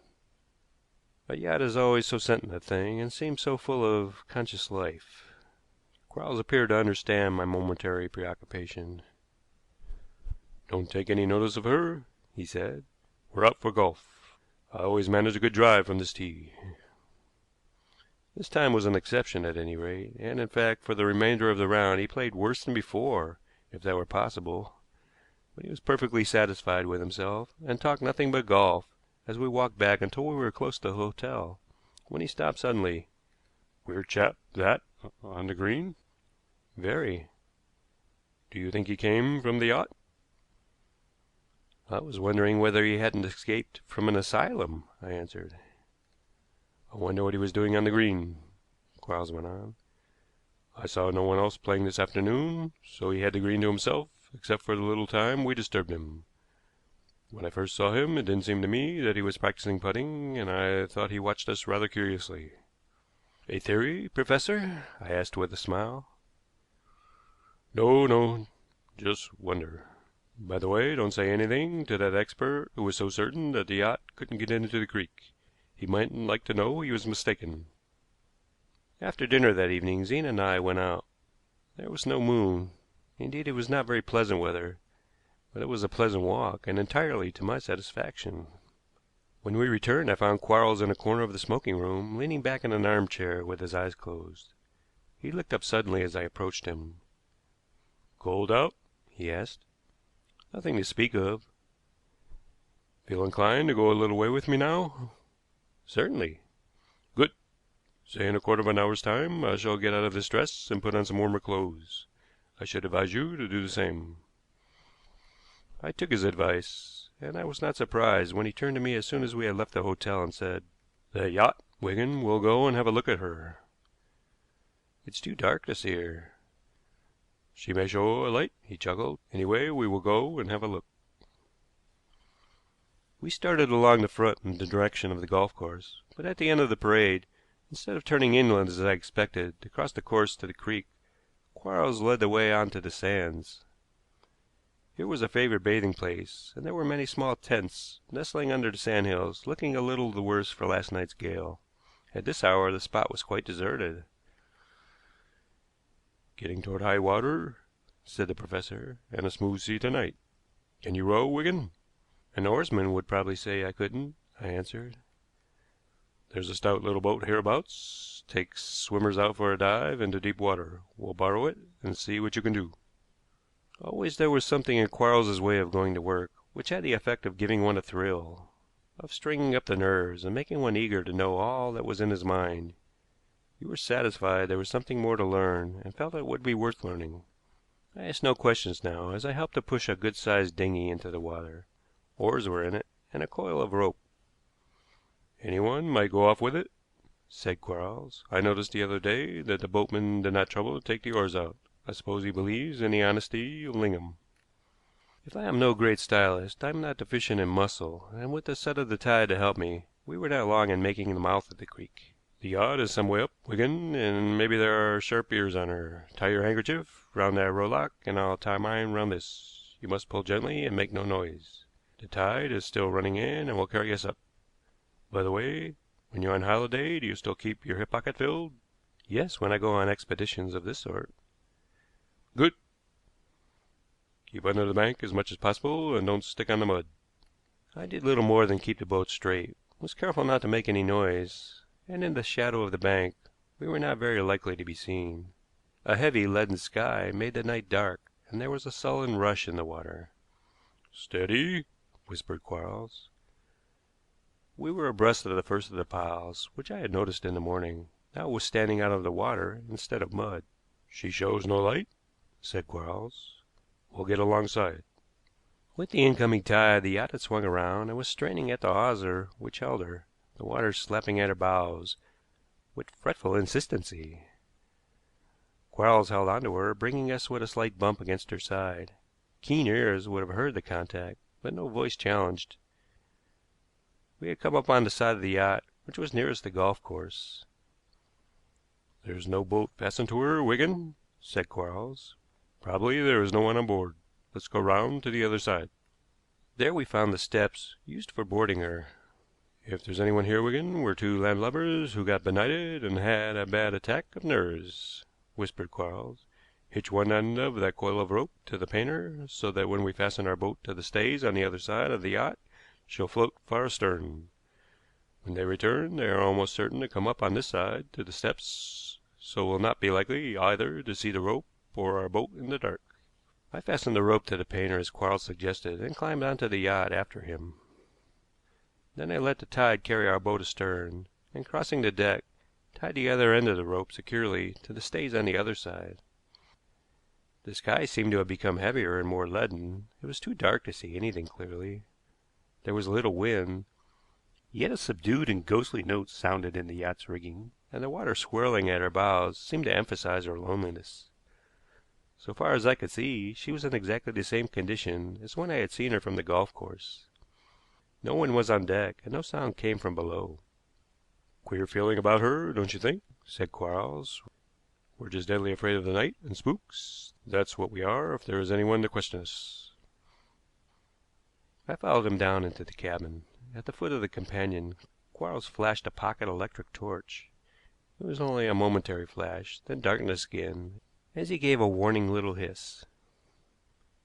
3 glasses on the table was all I had seen. I supposed the professor had seen something more, but I was wrong.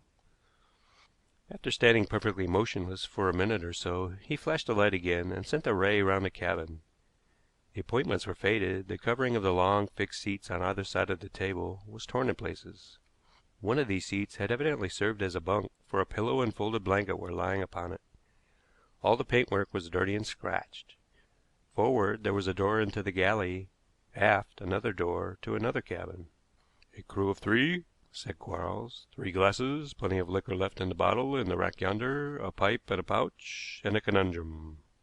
He let the light rest on a sheet of paper lying beside the glasses. On it was written: S. B. Piles, 1 with chain, ninth link, NB, direct, mud, high water, 90 and 4 feet. A conundrum, Wigan. What do you make of it? He held out the paper to me, a useless thing to do, since he allowed the ray from the torch to wander slowly round the cabin again. We must look at the pile with the chain, he muttered in a disconnected way, as though he were thinking of something quite different. And at the ninth link of the chain, I said. Yes, at the ninth link. A conundrum, Wigan. He stopped. His eyes had suddenly become fixed upon some object behind me. The electric ray fell slanting close by me, and when I turned I saw that the end of it was under the cushioned seat on one side of the table. The light fell upon a golf club, a rusty mashie. That man on the green was one of the crew, Wigan, said Quarles. And then when I picked up the club we looked into each other's eyes. Did I not say the yacht had a queer feeling about her? He said in a whisper. I knew what he meant. The mashie had something besides rust on it now, something wet, moist and sticky. Quarles glanced at the door of the galley as he put the paper on the table, careful to place it in the exact position in which he had found it. Then he went quickly to the cabin aft. On either side of a fixed washing cabinet there was a bunk, and in one of them lay the man we had seen on the green. The wound upon his head told to what a terrible use the club had been put since he had played with it that afternoon. He had been fiercely struck from behind, and then strong fingers had strangled out whatever life remained in him. He was fully dressed, and there had been little or no struggle. His would-be sportsmanlike attire was barely disarranged, and even in death his pose was stiff, and his set face exhibited no emotion. Quarles lifted up one of his hands and looked at the palm and at the nails. He let the light rest upon the hand, that I might see it. Then he pointed to a straight mark across the forehead, just below the hair, and nodded. We were back in the saloon cabin again when I touched the professor's arm, and in an instant the torch was out. I had caught the sound of splashing oars. Put the club back under the seat, said Quarles, and then, with movements stealthy as a cat's, He led the way to the galley door. We were in our hiding place not a moment too soon. Two men came hurriedly down the companion. A match was struck, but there was not a chink in the boarding through which we could see into the cabin. It seemed certain they had not discovered our dinghy, and had no suspicion that they were not alone upon the yacht. It's plain enough. There's no other meaning to it. The speaker had a heavy voice, a gurgle in it, and I judged the heavier tread of the two was his. 90 feet, it says, Captain, and we measured that string to exactly 90 feet. Feet might only refer to the fore, and not to both figures, was the answer in a sharp, incisive voice. He said it was both, and I'm not sure he lied, returned the man addressed as captain. The distance was originally paced out, no doubt, and pacing out 90 feet ain't the same as an exact measurement. We made allowances, growled the other. We'd been wiser to go on looking instead of coming back. You're too previous, mate. We didn't trust him any more than I did. Nobody had the name right enough, answered the captain. And the time, a year last February. I always put that job down to glider. Let's get back while the dark lasts. Come to think of it, strange glider. Should have made a confidant of him, said the other. Sized him up and took his chance for the sake of the missus, returned the captain. I'm not going back until I've seen whether he's got other papers about him. He chucked his clothes overboard, said the captain. He'd keep papers tied round him, maybe. I'll soon find out. There was a heavy tread, and the opening of the door of the cabin aft. There was the rending of cloth, and the man swore the whole time, perhaps to keep up his courage for the horrible task. Nothing, he said, coming back into the saloon cabin. Say, Captain, supposing it's all a plant, a trap. There was a pause, and my hand went to my revolver. If the suggestion should take root, would they not at once search the galley? He'd a mind to get the lot. That was his game, said the captain. They went on deck. We could hear them stamping about overhead. Then came an oath and a quick movement. I thought they were coming down again, but a moment later there was the soft swish of oars, followed by silence. Carefully, said Quarles, as I fumbled at the galley door. One of them may have remained to shoot us from the top of the companion. He was wrong, but it was more than probable that such an idea had occurred to them. They had discovered our dinghy. It had been cut adrift, and the scoundrels had escaped, leaving us isolated on the yacht. I snapped out a good round oath. "Can you swim, Wigan?" asked the professor. At full tide the creek was wide, and the sullen, rushing water had a hungry and cruel sound. "Not well enough to venture here, and in the dark," I said. "And I cannot swim at all," said Quarles. "We are caught until morning in low water. It's cold and beginning to rain. With all its defects, I prefer the cabin." He went below and declared that he must get a little sleep. Whether he did or not, I cannot say. I know that I never felt less inclined to close my eyes. We had been trapped. That made me mad, and I could not forget our gruesome companion behind the door of the aft cabin. There was a glimmer of daylight when Quarles moved. "This is nearly as good a place to think in as my empty room at Chelsea, Wigan. What do you make of the mystery?" "A trio of villains after buried treasure." "Which they could not find, and two of them are scuttling away to save their necks." "So you think the dead man yonder fooled them?" "No, I think there is some flaw in the conundrum. By the way, why is a golf course called links?" "It's a Scotch word for a sandy tract near the sea, isn't it?" But to an untutored mind, Wigan, especially if it were not Scotch, there might be another meaning, one based on number, for instance, as a chain consists of links, so a golf course which has 18 links. It is a possible view, eh?" "Perhaps." "I see they have taken a paper," said Quarles, "but I dare say you remember the wording S.B. That means South Bank, and B. North Bank. I have no doubt there is a pile with a chain on it. Whether with 9 or 90 links does not matter. It was on the green of the ninth hole that the man was practicing. For the word link, substitute hole, and you get a particular pile connected with the ninth hole, which, of course, has a flag, and so we get a particular direction indicated. From the high water line of the mud on the north bank we continue this ascertained direction for 90 feet, and then we dig down 4 feet." "And find nothing," I said. "Exactly. There is a flaw somewhere, but the treasure is there," said Quarles. "The rascals who have given us an uncomfortable night evidently believed that the man they called Glider had told the truth. More, they had already put the job down to him, you will remember."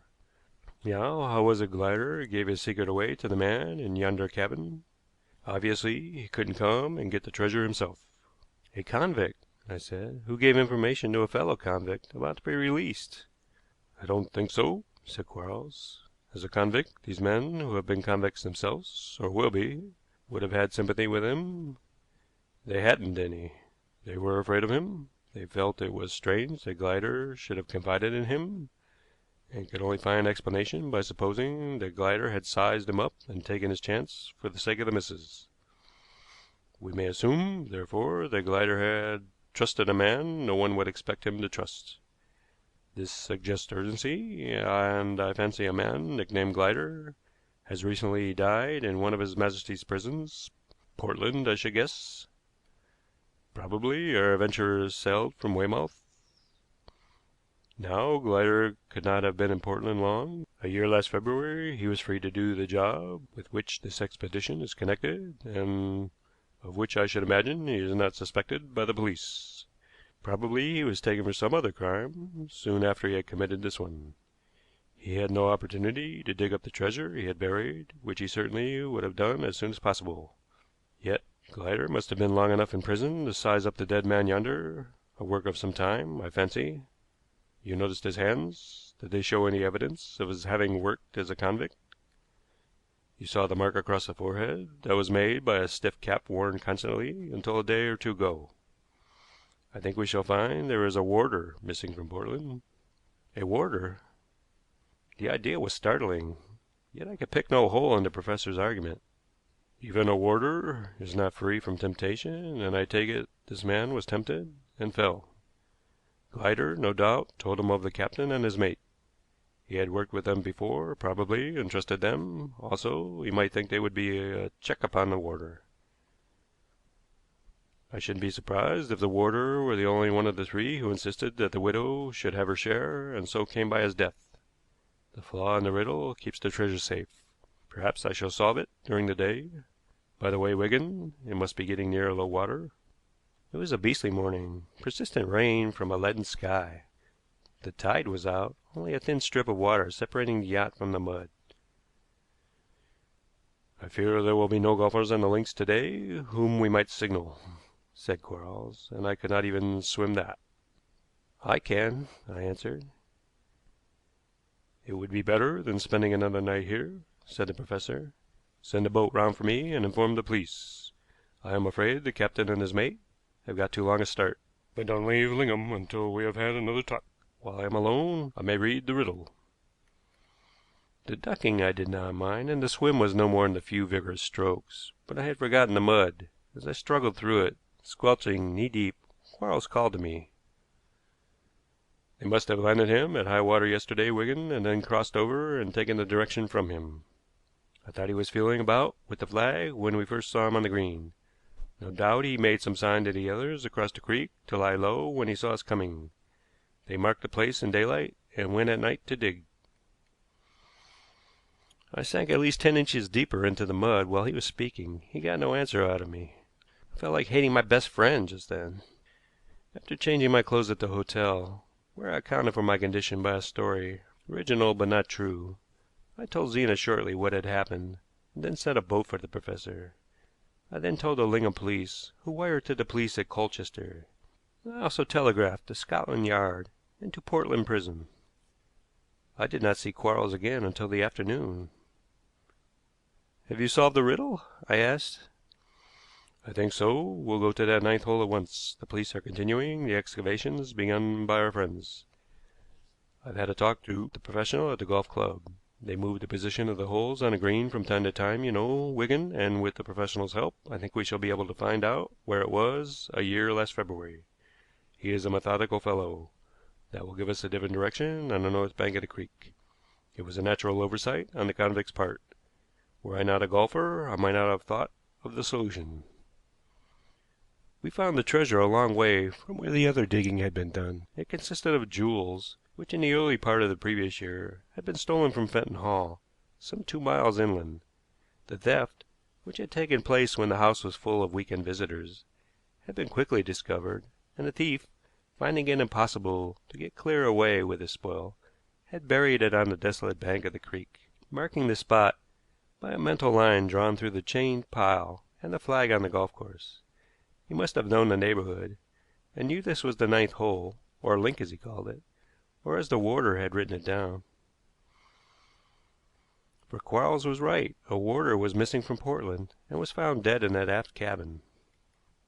The yacht was known at Weymouth, and belonged to a retired seaman, a Captain Wells, who lived at a little hotel when he was in the town.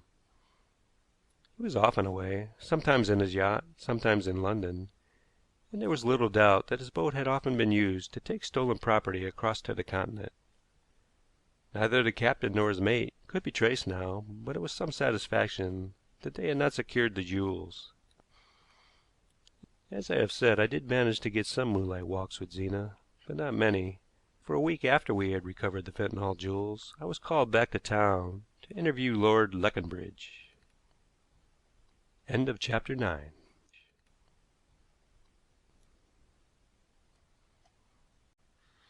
Chapter 10. The Diamond Necklace Scandal. I never heard Lord Leconbridge address the House of Lords, but it has been said that every sentence he uttered required half a dozen marginal notes, that his speeches were the concentrated essence of his vast knowledge, and, without annotation, were quite incomprehensible to those who were less familiar with the subject. I understood the truth of this when I was brought in contact with him over the affair of the diamond necklace, a sensation which set fashionable London gossiping all the season, and, according to some people, has never been cleared up satisfactorily. I can give the story Lord Leconbridge told me in a few lines. With his wife and Mr. Rupert Lester, his son by his first marriage, he attended a reception at the Duchess of Exmoor's in Park Lane. Lady Leconbridge was wearing the famous diamonds. He was about to present Jacob Hartmann, the banker, to his wife, when he noticed that the necklace was gone. His wife was quite unconscious of the fact till that moment. A search was instituted, but without result, and in the few hours which had elapsed between the time of the loss and my interview with him, nothing had been heard of the jewels. The story, as I told it 3 days later to Christopher Quarles, was an addition with marginal notes, the result of investigation and questions put to many people. "I am interested in Lord Leconbridge," said the professor. "He is one of the few men who count. Whether I shall get interested in his family jewels is another matter. Still, we happen to be in the empty room, and Zena is here to ask absurd questions, so tell your story, Wigan." When Lady Leconbridge came down to dinner that evening she was wearing pearls. As she entered the drawing room her husband admired her appearance and her dress, but suggested that the diamonds would be more suitable than the pearls. She questioned his taste and appealed to her stepson. This only appeared to make her husband more determined, and Lady Leconbridge went upstairs and changed the pearls for the diamonds. The jewels were certainly not lost on the way to Park Lane, for the Duchess of Exmoor noticed them 5 minutes before they were missing. The loss was discovered by Lord Leconbridge when he was about to present Jacob Hartmann to his wife. The reception was a semi-political one. A footman says he knew everyone who passed through the hall, and I have ascertained that the known thieves who might be able to deal with such stones as these were not at work that night. A curious story comes from a housemaid. On the chance of catching a glimpse of some of the guests, she was looking down from a dark corner of the stairs onto a corridor which was only dimly lighted, not being used much that evening, when she heard the low voices of a man and woman talking eagerly. The woman was either afraid or angry, and the man seemed excited. Then she saw a man come quickly along the corridor, and the next moment there was the sound of broken glass. She did not know who he was, and the woman she did not see at all. The servant thought no more of the incident until she heard that the diamonds were missing. The window of a small room opening out of this corridor was found broken, and I find ample evidence that it was broken from inside. A thief might have escaped that way, but it would be a difficult task. "Who first told you that Lady Leconbridge was wearing pearls when she went down to dinner?" asked Quarles. "Her maid." "Lord Leconbridge did not mention this fact?" "No, but later he corroborated the maid's story, as did also his wife and his son." "What is Lord Leconbridge's attitude?" asked Quarles. "He is extremely irritated, rather at the annoyance caused to his wife than at the loss of the jewels, I fancy." "Were I Lady Leconbridge, I should be something more than annoyed," Zena remarked. "Ah, that's not the point, my dear." And the professor picked up an evening paper. "At the end of a column of stuff dealing with this robbery there is this paragraph. Before her marriage, Lady Leconbridge was Miss Helen Farrow, an actress who was rapidly making a reputation. Not long ago, it will be remembered, he played Lady Teazle at a command performance of Sheridan's masterpiece.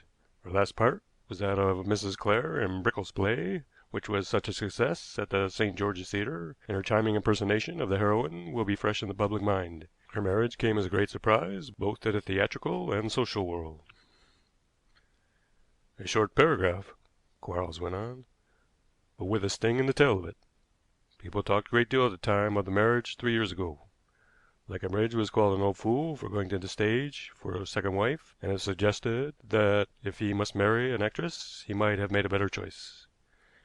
When this kind of thing is said about a beautiful woman, there are plenty of evil-minded persons to make the worst of it. You see, Zena, there is some reason for Lord Leconbridge's irritability."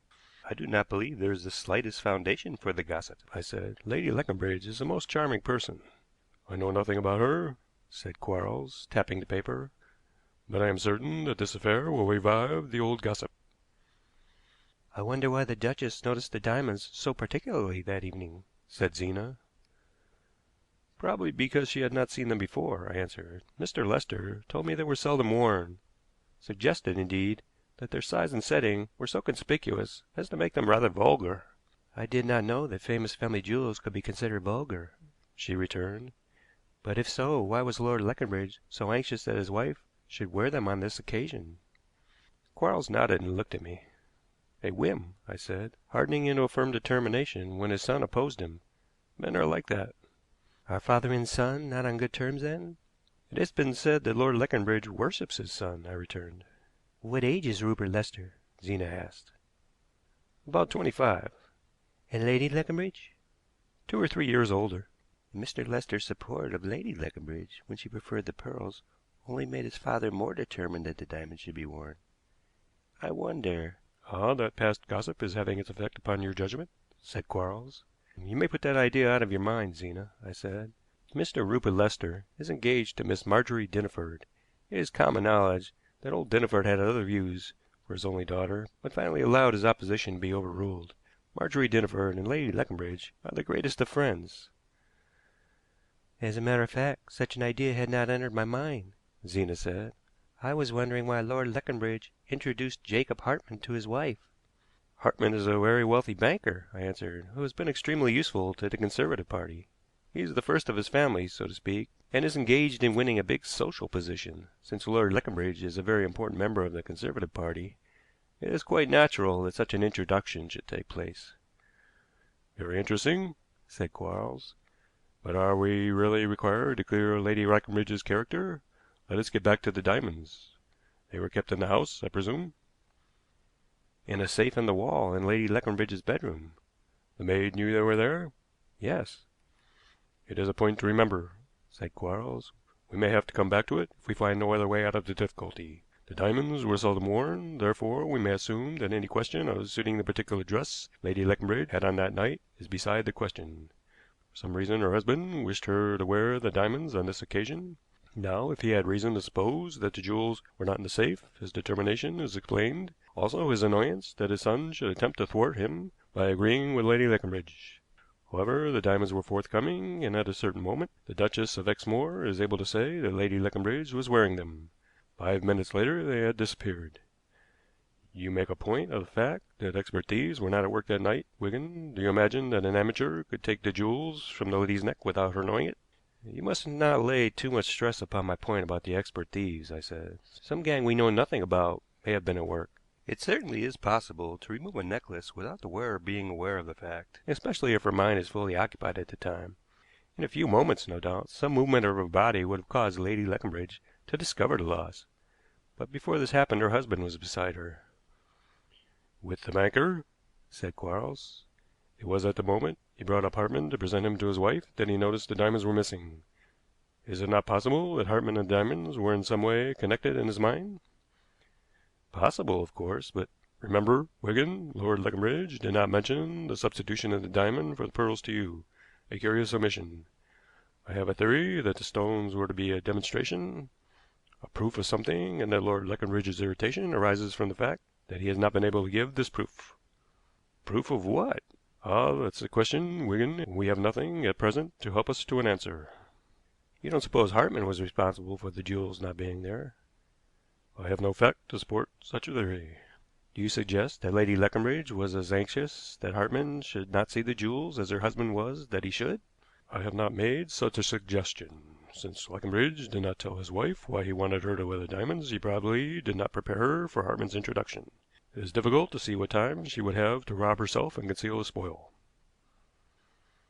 Is Lord Leconbridge a poor man? Zena asked. No, I answered, although I dare say he has plenty of use for his money. Perhaps he wanted to sell the diamonds.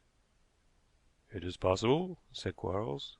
The stones were a means to some end. Just hand me paper and pencil, Wigan. My theory grows. Is Lady Leconbridge still in town? I believe she has gone to Grasslands. Their seat in Worcestershire. Poor lady, in the middle of the season, too. Read that, Wigan. And he passed me the paper on which he had been scribbling. I read it aloud. If the person who took or found the diamond necklace lost on the evening of Monday the 14th instant at the Duchess of Exmoor's house in Park Lane will return the same to Lord Leconbridge at 190 Hill Street, the said person will save himself or herself all further trouble. Get Lord Leconbridge's consent to insert that in the papers, said Quarles. If he presses you for a reason, you can say that an entirely innocent person is likely to be saved from grave suspicion. If you think that Lady Leconbridge is, I do not fancy I mentioned her name there, said Quarles sharply. We are after the truth, and Wigan, when the diamonds are returned, tell Lord Leconbridge not to mention the fact to anyone. Anyone, mind you, until you have seen them. When you go to see them, I want to go with you. You must arrange that as best you can. I had considerable difficulty in getting Lord Leconbridge to agree to the insertion of this notice, and his reluctance certainly gave support to part of the professor's theory. It looked as if he were bent on concealing some point of importance. However, he gave his consent, and the day following the appearance of the advertisement, I heard from him that the necklace had been returned. I had told him that when I came to see the stones it would be necessary to bring a fellow officer with me, so there was no need to explain Quarles's presence when we went to Hill Street. The necklace had been packed in wadding in a small flat wooden box, had come through the post unregistered, and had been posted in London. The writing on the brown paper covering was evidently disguised, and might be either a man's or a woman's. Quarles examined it with a lens, but made no comment. "You did not expect to regain possession of the necklace so easily, Lord Leconbridge?" he said, looking at the stones. No.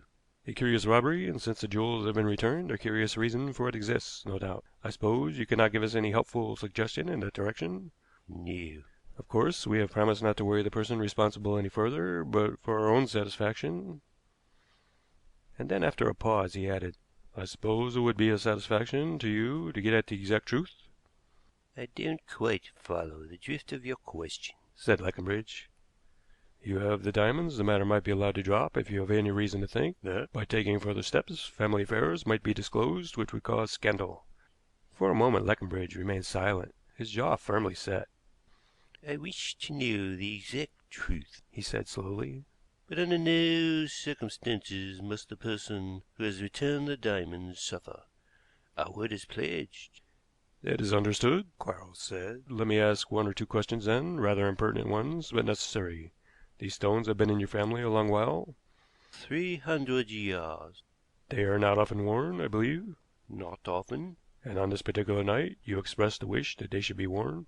I did. "Quite natural at such an important reception," said Quarles, as though the idea of there being a definite purpose behind the wish had never entered his head. "Lady Leconbridge offered no objection, I presume?" She preferred the pearls, but she changed them at my request. "You were not in the habit of keeping the jewels at your banker's?" No, they were kept in a safe in my wife's room. "Rather risky," said Quarles. "To an outsider it seems foolish to keep such jewels constantly in the house, especially when they are so seldom worn. Have you ever contemplated selling the diamonds?" Never. "Has Lady Leconbridge at any time suggested that you should?" Certainly not. "You are prepared to swear that your wife wore this necklace at the Duchess of Exmoor's reception?"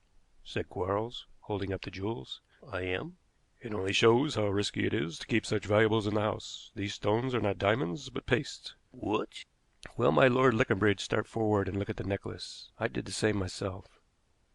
"Very well executed, but paste," said Quarles. Do you suggest? "Pardon me, I have made no suggestion. I have merely stated a fact." It isn't true. It's absurd. "You may prove me right or wrong by showing the stones to an expert. Why not show them to Jacob Hartmann?" Hartmann? Why to him? "Because I believe he knows more about precious stones than any man in this country." For the space of a minute Leconbridge and the professor stood looking at each other in silence. Did not know that, said Leconbridge. "I am a man of the world rather than a detective," said Quarles, his manner suddenly changing, "and to some extent I can appreciate your position. May I become a friendly adviser? Lock this necklace up, and let no one know it has been returned. Take my word for it that the stones are imitation, and leave the matter in my hands. I give you my word that I believe, when the full explanation is forthcoming, you will be perfectly satisfied with it. Will you trust me, Lord Leconbridge?" Yeah, came the firm answer, after a pause. "It will be the work of a few hours, I hope," said Quarles, taking up his hat. "And, of course, it is agreed that the person who returned the jewels is not to suffer." Quarles was thoughtful as we walked away from Hill Street, and well he might be. He had promised a great deal. How he was going to fulfill that promise was beyond my comprehension. "You expected to surprise Lord Leconbridge into an admission and were disappointed?" I said. "On the contrary, he told me rather more than I expected," was the answer. "Evidently he had a purpose in wanting his wife to wear the diamonds. It is fairly clear, I think, that he did not believe she had parted with the necklace. Therefore, his purpose had to do with someone who would be at the reception that night. Jacob Hartmann seems to fit that part. It is wonderful, Wigan, what a lot of trouble is caused when a person tells only half the truth." "I can understand Lord Leconbridge's reticence," I said. "Yes. As a fact, I wasn't thinking of Lord Leconbridge just at the moment. My present difficulty is to decide which road to take. One is easy, the other difficult. Let us get into this taxi. How true it is that the longest way round is often the shortest road home." He told the man to drive to Old Broad Street. "A theory may lead to disaster, Professor," I said. "Ah, but we are going into the city to look for facts. I have noticed, Wigan, that lately you have become strangely susceptible to beauty." I wondered if he had guessed that I was in love with Zena. "If you refer to Lady Leconbridge—" "I don't. I speak in the abstract. Still, there exists a certain amount of evidence against her, and your refusal to admit it has warped your judgment in this case, I fancy. Do you know Jacob Hartmann?" "No." "A very pleasant man, I am told. We are going to see him, so shall be able to judge for ourselves. You must question. I am merely your assistant. Your line is this: you have got Lord and Lady Leconbridge's story, and you are not quite satisfied. You recognize that the affair is a delicate one, but you are not going to wink at the compounding of a felony to hush up a family scandal." All the way to the city, Quarles continued to coach me, giving me certain points and questions which I was to lead up to gradually. I understood why he had warned me against susceptibility to beauty, for the whole trend of these questions was toward damning Lady Leconbridge. Mr. Hartmann received us in his private room. Although reluctant to talk about an affair which was no business of his, he was willing to give any help in his power. I repeated the story as Lord Leconbridge had first told it to me, just the bare facts, and I dwelt upon the delicacy of the affair. "You did not actually see the necklace, I suppose?" "No, and in the excitement I was not presented to Lady Leconbridge," Hartmann answered. Was she very much agitated? I asked. "She was curiously calm." "I believe you know something about precious stones, Mr. Hartmann?" "Gems are a hobby of mine," he said with a smile. "I want your opinion. Do you think paste might deceive an expert?" "At a casual glance, yes, if it were good paste." "For instance," I said, "if Lady Leconbridge had been wearing the necklace when you approached her, would you have known had it been paste?" "I should," he answered, with a satisfied smile. "But yours would have been only a casual glance. A man is more likely to be interested in a woman's beauty than in the jewels she is wearing. Besides, you would not expect Lady Leconbridge to be wearing paste." "I should have known," he said. "You say Lady Leconbridge was not agitated by her loss?" "I said she was curiously calm," he answered. "She was hiding her true feelings, perhaps. At the moment the actress may have predominated. You know, of course, that Lady Leconbridge was an actress before her marriage." "Helen Farrow, yes. Wasn't there some gossip about her at the time of her marriage?" "There was." "No truth in it, I suppose?" He shrugged his shoulders. "Evidently you think there was." "So much smoke must have some fire behind it, I am afraid," said the banker. "You have hinted at the delicacy of this affair, so you must ask me no more questions in that direction." "Her past could hardly have any bearing on the loss of the diamonds," I said. "I should have thought it might have," said Hartmann, "but then I am not a detective." Quarles shifted his position a little. From the moment he had sat down, he had been absorbed in the pattern of the carpet, apparently. "You might be right, I think," I said. "One thing is certain, an ordinary thief would have great difficulty in dealing with the stones." "I suppose so." "He could only pass them to someone who could afford to bide his time, receiving small payment for the risk he had run." "True." "And it would be extremely awkward for the person in whose possession the stones were found. That is the detective's point of view." "Such a person might be able to prove that he was a legitimate possessor." "I was thinking of the Slade case," I answered. "Messrs. Bertram, the pawnbrokers, you know, came very badly out of that. They looked uncommonly like receivers of property which they knew had been stolen." "Now I'm out of my depth," said the banker, rising to bring the interview to an end. "Just one question," said Quarles, looking up suddenly. "Is the necklace in one of your safes in the bank here?" "Here? It is hardly a joking matter." "It is not a joke, but curiosity," said Quarles. "I thought you would keep the jewels at Monsieur Bertram's and not here at the bank. It is rather awkward for you, Mr. Hartmann." "What do you mean?" "I am wondering how you will explain your possession of Lady Leconbridge's stolen diamond necklace." Hartmann stretched out his hand to the bell on his table. "Ring if you want it to be known that Jacob Hartmann, the well-known and much respected banker, is also Bartram's, who have a very bad name, I can assure you." "So you are here to trick me?" said Hartmann, thrusting his hand into his pockets as though to prevent himself touching the bell. "No, to warn you," Quarles answered. "I have not collected all the details yet, but I think you know more of Miss Farrow than you have admitted, and are inclined to be revengeful. You must not use the weapon which chance has put in your hands." "Must not?" "It would be folly. The jewels will be applied for in due course, and there the matter must end. A detrimental word concerning Lady Leconbridge and your position as sole owner of Bartram's would become awkward, while your chance of getting a footing in the society you are striving so hard to enter would be gone. Unfortunately for you, I know too much. I am inclined to be generous." "A poor argument," laughed Hartmann. "The interview is over." "Generosity is at a discount," said Quarles. "By the first post to-morrow Lord Leconbridge must receive from you ample apology. You must state emphatically that there is not a shadow of truth in the hints you have dropped lately concerning his wife. You must also confess that 3 years ago you were instrumental in spreading utterly false reports about Helen Farrow. You may excuse yourself as best pleases you." "I shall send no apology." "By the first post, please," said Quarles, "or by noon Scotland Yard will be busy with the career of Mr. Jacob Hartmann. Good day to you." It was not until we were in the empty room at Chelsea, Zena with us, that the professor would discuss the case. "The difficult way was the right one, Wigan," he said. "You are convinced, I presume, that Hartmann has the diamonds?" "Yes. Let me deal with the banker's part of the story first. Some theory in the solution, but with facts to support it. Since Leconbridge is an important member of the Conservative Party, and Hartmann has for some time supported the party, I asked myself why Hartmann had not met Lady Leconbridge before. Lord Leconbridge was practically bound to extend him hospitality; that he had not done so, in the only way serviceable to the banker, pointed to the probability that Lady Leconbridge would not know him. Why? Had he pestered her in the theater days, and, because she scorned him, had he been responsible for the gossip 3 years ago? It was evident, I argued, that there was some connection in Lord Leconbridge's mind between Hartmann and the diamonds. The banker had done or said something to make Leconbridge suspicious, had suggested possibly, among other things, that his wife could not produce the diamonds were she asked to do so. The real necklace had come into his hands, and he meant to take his revenge. "But how did he get the jewels?" asked Zena. "Let me clear up the banker first," said Quarles. "To day, Wigan, he gave himself away when he said he would know if Lady Leconbridge were wearing paste. Of course he would know, because he had the real stones. No doubt he would have pronounced them paste before the assembled guests, a disclosure which might have proved disastrous to Lady Leconbridge. Whether Hartmann knows the true story of the necklace or not, I cannot say." "What is the true story?" asked Zena. "We may conjecture fairly confidently up to a certain point," said the professor. "As Wigan told us the other day, Mr. Dinneford objected to his daughter's engagement to Rupert Lester. Dinneford is a wealthy man, fond of his money. Lester was a spendthrift and in debt. Lord Leconbridge came to the rescue and paid his debts, after a severe interview with his son, no doubt. I will hazard a guess that the son did not tell his father everything. Sons in these circumstances seldom do.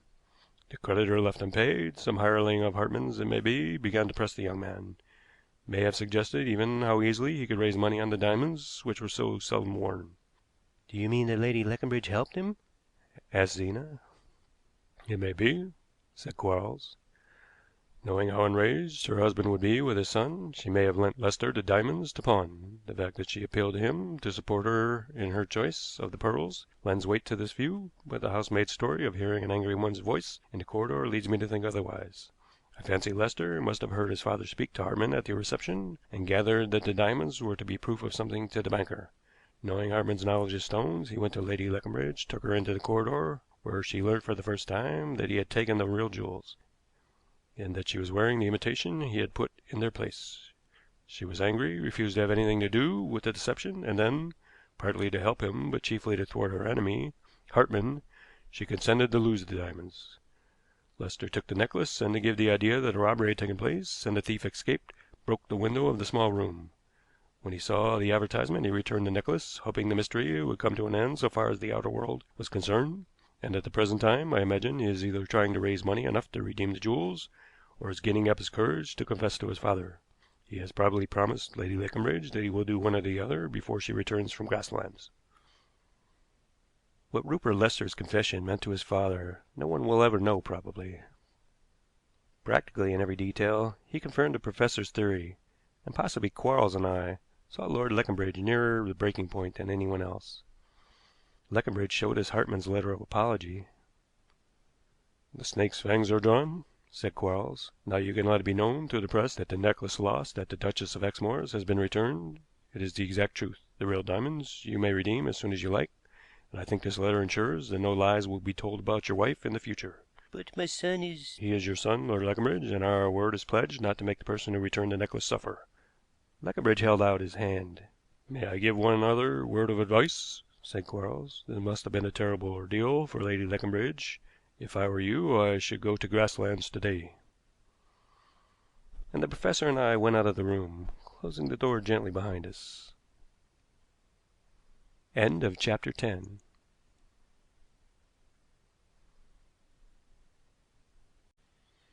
Chapter 11.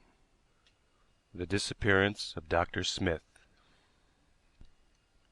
Zena had been away visiting friends, and on the very day of her return I was obliged to leave London, much to my annoyance. The case came into my hands only because the detective, who would have done the work in the ordinary way, was ill. Had he been well, little might have been heard of the affair, but through me it came under the notice of Christopher Quarles, and it was he who suggested that there was a mystery. Anyone who cares to turn up the files of the newspapers of that date will find that the police methods, and some commercial methods too, came in for rather drastic criticism. Dr. Richmond Smith had a house on the outskirts of Riversmouth, where he looked after 3 or 4 weak-minded patients. One afternoon in late September he went out, saying he would not be long. His wife was able to fix the time at 4:30. By dinner time he had not returned, and she became alarmed. He was a man of methodical, even eccentric habits. He seldom went outside his own grounds. The fact had caused people in the neighborhood to consider him peculiar, and his wife had no reason to suppose he had gone outside the grounds on this occasion. Dr. Smith's assistant, Patrick Evans, who was a male attendant, not a medical man, said he searched the house and grounds, expecting to find that the doctor had been taken suddenly ill. But the doctor was nowhere to be found. Later in the evening, Mrs. Smith communicated with the police. This man Evans was an intelligent fellow, and when I took up the case I found him extremely useful. He wasn't too full of his own ideas, and answered my questions definitely. So far as he knew, Dr. Smith had nothing on his mind. He was not the kind of man to commit suicide. Having to deal constantly with weak-minded people might have had an effect upon him, I suggested. It might, of course, Evans answered, but it hasn't had any effect upon me, and in a way I should say that the doctor was more of a phlegmatic person than I am. Nothing moved him very much. Had he enemies? I have no reason to think so. No money worries? He never said anything to suggest such a thing. Had there been any lack of money, I should have expected to see a certain pinching process in the house. There was no sign of this. The arrangements for the patients were on the side of luxury, and there was ample evidence of the kindest and most considerate treatment. I judged that Mrs. Smith was a capable manager. When I first saw her, she had got over her excitement, and was able to talk of her husband quite calmly. She admitted that he was eccentric, and she believed an eccentric action had cost him his life. She had some reason for this belief. Dr. Smith had a small boat of 5 or 6 tons, old and shabby, but perfectly seaworthy. This he kept moored in one of the small coves to the east of Riversmouth. This boat had gone. I examined these coves carefully. They were protected by a spur of rock which ran out to sea. Many of them were only caves eaten out of the cliffs, the depth of the water in them varying considerably. At low tide some of them were almost dry, while others, even at the greatest ebb, still had deep water in them. They were great holes, in fact, which the sea constantly replenished. That a boat had been moored in one of them was evident, and there was some doubt at first whether it had not been beached for the winter, as had been done in previous years, but no one knew anything about it, and the boat was not to be found. Until quite the end of September the weather had been perfect. There was no reason why the boat should not have been used with safety and pleasure, and on the night of Dr. Smith's disappearance the sea was perfectly calm. As a matter of fact, however, the doctor was never known to use the boat. The Riversmouth people declared they only knew Smith by the occasional glimpse they had of him in his garden when they passed, that they never met him either in the town or on the way to the coves. And indeed the only person who had any knowledge of him at all was Mr. Ferguson, a solicitor. On 2 occasions he had seen him at his house on small matters of business, and once he had met him in London to introduce him to an insurance company. Whether a policy had been taken out or not he did not know, as Dr. Smith had arranged to take the commission himself if he completed the policy. Evans was not prepared to say that the doctor never used the boat. It was true that he seldom went beyond the garden. This was not to say that he never did. People might have met him and not recognized who he was. Once or twice during the summer Evans had been out in the boat himself, at the doctor's suggestion. It was a good little boat, and quite easy for one person to manage. Mrs. Smith did not believe that her husband ever used the boat, and had never understood why he kept it. He had bought it for practically nothing, and she could only suppose that the fact of making a bargain had appealed to him. Was he careless about money matters? I asked. There was always plenty of money, she answered, but I know very little about his financial affairs. I think he was a little fearful about the future, and some 4 years ago he talked about insuring his life. Whether he did so or not, I cannot say. A description of the missing man was circulated in the press, but we could give no portrait. Such a thing did not exist. The Riversmouth people considered this publication futile. They were convinced that the missing boat was proof enough that the doctor had disappeared, and while I searched for additional facts, I was inclined to agree with them. I was not long without a solid fact to deal with. I have said that it was a calm night when the doctor disappeared, but since then the weather had changed. A southwesterly gale sent the great breakers foaming all over the shore, until even the waters of the sheltered coves were troubled. Between the east and the west cliffs was a stretch of shingle, and here, early in the morning of the fourth day, some wreckage was cast up by the swirling waters. There was no doubt that it was part of the doctor's boat. A fisherman and Patrick Evans were able to identify it even before a fragment bearing the name Betty came ashore. No body, however, was washed up, nor anything to suggest that the doctor had been on his boat. Certain inquiries necessitated my going to town the next day, and I took the opportunity of going to Chelsea, not really to see Quarles, but to see Zena. I had no need of his help in the Riversmouth case, and had he not been so anxious to know what I had been doing during the last few days, I should not have mentioned it. As it was, I told him the story. It's a strange thing, Wigan, but I have a presentiment for the last 48 hours that a particularly difficult mystery was coming to me. Have you any other case in hand or pending? No. Then this may be the one. I don't think there is much mystery about it, I answered. I expect the body to come ashore presently. How about the insurance? Asked Quarles. The policy is in force with the Meteor Insurance Company for £15,000. He has paid the premiums regularly, less commission. The premiums have been paid by check, I suppose? Yes. The doctor had an account at the Capital and Provincial here in London. It has never been a large account, but has been open for a long while. The doctor did all his business by letter, and does not appear to have been inside the bank for years. If he were in the boat, it is strange his body hasn't been washed up, isn't it? Asked Zena. I think a body might take longer to come ashore than wreckage, I answered, or it may have been caught in another current and will be thrown up farther along the coast. Quarles nodded. Of course, there is the possibility that Dr. Smith is not dead, I went on, that he has disappeared intentionally, hoping to defraud the insurance company. Were you thinking of that, Zena? No, I was only wondering why the body had not been found. And you, Professor? Oh, I haven't developed a theory yet. If no body is found, I presume the company will withhold the payment of the money for a time. Naturally, I didn't discuss that question with them, I returned. I imagine no very thorough search of the doctor's papers has yet been made, for Mrs. Smith knew nothing definite about the insurance, and indeed very little about her husband's affairs. Well, we must wait for the body, said the professor. You have the same opinion as I have, and expect it to come ashore. I have formed no opinion, he answered, but judging from your account, I should think the body will be found presently. When it is, I should like to see it, Wigan. The case doesn't really interest me yet, but my presentiment does. When I feel my particular corner of the web of existence trembling, But it is too late to get on my hobby tonight. I'm tired, and I dare say you and Zena want to have a talk. You're a lucky dog, Wigan, a very lucky dog. He chuckled as he left the room, and Zena and I looked at each other in astonishment. It was the first intimation he had given that he knew our secret. He declared later that he had known it exactly as long as we had, which was probably an exaggeration, but at any rate it made things easier for us. I returned to Riversmouth next day, and 2 days later the doctor's body was found. As I had suggested to Zena, it had evidently been caught by another current and was discovered among the rocks in a little bay about half a mile east of the coves. A lad saw it from the top of the cliffs and gave information. I telegraphed to Quarles at once, and he arrived in Riversmouth that afternoon. Mrs. Smith, Patrick Evans, and the solicitor, Ferguson, had already identified the body when Quarles and I went to see it at the mortuary. The professor spent a long time examining the dead man and his clothing. He was particularly interested in the collar of his coat and in certain rents in the coat and trousers. I must confess he seemed to be looking for a mystery where none existed.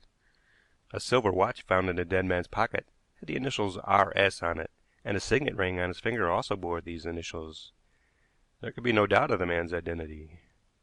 "What are you looking for?" I asked. "Nothing." "The presentiment is misleading you." "Maybe," said Quarles. "There is no doubt he was drowned, and there is not the slightest indication that he was the victim of foul play before he was in the water." "I am inclined to agree with you." "The only question is whether his death was the result of an accident or whether he committed suicide." "I shouldn't like to express an opinion," Quarles returned shortly. "By the way, Wigan, who found the body?" "A boy belonging to the town." "I suppose we can get hold of him. He's ready to talk to anyone about it." "We'll go and find him," said Quarles. "I'm staying in Riversmouth tonight. No, not with you. I don't want to be identified with the case in any way. When is the inquest?" "The day after tomorrow." "Then tomorrow afternoon you might show me these coves." "Certainly." "Now for this boy." The wind was blowing half a gale as we went through the town. "It has been blowing like this ever since the night the doctor disappeared, hasn't it?" asked Quarles. "Worse than this part of the time. What's the theory, Professor?" "I'm wondering whether there is not some way of clearing up the accident or suicide question." We found the lad at his home, and Quarles listened attentively to his graphic description of seeing the water playing with the corpse as it lay caught on the rocks. "Had you gone that way on purpose to see if it had come ashore?" asked Quarles. "I had and I hadn't. You don't know old Clay, I suppose. He's a fisherman who thinks he knows everything, and he said it was impossible for a body to be washed up on that side of the east cliff." "And you knew better?" "It wasn't that. There were several people standing round at the time, and they laughed at old Clay for being so positive. He was wrong, you see." "Evidently. Do you remember who was there at the time?" "I didn't notice. I was listening to what Clay was saying. I don't suppose he'll talk so much after this." Quarles made no comment on what the lad had said as we walked to the end of the street together, and we parted after arranging our visit to the coves on the following afternoon. Next day, about noon, I walked up to see Mrs. Smith. The assistant, Evans, came to me, bringing me her apologies. Unless there were anything of the gravest importance, would I mind coming again? "The fact is, she has been upset this morning," Evans went on. "A gentleman unexpectedly turned up to see the doctor about a new patient coming here. He had not heard of the doctor's tragic death, and Mrs. Smith had to explain." "Very trying for her," I said. "And to make it worse, the man was rather stupid," said Evans. "He didn't seem to understand the position, nor why the doctor's death should prevent arrangements being made. He appeared to have got it in his head that we were unwilling to let him see how the house was conducted. I was called in to the rescue, and I took him over the house. If the weak-minded patient is a relative, I should think the disease is hereditary." "Why?" "He could not understand any explanation," said Evans. "He even selected a bedroom, which happened to be mine, and would go into detail why it was exactly the room he desired. Of course, the house is to be given up. I believe the relations of the three patients we have already have been written to." I wanted to ask Mrs. Smith if the doctor's papers throw any light upon his death. "They do not. Mr. Ferguson was here nearly the whole of yesterday, and he told me there was nothing to suggest that the doctor was in difficulties, or that he contemplated taking his own life. His will was found. He leaves everything to his wife, but Mr. Ferguson said there was not much to leave beyond his life policy." "That represents a large sum," I said. "Does it? I'm glad for Mrs. Smith's sake. Mr. Ferguson didn't mention the amount. I wish it had been large enough for the doctor to think of leaving me a bit. At my age a man doesn't easily get another job." In the afternoon I met Quarles, and we went to look at the coves. Even at high water, it was possible to walk around them by means of a fairly wide ledge of rock. I showed him where the boat had been kept, pointing out an oar and a boathook lying on the ledge, but he took only a perfunctory interest, and spent much more time examining the adjoining coves and the projecting spur of rock which ran out to sea. He scrambled out to the end of this spur and seemed interested in the waves breaking upon it. Then he turned and surveyed the land, taking a pair of glasses from his pocket to examine the general contour of the coast more clearly. "It would be under that point yonder where the body was found?" he said. "Yes." "It is possible to walk round the rocks to that point, I suppose?" "Yes, but—" "Oh, I am not going to do it," he answered. "I was only wondering why old Clay was so certain that a body could not be washed ashore there. Has anything further happened since we parted yesterday?" I told him about Mrs. Smith's visitor. "You didn't catch sight of him, Wigan?" "He had gone before I arrived." "I wonder if you knew anything about the doctor?" Are you not yet satisfied that this is not the difficult case about which you had a presentiment? I asked. No, was the sharp answer, as he replaced the glasses in his pocket. I am going back to Chelsea to think about it. Found drowned, that will be the verdict of the inquest tomorrow, but that won't prove anything. Mrs. Smith is going to leave Riversmouth, you say? So Evans told me. The moment she moves, have her watched, said Quarles. Put the best man you have on the job. It is likely to be a long business, and in the meanwhile a hint might be given to the insurance company not to be in too great a hurry to pay over the money. Would you have Patrick Evans watched, too? I asked, a little sarcasm in my tone, perhaps, for any suspicion of Mrs. Smith seemed to me ridiculous. No, you can let him go where he likes. He is all right. And he looked at me steadily for a moment. I knew what was passing through his mind. Quite recently he had become interested in the case which was in my hands. He had opposed my solution of the difficulty with another which contradicted me at every point, and we had almost quarreled about it when a new fact came to light, proving that he was altogether wrong. Even Christopher Quarles was not infallible. Evidently he had noticed the sarcasm in my voice, and would have me remember how often he had been right. In the Riversmouth case, I argued, the professor was hampered by circumstances. He had got it into his brain that he was called upon to deal with a difficult problem, and very naturally he saw difficulties where there were none. I knew from my own experience that for a detective a preconceived idea is deadly. He can only see things from one point of view. I was convinced that this was Quarles's position, and the straightforward evidence given at the inquest next day only confirmed this conviction. If doubt remained in anyone's mind as to the identity of the body, it was settled beyond all question. A large sum of money being involved, the insurance company sent down an official who had seen Dr. Smith when he called about taking out a policy. He recognized the dead man at once. Quarles was not even right as regards the verdict. The doctor's evidence suggested that there was certain signs of a struggle which one would not expect to find in a deliberate suicide, but which were natural if a man tried to save himself from drowning. This, and there being no reason why Dr. Smith should have taken his own life, and the conviction of his wife and his assistant that he was not the kind of man to do such a thing, so impressed the jury that they returned a verdict of accidental death by drowning. It would have been an end of the case had not the insurance company raised difficulties and made all sorts of excuses to delay the payment of the money. Criticism was aroused. Letters appeared in the papers. The company stated that they were acting on the advice of their solicitors, and then someone suggested that solicitors of such standing as the firm mentioned would hardly persevere in such advice unless the police authorities were behind them. So police methods were criticized by all kinds of people anxious to rush into print, and since I was the immediate cause of the trouble, acting on Christopher Quarles' advice, I grew a little anxious. Mrs. Smith had come to London and was staying at a boarding house in Bloomsbury, a most injured woman by common consent. From the moment she had left Riversmouth, I had her watched, and nothing had happened. Why had I set a spy upon her movements? Because I had listened to Quarles in that empty room at Chelsea. 2 days after the inquest, I went to see the professor. He had read the account in the papers. You see, it was not found drowned, I said. I thought it would be, he returned. A momentary ray of light illumined those 12 good men, and they agreed that it could not be suicide. Of course, it might have been an accident, I said, but I don't think the evidence justified the verdict. A strange case, Wigan, and very difficult because it seems so easy. There are one or two curious points to begin with. Practically, no one in Riversmouth knew Dr. Smith. He seldom went outside his own grounds. It is reasonable to assume, therefore, that he was a peculiar man.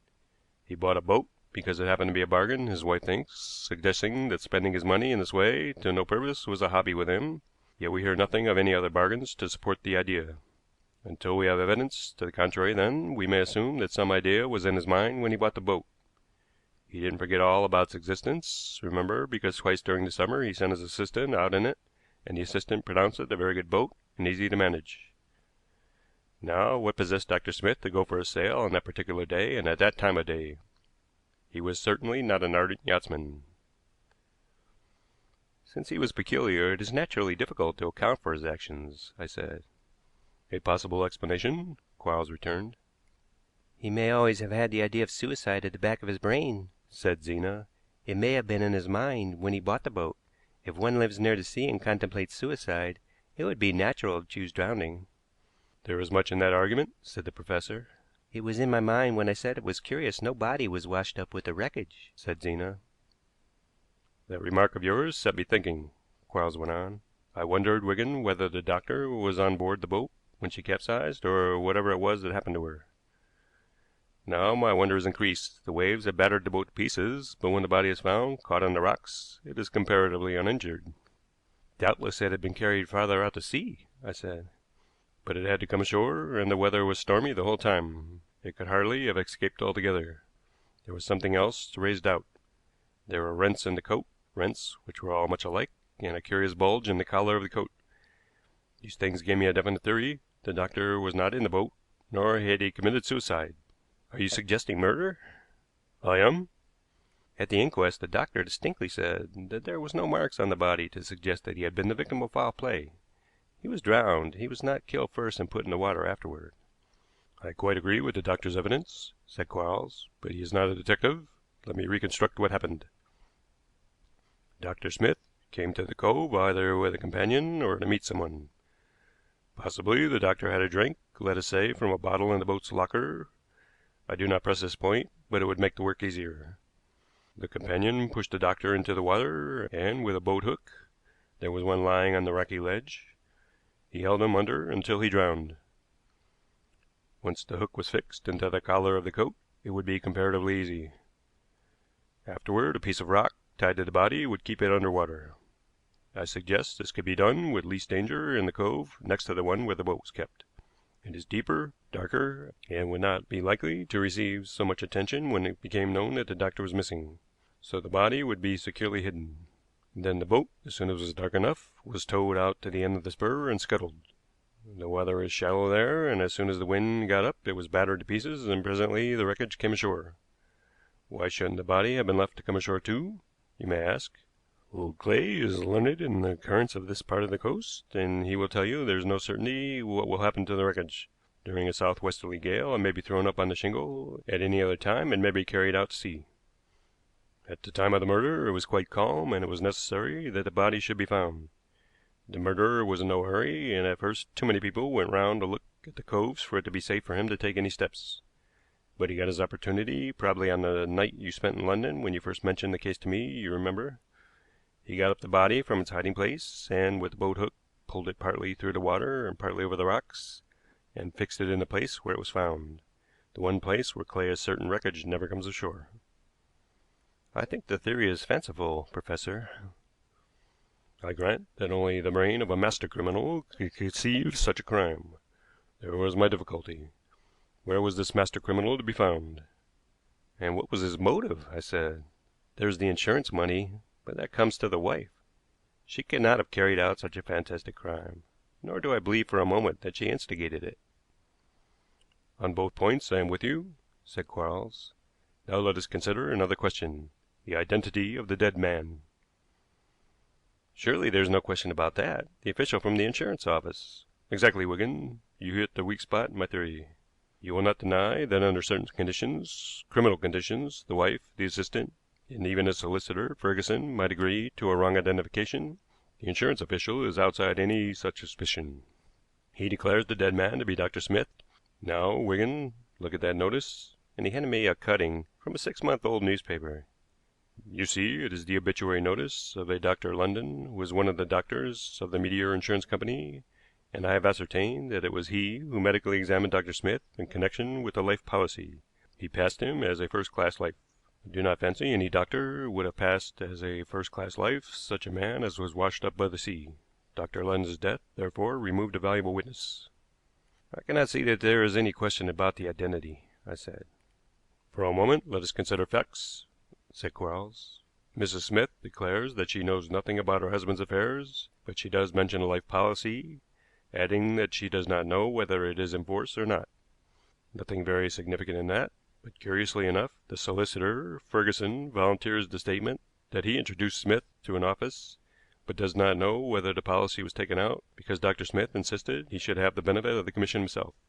Ferguson is in a small way of business. It is evident that he did not do much work for Dr. Smith, and one wonders why he met him in town and took all this trouble when he was to get nothing out of it. The assistant, Evans, knows nothing about a life policy. In fact, intelligent as he is, he gives little information whatever. Yet there is no doubt that he was a person of some consequence in the household. When the man came to see Dr. Smith, Then Mrs. Smith had to explain that her husband was dead. Evans was sent for, and he told you that he had a trying time with the old gentleman. He did. I was the old fool, said Quarles. You? I wanted to see the house and its inhabitants. Mrs. Smith was upset. She was, in fact, a little afraid of me, Wigan. I was an unexpected element in the affair. Patrick Evans is intelligent, very much so, but he did not give you quite a correct version of what happened. He was not sent for. He came into the room with Mrs. Smith, and he did most of the talking.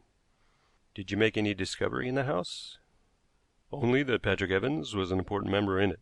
Now, the fact that only these three people had identified the body fitted my theory exactly, but when the insurance official did so, I was puzzled. Still, my belief is this, that the person taken to the insurance company by Ferguson was not the same person who afterward went to Dr. London to be examined. The difficulties your theory gets over, Professor, are enormous. Look at it this way, said Quarles. Dr. Smith, who was a man of no importance and had done little in his profession, took a weak-minded patient into his house. Where he lived at the time we do not know. This patient may have had friends who died. Possibly he was left on the doctor's hands without adequate payment. We will suppose, further, that this patient had peculiarities, a love of being important, of being somebody, of being flattered, and, above all, of loving a secret to an abnormal degree. Except to those who knew him well, he appeared a normal individual under ordinary circumstances. We get to facts when we say that Smith had schemes in his head. He contemplated insuring his life for a large sum, and we will assume that he meant to reap the benefits himself. How did he go to work? He took a house at Riversmouth, where he was unknown, and in due course arrived there with his wife, who was privy to his scheme, and his one patient. It was not until he had settled in Riversmouth that he had patients, I said. That fact is established. Let me get to my point, Wigan. It was necessary that the doctor should have an assistant, so we get Evans at Riversmouth. The doctor, by flattery, by pandering to his love of secrecy, suggested to his patient that he should call himself Dr. Smith. So the scheme was floated. It must necessarily be a work of time, during which the doctor must live. He took three other patients, who were well cared for and looked after, chiefly by Evans. Through Ferguson, who I suggest became a partner in the scheme, the insurance was effected. When the time was ripe, Dr. London being dead, this patient, who had come to be known as Dr. Smith by the few people who had caught sight of him, was murdered, drowned in the way I have suggested, by the doctor. The wife remained to claim the money. So we watch her, and through her we shall presently catch her husband. And the assistant? I asked. I grant, Wigan, that the facts supporting my theory are not so strong as I could wish. That is why we cannot act, why we must wait. We have a master criminal to deal with in Mr. Smith, who remains in hiding for a time. What he calls himself now I cannot say, but we know him as Patrick Evans. We had to wait a long time. Mrs. Smith even had the temerity to commence legal proceedings against the insurance company, and then, probably for the purpose of getting coached upon some difficult point, she had a secret meeting with Evans in a restaurant in Soho. Husband and wife and the solicitor Ferguson were arrested. Mrs. Smith and Ferguson were brought to trial and sentenced as accessories before the fact, but the doctor succeeded in committing suicide in his cell. End of chapter 11.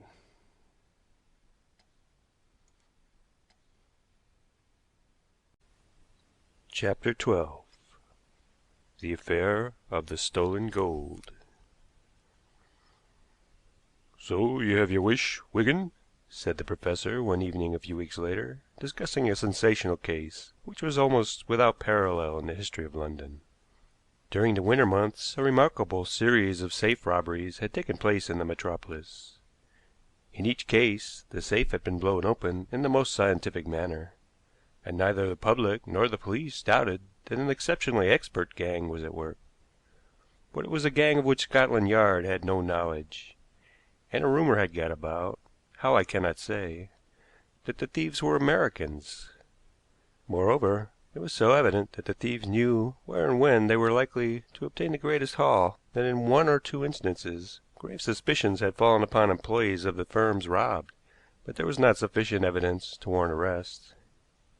As it happened, none of these cases had come into my hands, and I had told Christopher Quarles that I was disappointed. He suggested that I might fail, as others had done, which was possible, even probable. But somehow I had a lust to try my strength against this gang. and there was a conviction at the back of my mind that I should succeed. Well, I had got my chance, at any rate, and before I had finished my narrative the professor was just as keen as I was.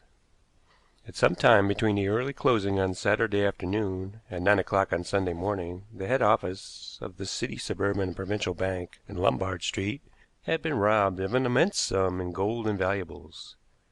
The full amount of the loss had not yet been ascertained, but it was soon apparent that the first estimate was below the mark. Banks, as is well known, always keep a very large sum of gold upon the premises in case of emergency, and naturally extreme precaution is taken for its safety. At the City, Suburban and Provincial Bank this gold reserve, in sealed bags containing definite sums, was in an inner strong room. The steel doors of both the outer and inner rooms had been blown open with an explosive of immense strength, but presumably making little noise. Several bags of gold had been taken from the inner safe, and in the outer safe 2 or 3 deed boxes belonging to clients had been forced open, and jewels stolen from them.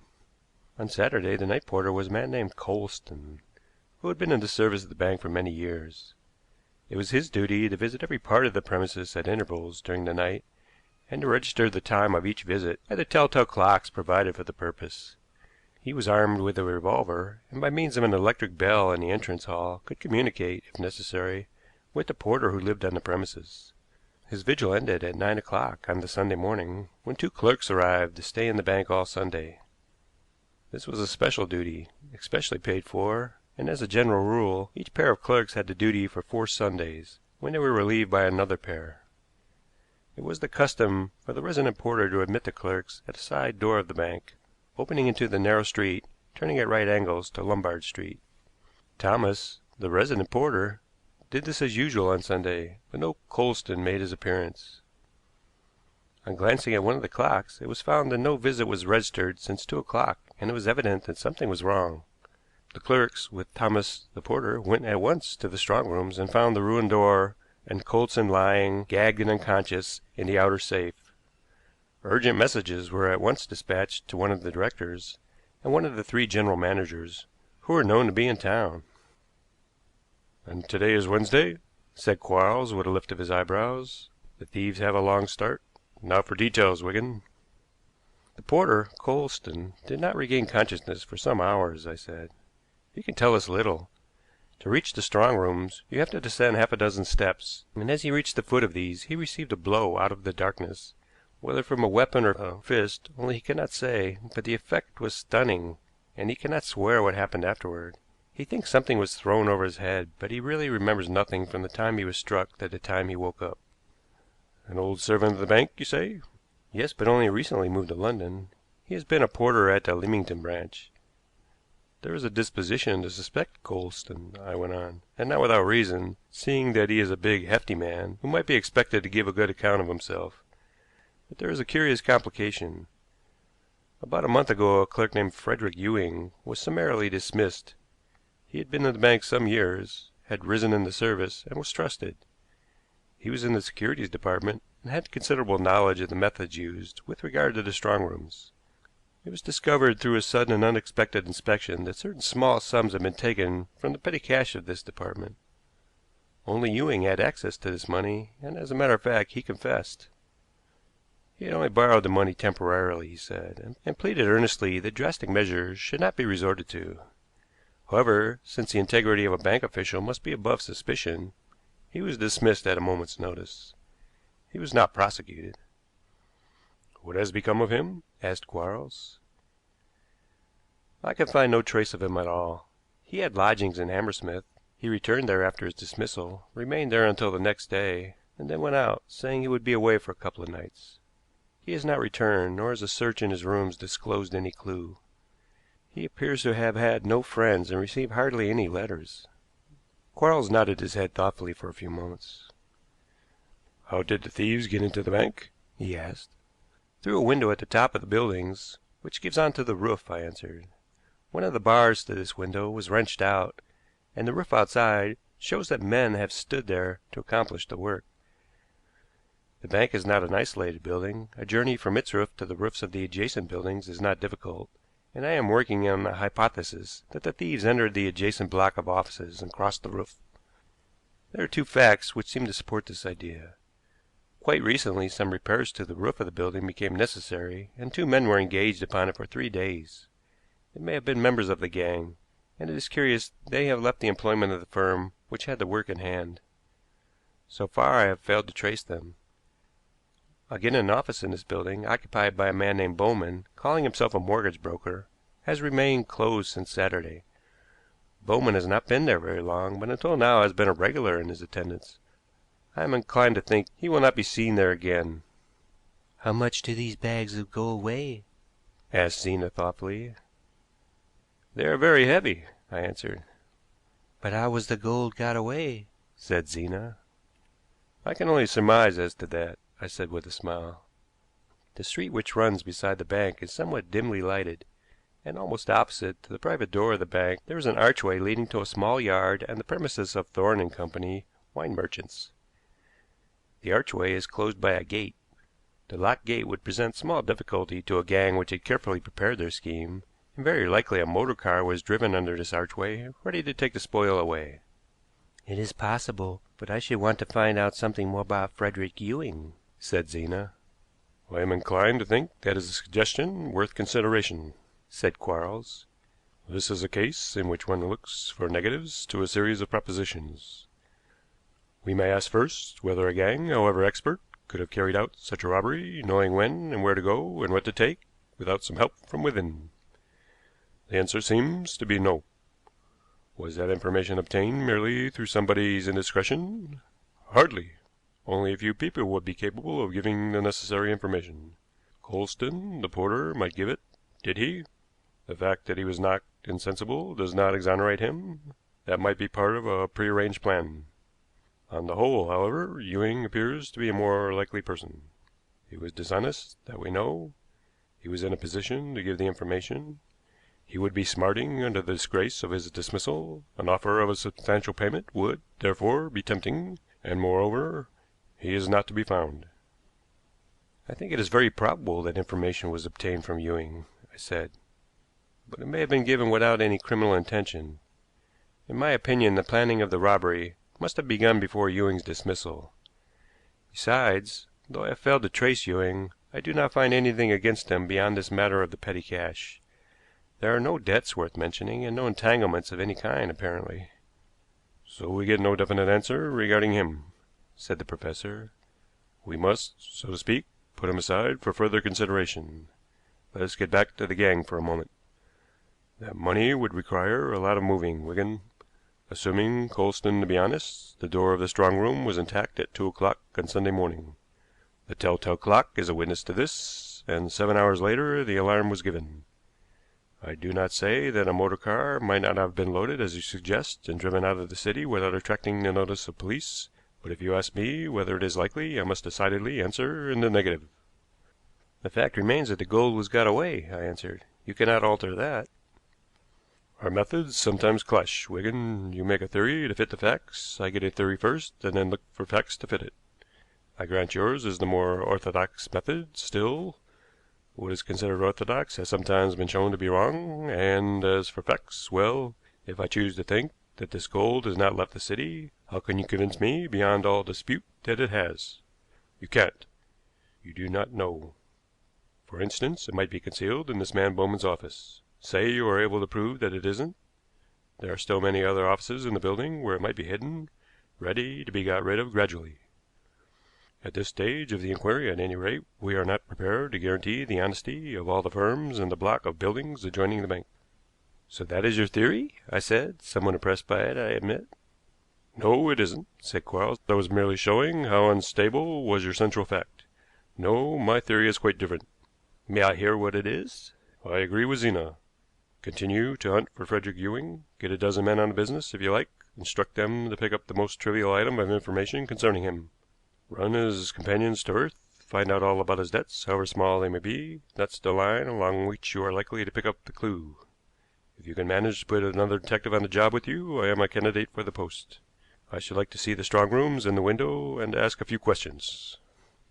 My suggestion that Christopher Quarles should be associated with me in the inquiry met with some opposition, The officials of the bank seemed a little nervous of too much publicity. The fact of the robbery, quite apart from the actual loss, had injured the bank considerably.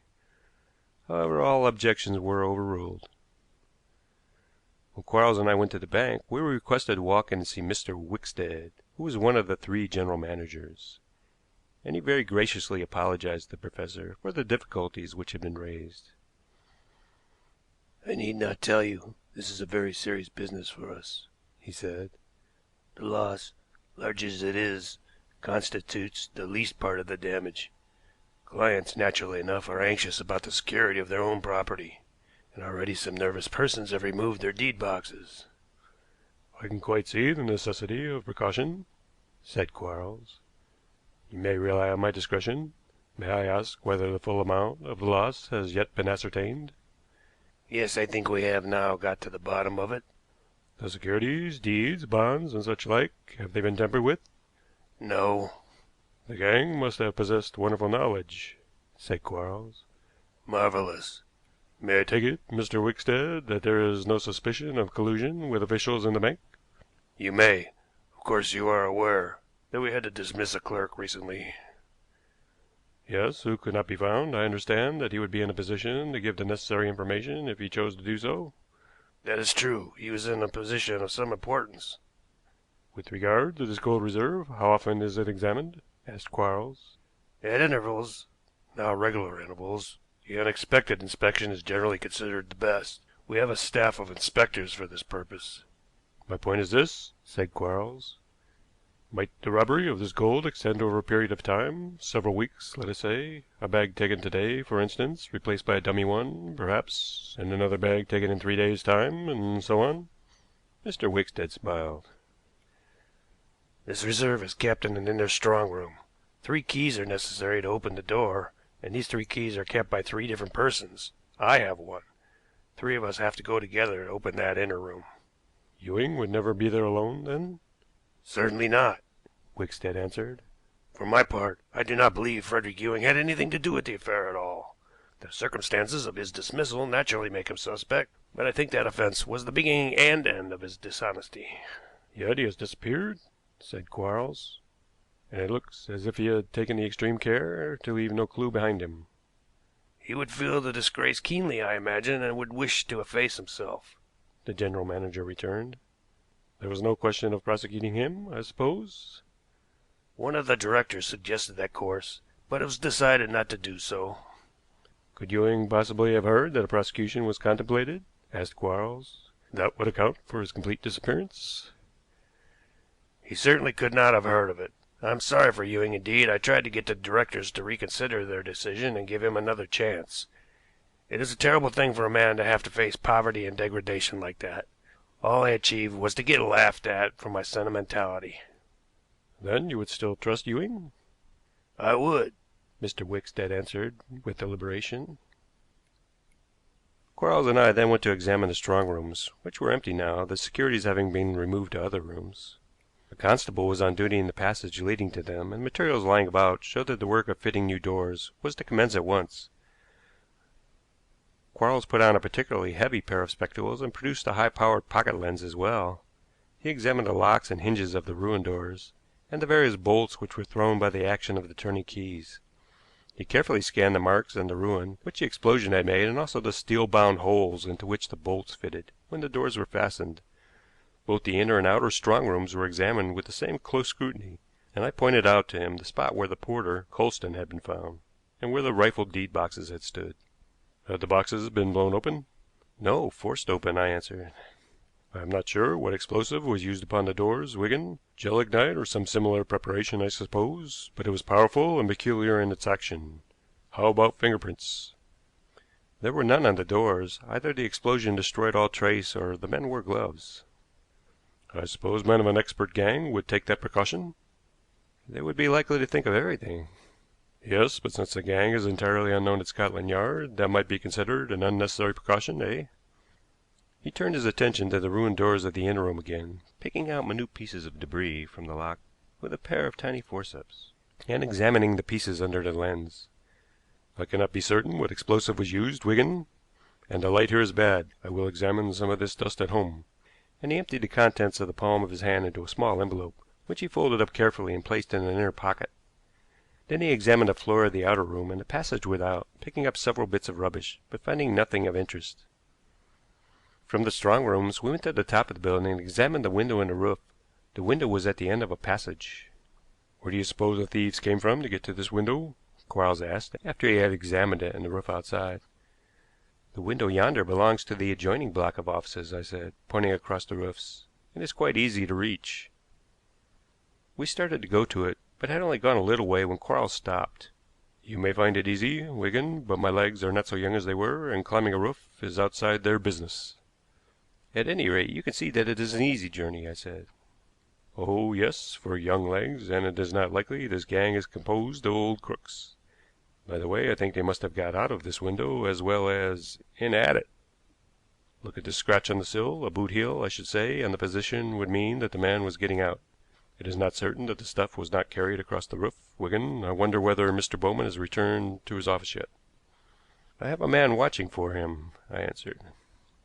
"It is a curious case," said Quarles as we went downstairs. "I suppose you have inquired among the staff whether anyone knew Frederick Ewing intimately, visited him at Hammersmith, knew his private friends, hobbies, and so forth?"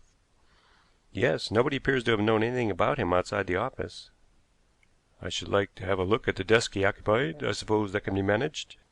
Permission was given us. The man who used it now got up to allow us to examine it, and Quarles again used his lens, going over the desk without and within. "Was Mr. Ewing rather an untidy person?" he asked, turning to the clerk. No, I don't think so. I hardly knew him. "Kept to himself a good deal, eh?" Yes, I believe that was the general impression. "A bit of a dreamer, Wigan, I should say."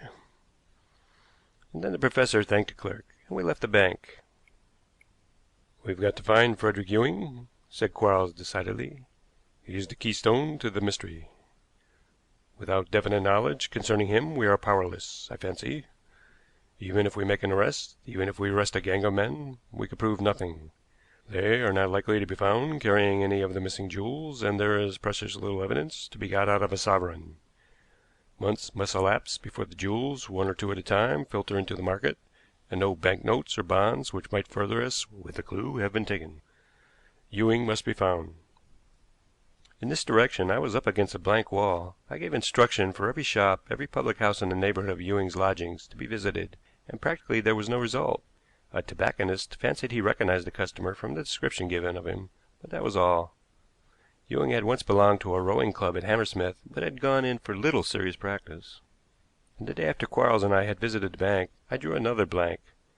Bowman, the mortgage banker, returned to his office. Not only was it quite certain that none of the gold was hidden there, but he explained his absence so thoroughly that it was impossible to suppose he had anything to do with the affair.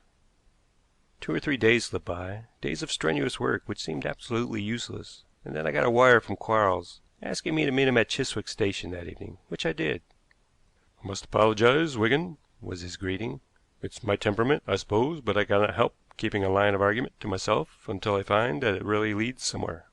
This was my theory with regard to Ewing.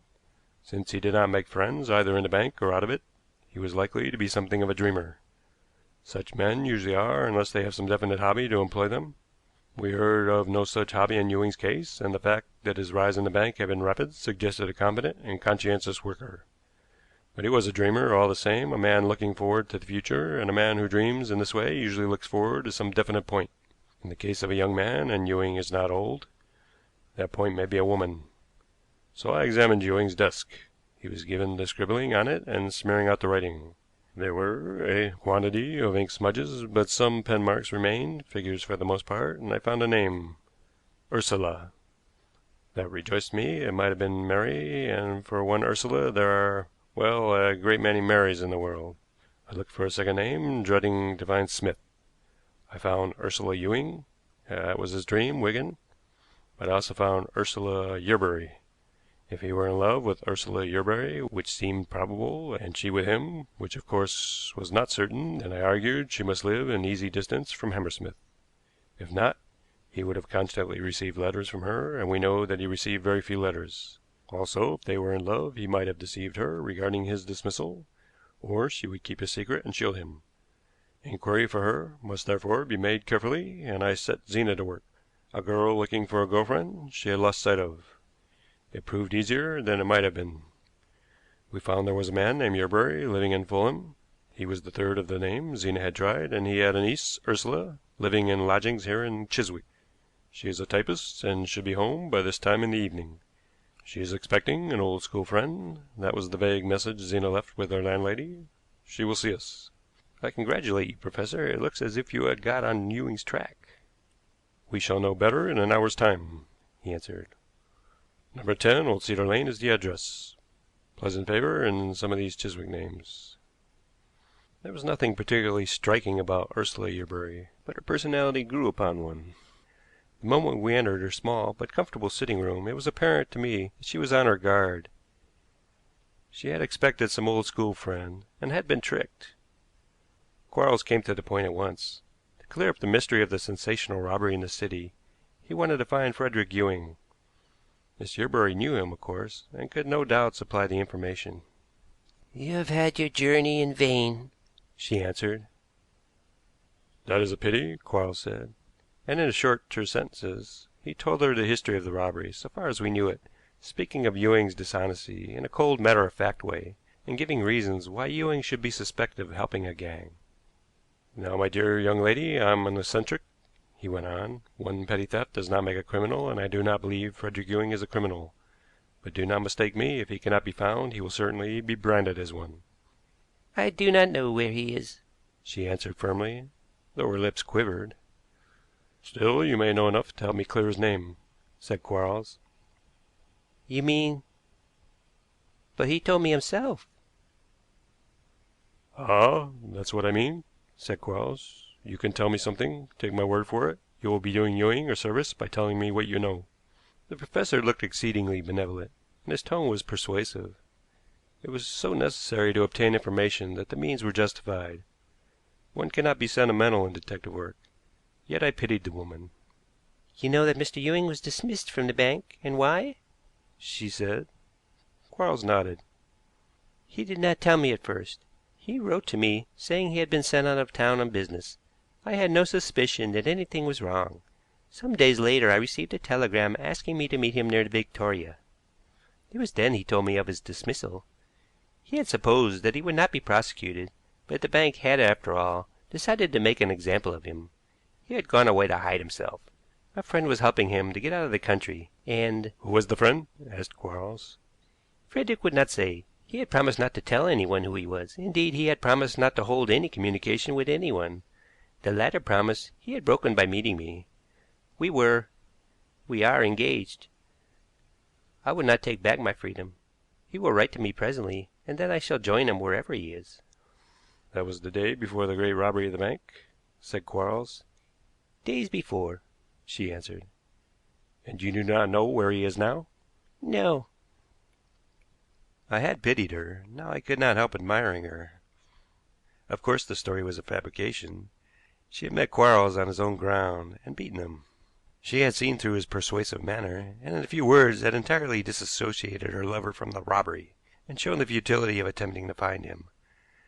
The professor did not let her see his disappointment. Most useful information, Miss Yerbury, he said. I am sure you will not regret having told me the truth. He was silent for a little while, as we went back to the station, and then he said suddenly: A queer story, Wigan. "Clever," I answered. Extremely clever. We have a curious rogue to deal with. The motive obscure. There's a very strange mental twist somewhere. "And we're no nearer a solution of the problem," I said. Anyway, we'll visit the bank again tomorrow, 11 o'clock, Wigan. Until then, I want to be alone. Good night. We could not see Mr. Wickstead at once when we went to the bank next day, and although the general manager apologized for keeping us waiting, he was evidently very busy, and wanted to be rid of us as quickly as possible. "I'm afraid you don't make much progress," he said. "My directors are beginning to say that the publicity is worse than the loss." "We go slowly," I answered, "but for the general safety, publicity is necessary in an affair of this kind." We will not detain you, said Quarles. I can see we have come at an inconvenient time. Just one question. Had the locks of the strong room doors been repaired recently? "No, they were in excellent order." It has not even been necessary to have new keys made? No. Quarles rose and thanked him. Then, as he reached the door, he paused. "Oh, it may interest you to know that we have got on the track of Frederick Ewing," he said.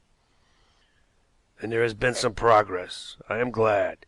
Still, I am afraid Ewing will not be able to throw much light on this affair. Where is he?" "Abroad," Quarles answered. "We expect to have definite information this afternoon. It is often easier to find criminals when they go abroad than when they remain hidden in England." When we were outside the bank, Quarles began to chuckle. "It doesn't do to let these fellows think we are doing nothing, Wigan, and, in a sense, we have got on Ewing's track.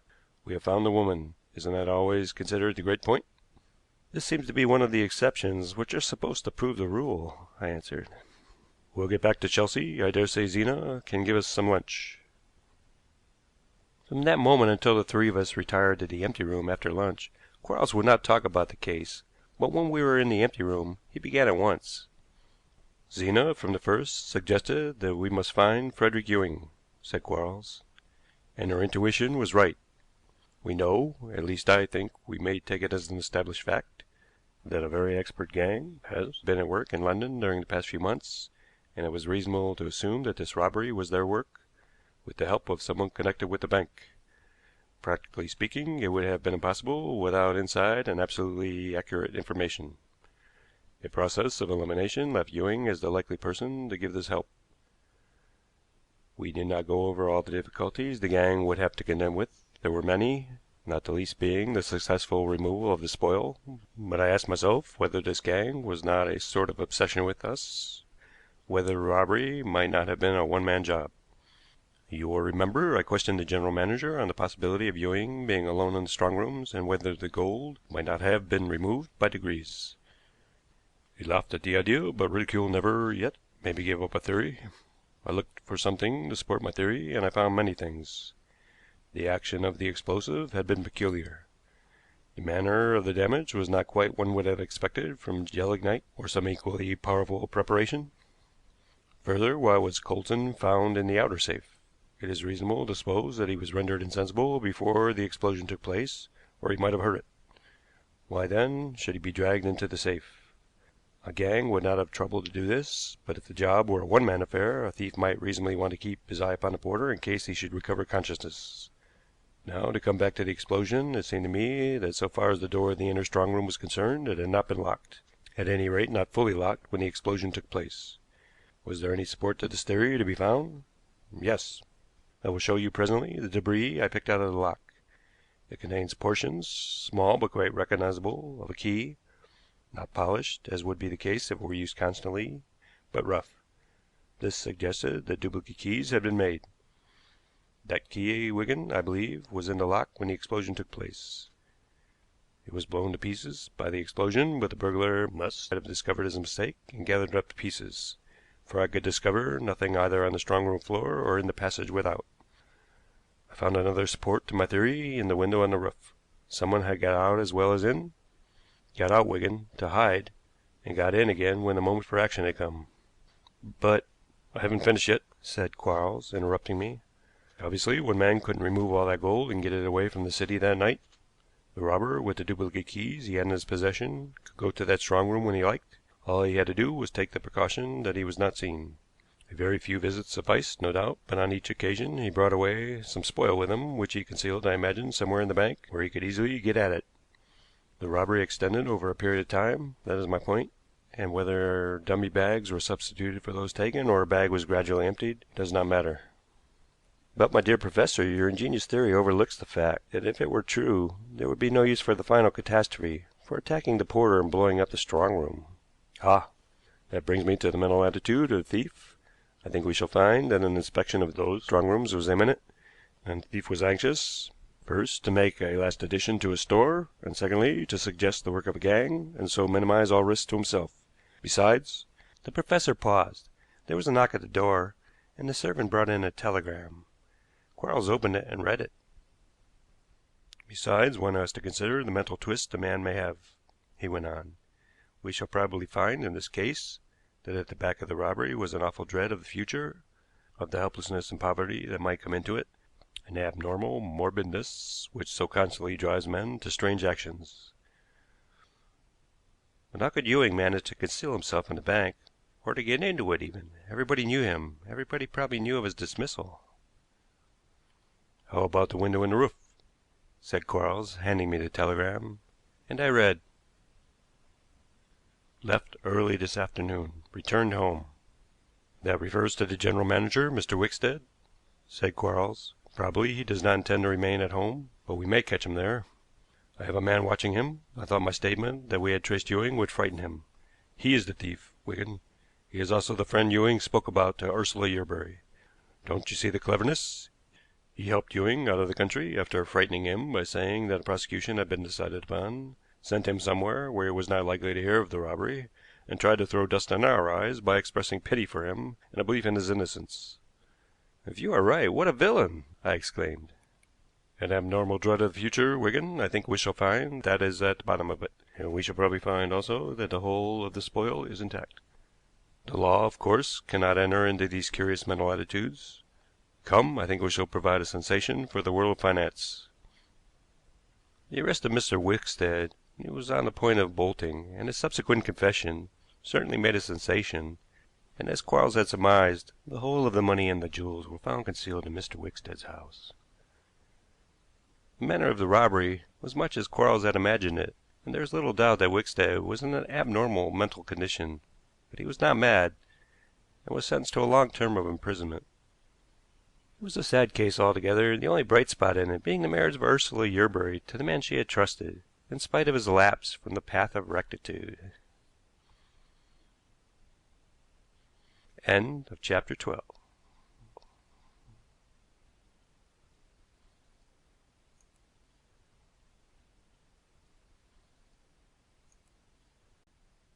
Chapter 13. The Will of the Eccentric Mr. Frisby. I have said that, owing to Quarles's dislike of publicity, I was constantly receiving praise which I did not merit, but in the curious affair of Mr. Frisby's will, although I received substantial benefits, the professor was obliged to put up with the eulogy. The case was never in my hands professionally. Indeed, strictly speaking, there was no case for the police to deal with.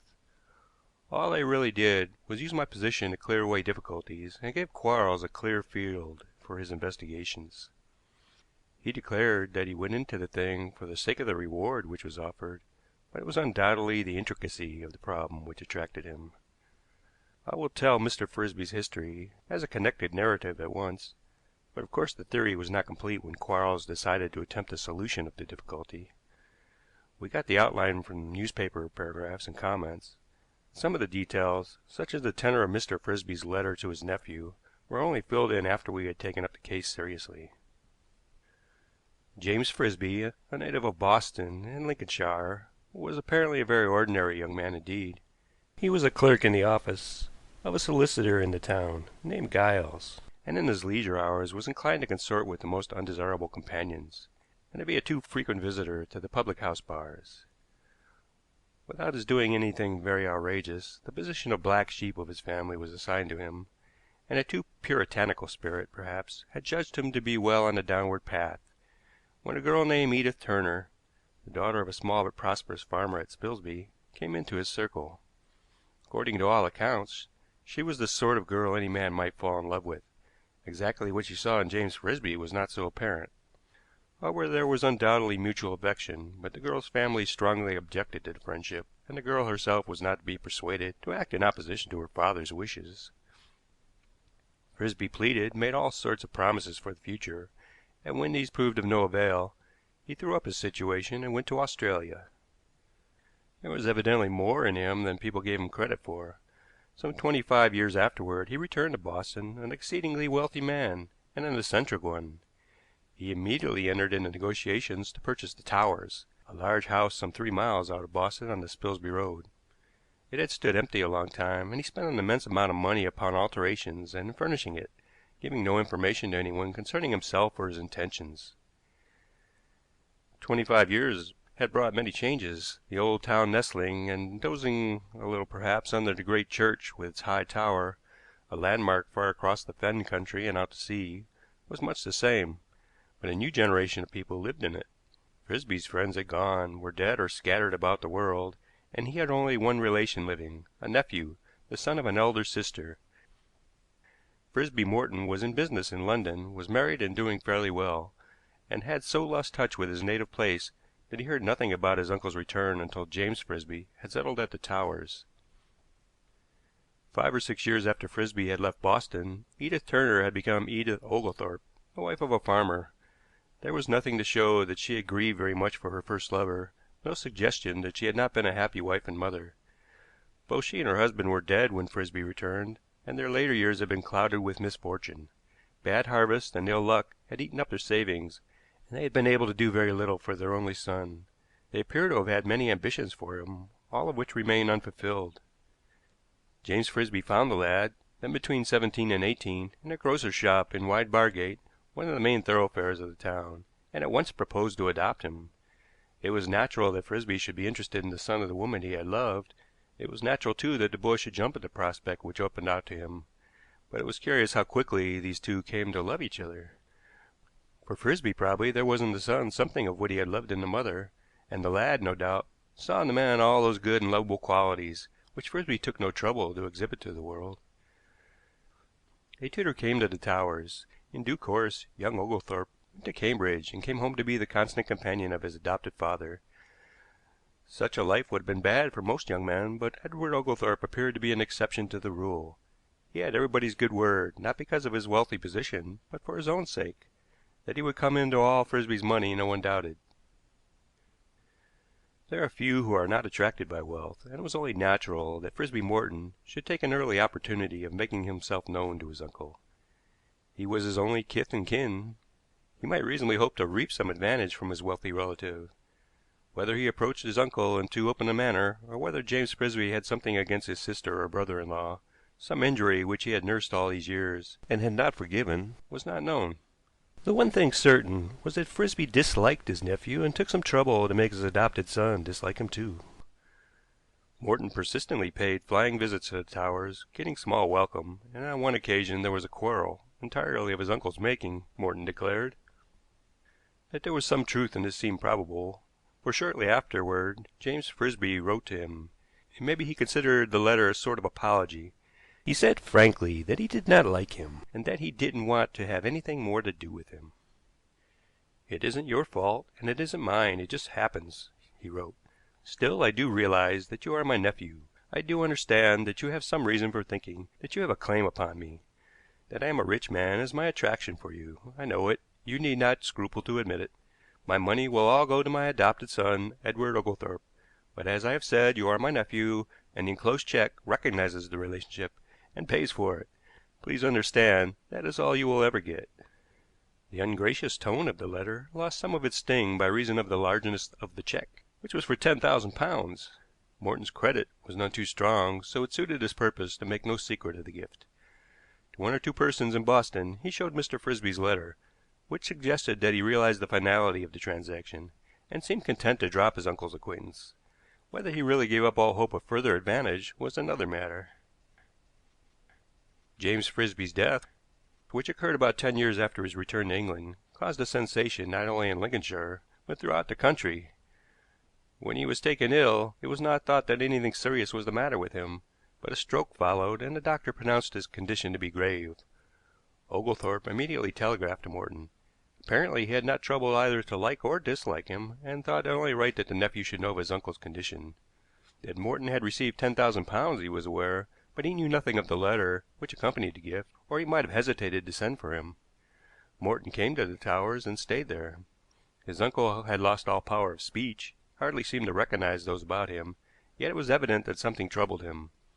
They thought it was the light in the room.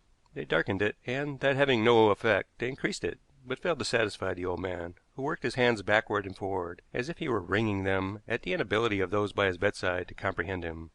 In this manner James Frisby passed out of life. The first note of sensation came quickly. No will could be found, and it was soon rumored that no will had been made. Mr. Giles, the chief solicitor in Boston, son of the Giles in whose office Mr. Frisby had started life, had no will in his possession, nor had any other solicitor in the town, and the advertisements which appeared in the London and provincial papers failed to produce any solicitor who had. Diligent search in the house was without result. Not only was there no will, but there was not even a scrap of paper of any kind to indicate what the old man's wishes were. Mr. Giles, with an eye to business in the future, made himself agreeable to Frisby Morton, who, if no will were forthcoming, would come into the property as next of kin. The general opinion was that no will had been made, but a servant at the Towers declared that he and another servant had witnessed their master's signature to some document soon after Edward Oglethorpe had come there to live. The other witness had recently left the Towers, but was easily found in Lincoln. That they had witnessed the signature to a will neither of them could affirm. Their master had not said what the document was, but they had supposed it was his will. They both agreed as to what the paper was like. Moreover, the man who had taken another situation in Lincoln gave an item of information which added to the sensation. Some little time after he had witnessed the signature, he chanced to meet Mr. Frisby Morton in Boston, and in the course of conversation had mentioned what he had done. He cannot say that Mr. Morton was particularly interested, but he asked several questions about Mr. Frisby and young Mr. Oglethorpe. Gossip in a provincial town, especially when it concerns an affair which everyone is talking about, is apt to become a serious matter. It did in this case. It only required someone to say that Morton had been told of a will for someone else to suggest that he might know where the will was at the present moment. This gossip found its way into Mr. Giles's office, and the solicitor gave immediate advice to his client. Frisby Morton was furious. Rumors of libel actions were in the air, not one but many, and Morton declared that the foul insinuation could only have come from one source, and expressed his conviction that Oglethorpe was responsible for it. Oglethorpe, in his turn, was indignant at being considered capable of such a thing, and put himself into the hands of Messrs. Lacy, a London firm of solicitors. It was by their advice that a reward of £1,000 was offered to anyone who should find the will, or should give such information as would lead to its discovery. It was the publication of this reward which attracted Quarles's attention. £1,000, Wigan, he remarked. Shall we go for it? I laughed. I thought he was joking. You are not busy, are you? You could give the time? He queried. It is hardly in my line, is it? Money is in everybody's line, he returned. 1,000 divided by 3 is £333, 6 shillings and 8 pence. Zena shall go with us. Let's get Bradshaw. 2 days later we were in Boston, comfortably housed at an old-fashioned hostelry called the Heron. Before leaving London I got the outline of the case, and a few hours in Boston enabled me to fill in the details of the story, as I have set it down here. We had a small sitting room at the Heron, as crammed full of furniture as the room in Chelsea was empty. Who could really think in a room like this? Said Quarles. I don't know whether it's the fault of the room, I answered, but I have no ideas at all about this affair. Zena laughed. Oh, there are plenty of ideas to be had. The most obvious is that Mr. Frisby never made a will. That would be my verdict. But for one fact, we have an eccentric to deal with. Quarles looked at her fixedly. The man who could send £10,000 to his nephew in the way he did would hardly be likely to leave any chance open of his ever getting a penny more, Zena said. If he had made a will before, I think he would have sat down and made it the moment after drawing that check. The room doesn't affect her, Wigan, said the professor. There's something in the argument, but I shall have to get a lonely walk before I can see anything clearly. An eccentric, yes, I think that is a point to bear in mind. Quarles had his walk before breakfast next day, and afterward he and I called upon Mr. Giles. The solicitor was evidently not pleased to see us. Since the reward had been offered by Edward Oglethorpe, he looked upon us as antagonists. But as the professor argued, in his most suave manner, finding the will, if it existed, must be a satisfaction to everybody, and might save immense trouble in the future. Possibly Mr. Giles did not perceive the cynicism in this argument. There is no will, he said with conviction. Do you imagine the servant's statement to be a fabrication, then? No, but a man wants his signature witnessed to other documents besides a will. The fact that servants witnessed this document, whatever it was, suggests a careless and haphazard way of doing business, a tendency to leave things to the last moment. I believe Mr. Frisby was that kind of man, and he would be quite likely to put off making his will until it was too late. It is possible, said Quarles. Probable, sir, almost a certainty. If there is a will, I shall be more surprised than I have been at anything in my professional career. Naturally, your conviction greatly impresses me, said Quarles. Why, sir, his manner on his deathbed confirms my view, the solicitor went on. He was speechless, practically unconscious, yet undoubtedly troubled about something. He had left his will too late, sir. That was the trouble, depend upon it. Your client, I think you act for Mr. Morton, will profit by the omission. I suppose there is no doubt whatever that if a will were found he would not be mentioned in it. He had already received his money, I understand." "I have grave doubts on the subject," Giles answered. "If Mr. Frisby had ever sat down to make a will, I am inclined to think he would have repented of the way in which he had treated his nephew. Personally, if a will exists, I should not be surprised to find my client residuary legatee." "Our friend Giles has missed his vocation, Wigan," said Quarles, as he walked back to the Heron, where he had ordered a carriage to drive us over to the Towers. "He should have turned his hands to writing romances instead of writing obscure English in legal documents." "I have no doubt he will do exceedingly well if no will is found," I answered. "No doubt. A mean man, Wigan, one who cannot help resenting the success of others. He does not forget that James Frisby was once a clerk in his father's office." "Still, it seems to me there is a great deal of force in what he says," I remarked. "It would interest me more to know what he really thinks," Quarles returned. The Towers, exteriorly, was a barrack of a place, deriving its name from two square excrescences at either end of its long facade. Within it was a treasure house. Furniture, pictures, china, silver, books, all were good. The taste displayed was cosmopolitan, even bizarre. Not in a single room was there any attempt at uniformity, nor any fixed plan of decoration. Jacobean furniture, Georgian, examples of Sheraton, Hepplewhite, and other English worthies in the art, rubbed shoulders with the work of the master makers of Italy and France, and were crowded together with marvelous specimens from the East, from India and Japan. The paintings were of many schools. The china, as a private collection, would be hard to beat.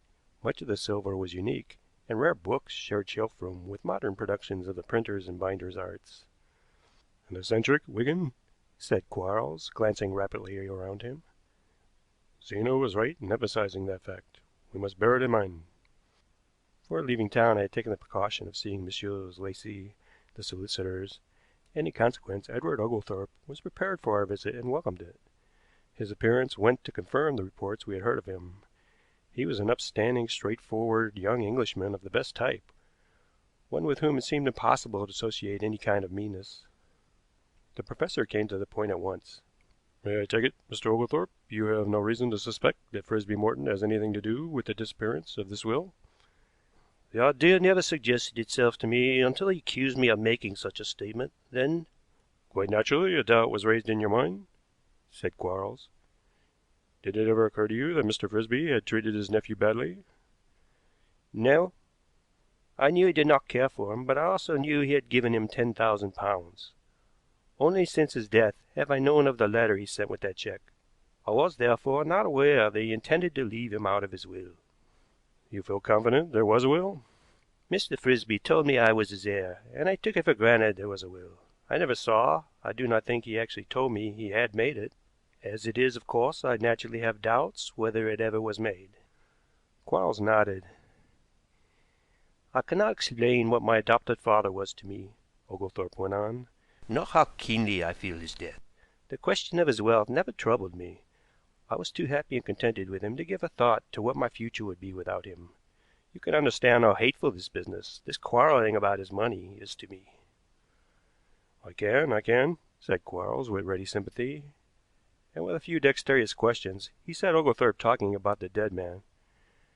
Never surely has a man had his virtues treated more lovingly or his faults so little remembered. To illustrate some reminiscence of his adopted father, Oglethorpe led us from room to room to show us some cabinet or picture. It seemed to me as I looked around that there were 1,000 places where a will might be securely hidden, and my sympathy went out to this young fellow who stood to lose what there could be no doubt he was intended to possess. We came presently to the old man's sanctum. Quarles had not asked to see it. He had followed Oglethorpe, content to listen to him, and only asking a short question at intervals. He seemed to grow keener in this room. "Was he here a great deal?" the professor asked, looking around. "He did all his business here, and if he wanted to talk to me seriously, we came in here. He always put down the check for my college expenses on this table with, 'There, my dear boy, don't spend it foolishly and don't get into debt.' Always the same words. I can hear them now. It is a comfort to me to remember that I gave him no anxiety on that score." "Of course this room has been searched very thoroughly?" The whole house has been searched from garret to cellar, but you are at liberty to look where you please." "It would be superfluous labor, no doubt," Quarles answered. "Tell me, Mr. Oglethorpe, during this search were there any surprises? It seems certain that if a will exists, it must be in an altogether unexpected place. Now, were things generally found in unexpected places? For example, there is a safe in that corner, I see. Did you by any chance find a pair of old slippers securely locked up in it?" "There was nothing so eccentric as that," said Oglethorpe. "but certainly we did come across unexpected things. Some old pipes were locked in a cabinet in the drawing room. We found a mass of worthless papers in that safe, while some valuable documents were under some old clothes at the bottom of a drawer in his bedroom.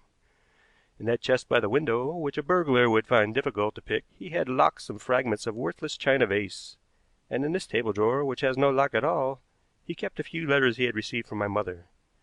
He looked upon them as one of the greatest treasures he possessed, yet anyone might have opened the drawer and read the letters. Yes, the dear old man was a little eccentric in that way." "Kept his old clothes, useless papers, broken fragments. He did not like throwing things away?" "That is true." "I suppose this room is much as he left it?" said Quarles, picking up the waste paper basket and turning over the papers in it. "Yes, practically nothing has been moved or altered in the whole house. I had everything put back exactly where it was found. You notice that even the paper basket has not been emptied." "May I open one or two drawers?" asked Quarles. "You may search wherever you like," said Oglethorpe. For a few minutes Quarles wandered round the room, opening a drawer here, a cabinet there, and apparently looking at the contents in a casual manner. "I should like to see the room where Mr. Frisby died, if I may," he said presently. We went upstairs, and with a slow glance round it, Quarles seemed to take in every item it contained and every corner that was in it. Here, too, he opened several drawers. "He died in the evening, I understand," said the professor. "Just before midnight," Oglethorpe returned. "He was unconscious, wasn't he?" "He could not speak, but I do not think he was altogether unconscious. I believe he knew me." "It has been suggested that he appeared to have something on his mind," said Quarles. "I think it was the light that troubled him, but whether he wanted more or less in the room we could not determine. We tried both without being able to satisfy him." "Reviewing the circumstances of those last few hours, was there anything which might point to the cause of this trouble?" "I do not think so," Oglethorpe answered. "He moved his hands continuously, but not in the least as if he were anxious to write. Such an idea did not occur to any of us. It was only afterward that we wondered whether he was troubled about his will." "Who first started that idea?" "I think it was Morton, but I am not sure." "How did Mr. Frisby move his hands?" "Like this, very slowly and feebly." Oglethorpe held his hands before him an inch or two apart, the knuckles uppermost. The left hand he tilted slowly forward and downward, the right upward and backward. "You are quite sure those were the exact movements?" said Quarles, after watching him closely. "Quite sure." "They were the same the whole time? He did not vary them?" "Not once." Quarles turned and walked out of the room, and we followed him. He paused to examine a bronze figure standing on a pedestal on the landing. "Do you intend to begin your search at once?" Oglethorpe asked. The professor did not answer. "You could do so when you like," Oglethorpe went on. "No," said Quarles with a start. He was not really examining the bronze. He was lost in thought. "No, not at once. I must think it out first. Tomorrow, perhaps. I cannot say for certain." It was by no means a hopeful answer, and I wondered if Quarles had already made some discovery which entirely destroyed his theory. His questions and his insistency on certain points told me that he had some theory. We had kept our carriage waiting. "I'm going to walk, Wigan," said the professor. "I must be alone. That road looks pretty flat and uninteresting. I shall go that way. It's impossible to think in that room at the Heron. I may be some hours. By the way, you might try and find if Frisby Morton is in Boston. I might want to see him." I drove back to the Heron, and in the afternoon I made inquiries about Morton. I found that a rumor had already been circulated in the town that a great detective had come to the Towers, and there was some excitement as to the reason of his visit. Mr. Giles must surely have mentioned our call, I thought. I also heard that Frisby Morton had left for London by the midday train, and I wondered if there was any significance in the fact of his departure coinciding with Quarles's arrival. The professor did not return to the Heron until late. He was tired and hungry, and would neither talk nor listen to me until he had made a square meal. "I found a splendid spot to think in, Wigan," he said, when the three of us were in our sitting room. "A disused gravel pit. I shared it with the frog for a time, but he worried me, so I took him by the leg and threw him out. I looked for him afterwards with the intention of throwing him in again. I could not find him, but as I was turning away, would you believe it, he hopped in again of his own accord. I was not in the mood for an Aesop fable. With some impatience, I told him the result of my inquiries that afternoon. Gone, has he? Business called him to town, I presume? Perhaps his solicitor wanted him to be out of reach of questions, I suggested. Our friend Giles is quite capable of it, Quarles returned. He has not pressed me. But to return to my frog. There were quite a number of places near that gravel pit which would have suited him equally well, but no, he would get back to the pit. I cannot say he gave me an idea, but he helped me to confirm one. The mind, be it frog's or man's, is certain to be biased by circumstances and environment. If you watched a frog through a period of time, apart from his actions necessary to life and well-being, you would find him doing certain other things, doing them today because he did them yesterday. He acquires a habit. Men do the same. The more curious these actions are, the more eccentric the individual becomes. You remember Zena warned us that we had to do with an eccentric in this affair, and therefore was inclined to believe in the existence of a will. Zena nodded. She based her belief on one point. When Mr. Frisby gave his nephew such a large sum of money, disliking him as he did, he would take special care that he should never touch another penny. A strong argument. Besides, there was the testimony of the two servants who had witnessed their master's signature to some document. On the other side was the outstanding fact that no will was forthcoming. Men do not put off making their wills until too late. A man like Mr. Frisby, it might reasonably be argued, when making his will, go to a solicitor. He had a very large fortune to dispose of. He wished to benefit a person who had no legal claim on him. He was particularly anxious that his nephew should not get anything more. His early years in a lawyer's office would have shown him something of the pitfalls which await the amateur in legal matters. Further, there was the obvious distress of the dying man, which might mean that he had neglected to make a will. On the whole, perhaps the weight of evidence was against the existence of a will. He was eccentric, Murmured Zena. And more than that, he had made a fortune, said Quarles. Now, to make money, a man usually requires to be businesslike, and since he was smart enough to make money, he would probably be smart enough to see that it was disposed of as he wished. Rich and eccentric. In his case, these two facts meant much. I came to the conclusion, Wigan, that there was a will. If I was right, three possibilities existed. It might have been destroyed, it might have been stolen, or it was concealed in some unexpected place.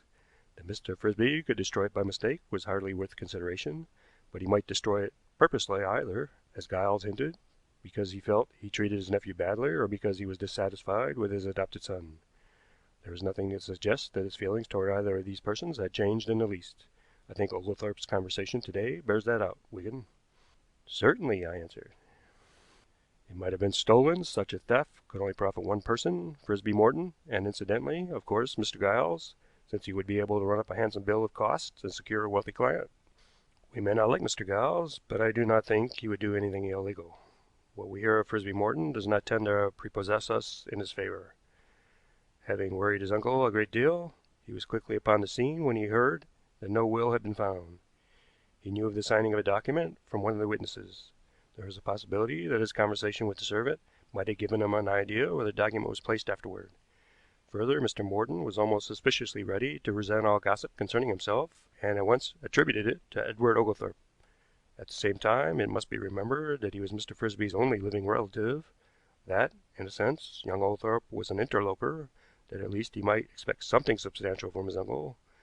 He got it, and appears not to have troubled his uncle any more. When Mr. Frisby died, apparently intestate, it was only natural he should come forward. In his peculiar position, it was natural he should resent the gossip. Any man would. Oglethorpe was nothing to him. From his point of view, he had got more right to the fortune than Oglethorpe, and if chance was to give him his rights, so much the better. but he would probably have acted in the same way if he had stolen the will, I said. True, but I have not ended my argument, said Quarles. What opportunity had he for stealing it? He was an unwelcome visitor at the Towers, and does not appear to have stayed there during his uncle's lifetime. An accomplice is possible, but not probable. However, we cannot altogether dismiss Frisby Morton from our calculations. That is why I asked you to find out whether he was in Boston, Wigan. And he left when you came, perhaps because you came. At the instigation of friend Giles? Asked Quarles. Possibly. Let us examine the third proposition before we apply for a warrant, said Quarles. The will may have been hidden. If so, it must be in an unexpected place, all the likely places having been looked into. We must try and look into the mind of an eccentric. For a moment, let us take any ordinary man, and you will find that he exhibits certain peculiarities. He is a creature of sequences, and he goes on repeating himself. He will continue to wear the same kind of clothes, even though the fashion changes. He will always put certain things into a certain pocket. He will arrange his papers, not in the best way, but in the way he has always arranged them. He can only write on a certain kind of paper with a particular make of pen. Such habits as these are acquired by quite an ordinary man, and no one thinks much about them. Now take a man not quite so ordinary. He gets a mania for storing up useless odds and ends, dislikes destroying anything, touches every second post he passes in his walks, lives on one meal a day, perhaps, or becomes a vegetarian. We say of this man that he is rather eccentric. In short, we notice him because he exaggerates our own peculiarities. Man repeats himself. That is the point. He does a thing his way, not yours. Now take a really eccentric man, Mr. Frisby. We may speak of specific peculiarities in his case, Wigan. He accumulated useless papers and locked them up. He left valuable papers in an open drawer. Broken fragments he carefully concealed in the chest. Letters which he treasured he left where anyone might find them. Even if he did destroy a paper, he did not tear it up, he twisted it up. Some men invariably tear paper across and across, others crumple it into a ball. Mr. Frisby twisted it. You remember my looking into the paper basket? There were no torn pieces in it, nor crumpled, they were all twisted. A small thing, but significant. I looked into several drawers, you remember, and one was a duster, not just thrown in as you would do, but twisted up. In his bedroom, an old alpaca coat had been turned into a drawer, twisted up. Twisting was a habit of his. How it was acquired I cannot say, but I should guess that in Australia the act of twisting or turning something was a necessary part of his day's work. I have known many sailors acquire the habit. This habit, I argued, might help us in our search.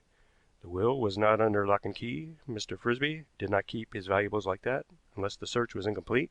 It was not lying in an unlocked drawer. Was it twisted up somewhere? His hands, I said excitedly, moving my own as I had seen Oglethorpe move his. Exactly, Wigan. Twisting and more. You are making the motion correctly. I was careful to ascertain that. It is the action of unscrewing. The will was screwed into something, and the dying man was trying to make them understand that something had to be unscrewed. What is that something, dear? Asked Zena.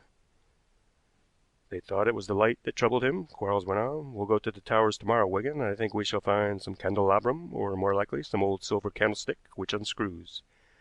If we do not, I think we shall have to get an interview with Frisby Morton somehow. That is why I wanted to know if he were in Boston. You see, there was a riddle to read, and a bare possibility exists that Morton has read it already. I thought this most unlikely, but the fact that Quarles had conceived the possibility showed how exceedingly careful he was of details. The will, a very short one, leaving everything to Edward Oglethorpe, was found in an old silver candlestick, which stood, as a rule, on a table in Mr. Frisby's dressing room. It was a heavy candlestick, which unscrewed just below the cup which held the candle, and the will was in the hollow stem. Christopher Quarles insisted on dividing the reward into 3 parts. Zena certainly had a definite conviction about the affair from the first, so perhaps earned her share, but I am very sure I did nothing to deserve mine. End of chapter 13.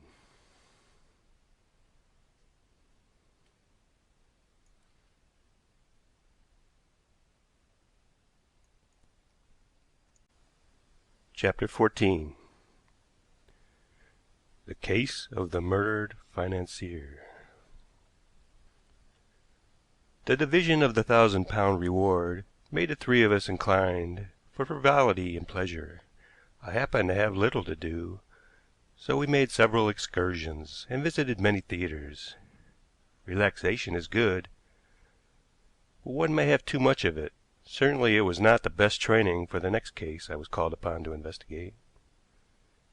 I remember a man of many convictions once telling me that he rather enjoyed picking oakum, a proof that one may become used to anything. In the course of my career I have become accustomed to ghastly sights, yet when I entered that room in Hampstead a feeling of nausea seized me, which had something of fear in it. Without attempting any close observation, I went out and sent a line to Christopher Quarles, asking him to come to me at once. It was chiefly my desire for companionship in my investigations which made me do so, I think.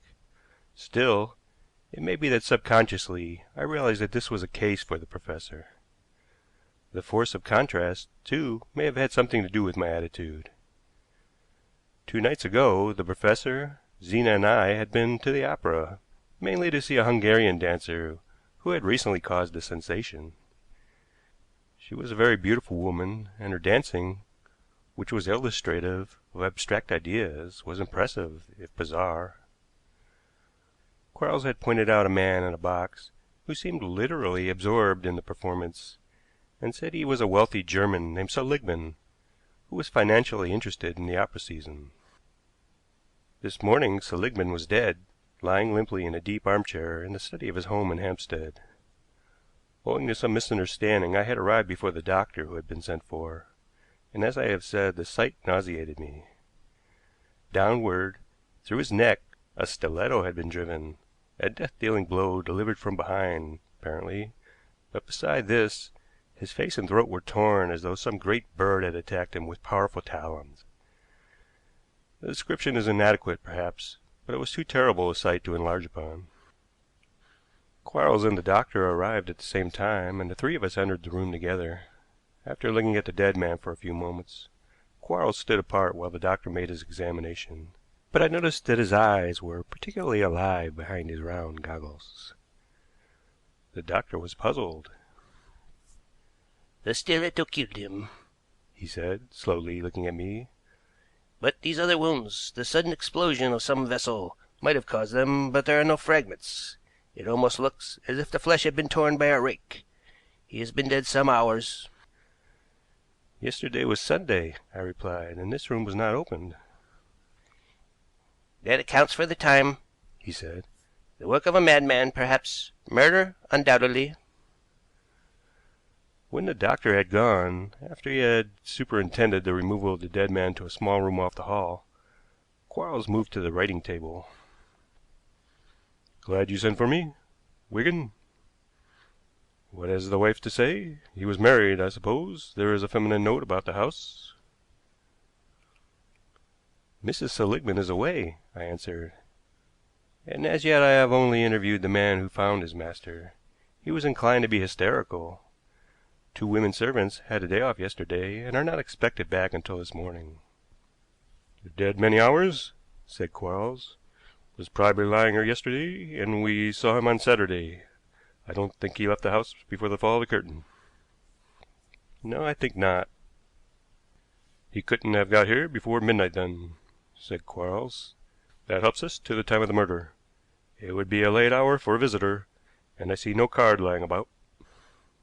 "My dear professor, visitors of this sort do not leave their cards."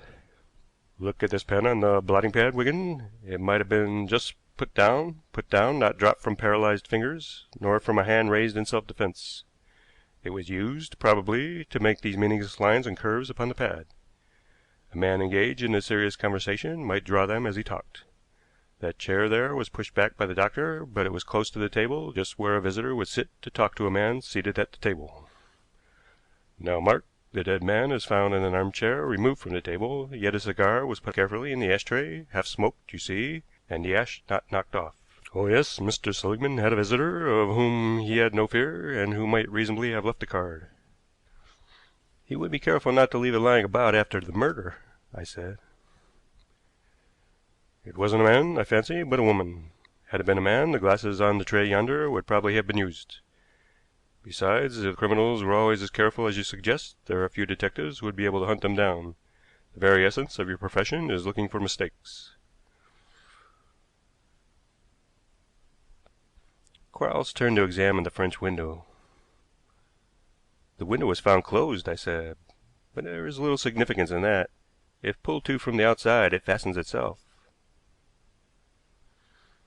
"And cannot be opened from the outside, I observe," said Quarles. "How about the garden door yonder?" "The house was a corner one. There was a small square of garden, and the high wall was a door, an exit into a side road. It was locked," I answered. "So unless the retreating person had a key, he would have to climb the wall," the professor remarked. "That would require some agility."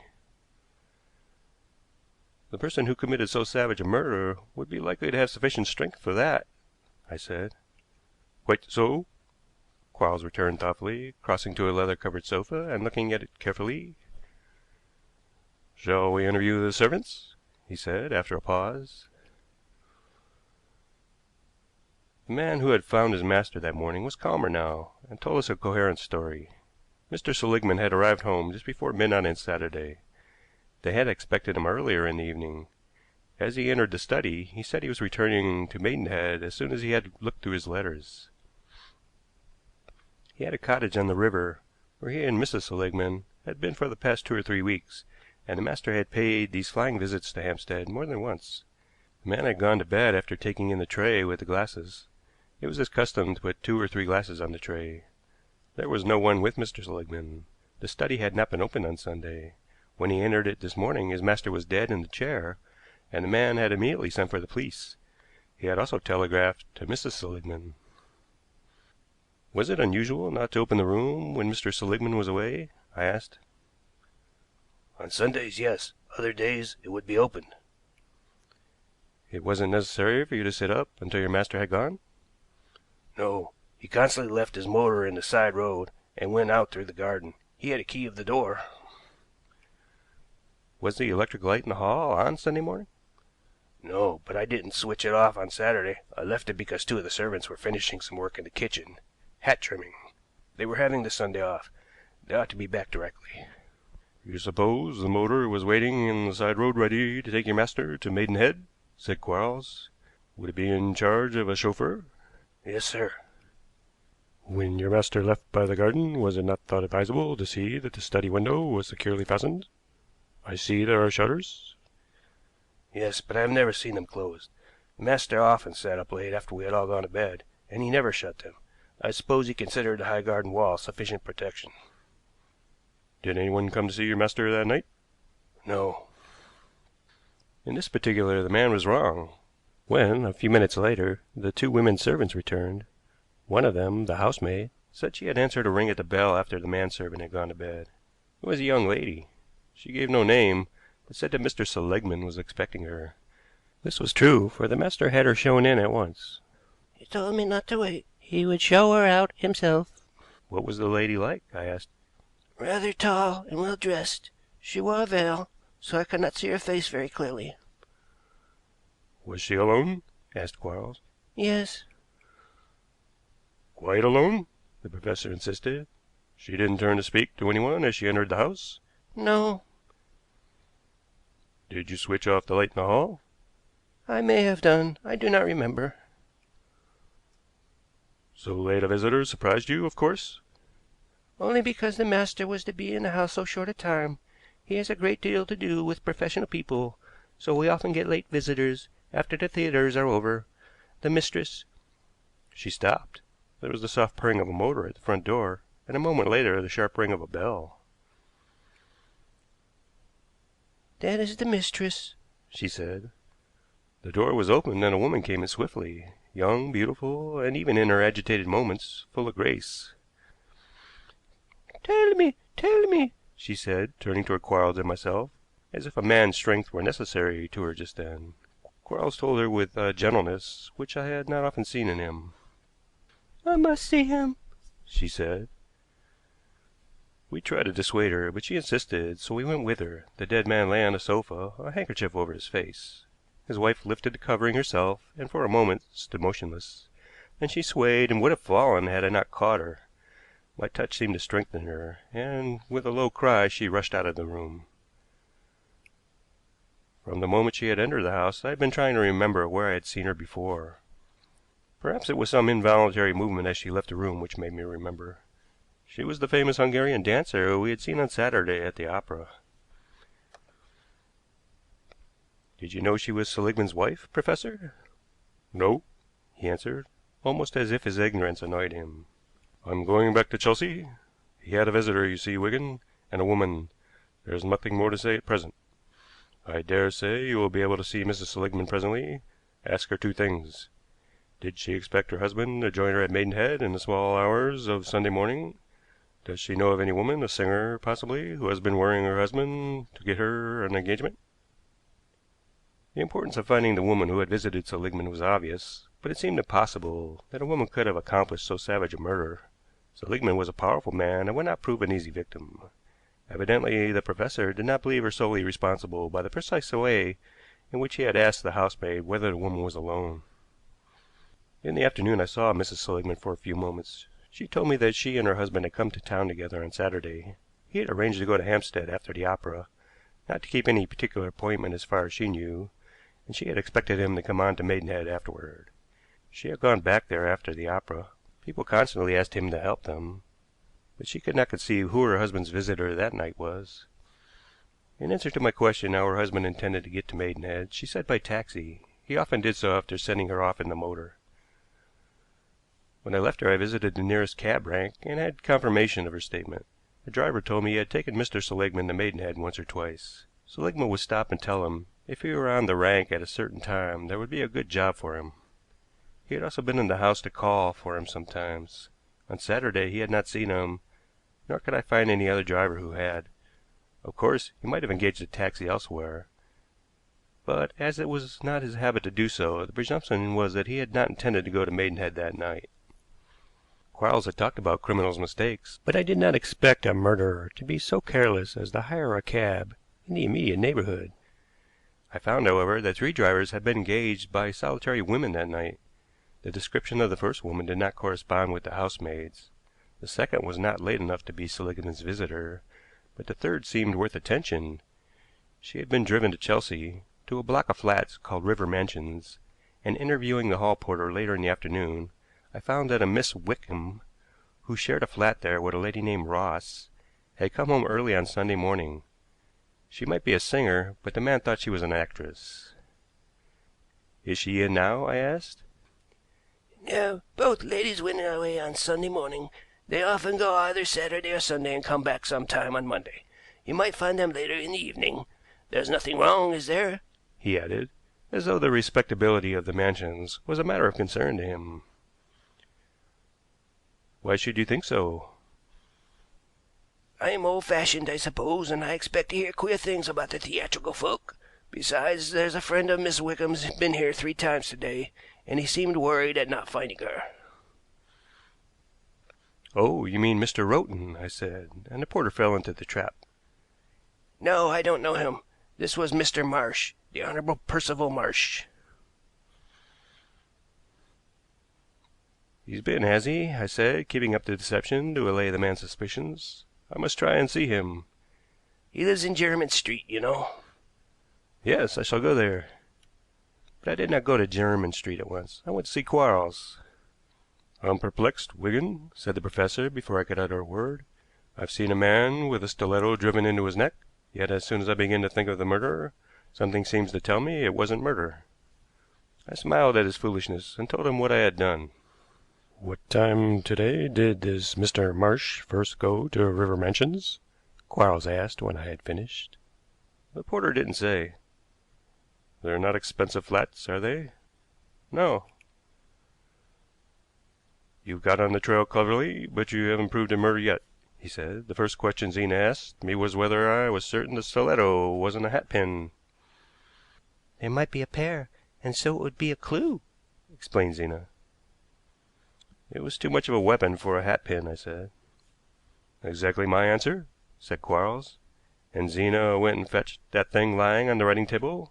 That came from Norway and is a hatpin, though you might not think it.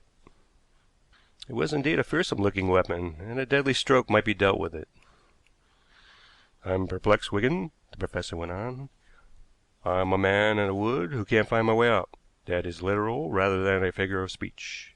In my endeavor to get out and look for a murderer, I seem to keep on hurting myself against the trunks and branches of trees, and out of the darkness about me wild animals seem to roar with laughter at my idea of murder. What do you make of it?" "You have been reading some ancient mythology, dear," said Zena, "and I expect the great god Pan has got on your nerves. Didn't a solemn voice from the Ionian Sea proclaim him to be dead? Perhaps he isn't." Quarles looked at her and nodded. "Come out of the wood, Professor," I said, "and we'll go and interview Marsh in Jermyn Street." Knowing him as I did, I had no doubt that he had formed a theory, until he had found out whether there was any facts to support it, was pleased to play the fool. I was rather angry, but showing annoyance served no useful purpose with him. He was keen enough when we found Percival Marsh at home. There are scores like Percival Marsh in London. No great harm in them, certainly no great good. Chiefly idlers, always spendthrifts, who may end by settling down into decent citizens, or may go completely to the devil. It was quite evident he took us for duns when we entered, but there was no mistaking his concern when I told him we had come to talk about Miss Wickham. "I called upon her this afternoon," I said. "She was not at home. You will not be surprised, since I hear you have been there several times today." "Why did you call upon her?" "To ask why she went to see Mr. Seligmann, of Hampstead, on Saturday night." "Did she go there?" "Your manner tells me that you know she did, and your anxiety about her today convinces me that you have seen some account of the Hampstead tragedy." "I do not know that she went there, but she knew Seligmann. I think that accounts for my anxiety." "And for some reason you think it within the bounds of possibility that Miss Wickham may have attacked him. I may tell you that I do not believe she is responsible for the murder." He did not answer. Quarles, who had been gazing round the room, apparently uninterested in the conversation, turned suddenly. "Evidently you don't agree with my friend, Mr. Marsh. You are not quite sure that Miss Wickham is innocent. It is a painful subject. May I ask if you are engaged to Miss Wickham?" "Really, you—" "I quite understand," said Quarles. "I am a man of the world enough to understand the desirability of keeping such things secret. Family reasons. Her position and yours are so different. It would be awkward if such an engagement were to mean the stoppage of supplies. The head of the family has to be thought of. Peers do not always go to the stage for their wives." "So you overstep the limits of our short acquaintance," said Marsh with some dignity. "Let me tell you, sir, that you treat the affair far too cavalierly. It looks as if Mr. Seligmann had been killed by a man rather than by a woman. You couldn't have read of the murder till this afternoon, yet you went to River Mansions this morning." "What are you attempting to suggest?" Marsh asked, his face pale, either with fear or anger. "I suggest that you know why Miss Wickham went to Mr. Seligmann, and it was upon some matter which concerned yourself." "Do you know Seligmann?" Marsh asked. "I know a great deal about him." "Then you know that he was a different man according to his company. You may have only seen the decent side of him, but he was a bloodsucker of the worst description." "So he had you in his money-lending hands, had he?" "He had. Morally, I had paid my debt, but a legal quibble kept me in his power, and he refused to give up certain papers of mine." "Which you had no right to part with, I presume?" said Quarles. "Miss Wickham said she had some influence with Seligmann," Marsh went on, taking no notice of the professor's remark, "and said she would try and get the papers back." "What price was she to pay for them?" "Price?" "You didn't expect Seligmann to give them up for nothing?"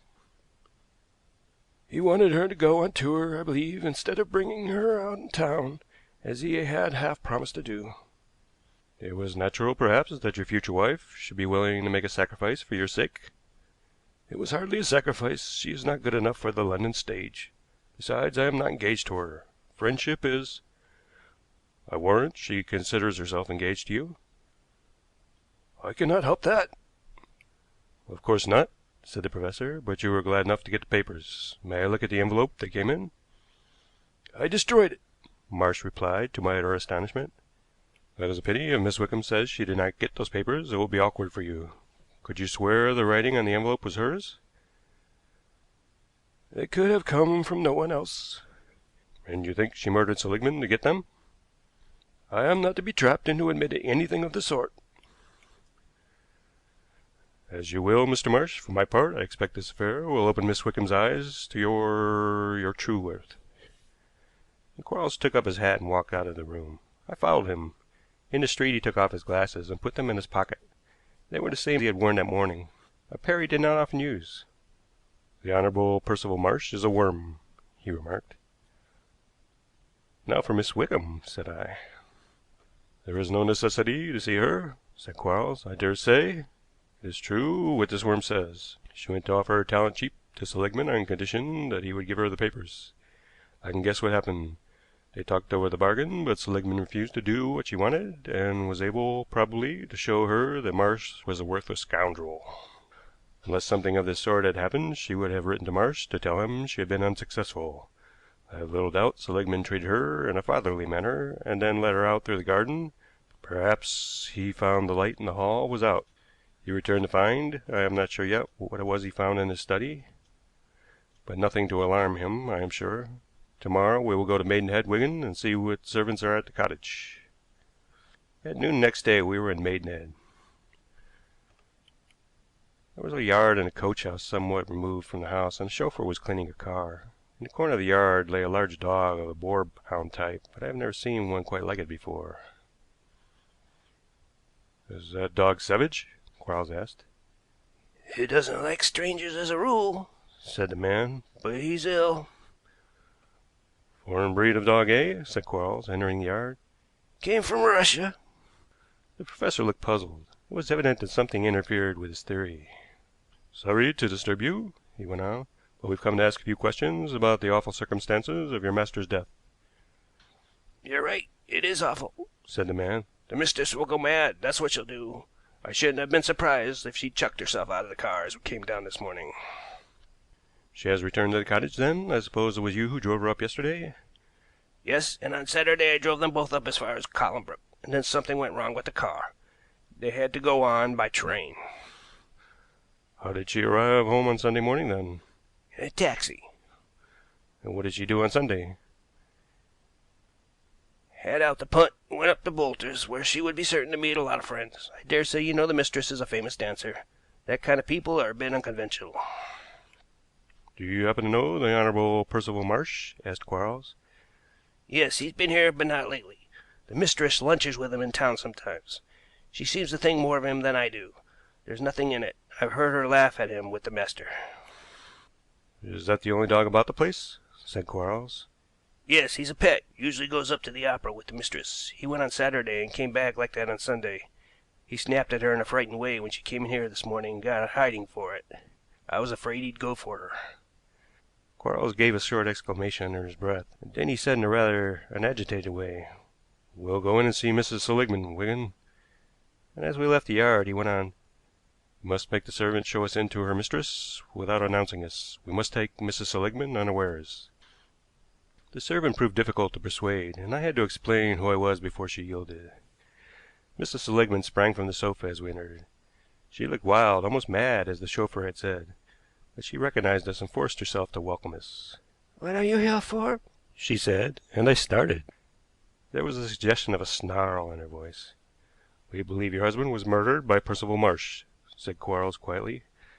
"It's a lie," she shrieked. "How comes it, then, that he has those papers which were in your husband's possession?" In a moment she had hurled herself upon the professor, and had snapped at the hand which he threw out to protect himself. Her strength was awful, and all the time we were struggling with her she fought with her nails and teeth and growled like an infuriated animal. Her clothes were partly torn from her in the struggle, but it was too ghastly to enlarge upon. She was an animal in the form of a beautiful woman.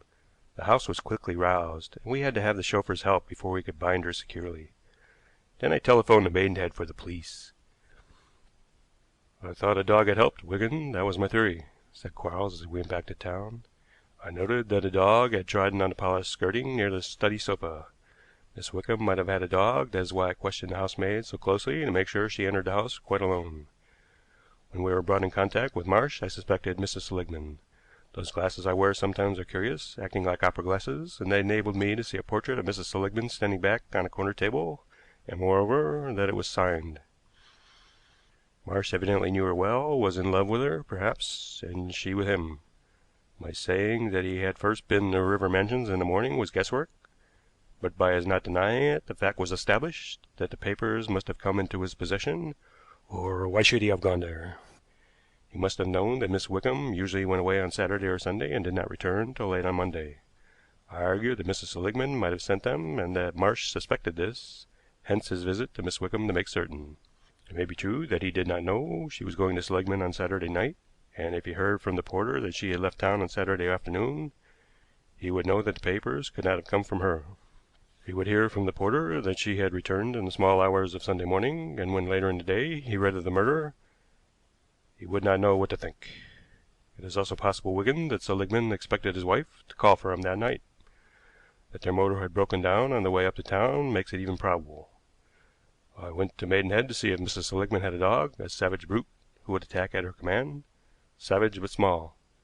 The great brute in the yard did not fit my theory.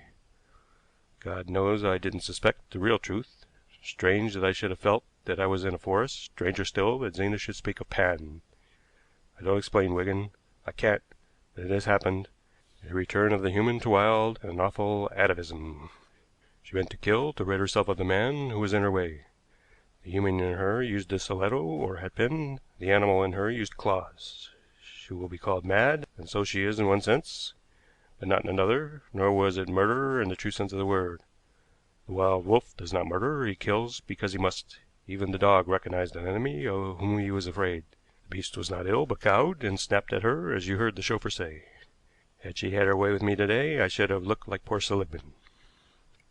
Arriving in town, I found that Miss Wickham had communicated with the police and had given an account of her visit to Hampstead, which closely corresponded with Quarles's idea. She had gone at that hour because she was anxious on Marsh's account, and it was the only time Seligmann could see her unless she waited another week. He was very kind, and had told her that Marsh was a scoundrel. He was attempting to make love to his wife, he declared, who laughed at him, and was quite in agreement with her husband when he had said he would presently punish him by using the papers he held. He was expecting his wife to call for him that night in a taxi. She came and killed him. I am thankful to say that a fortnight after her arrest, Mrs. Seligmann died.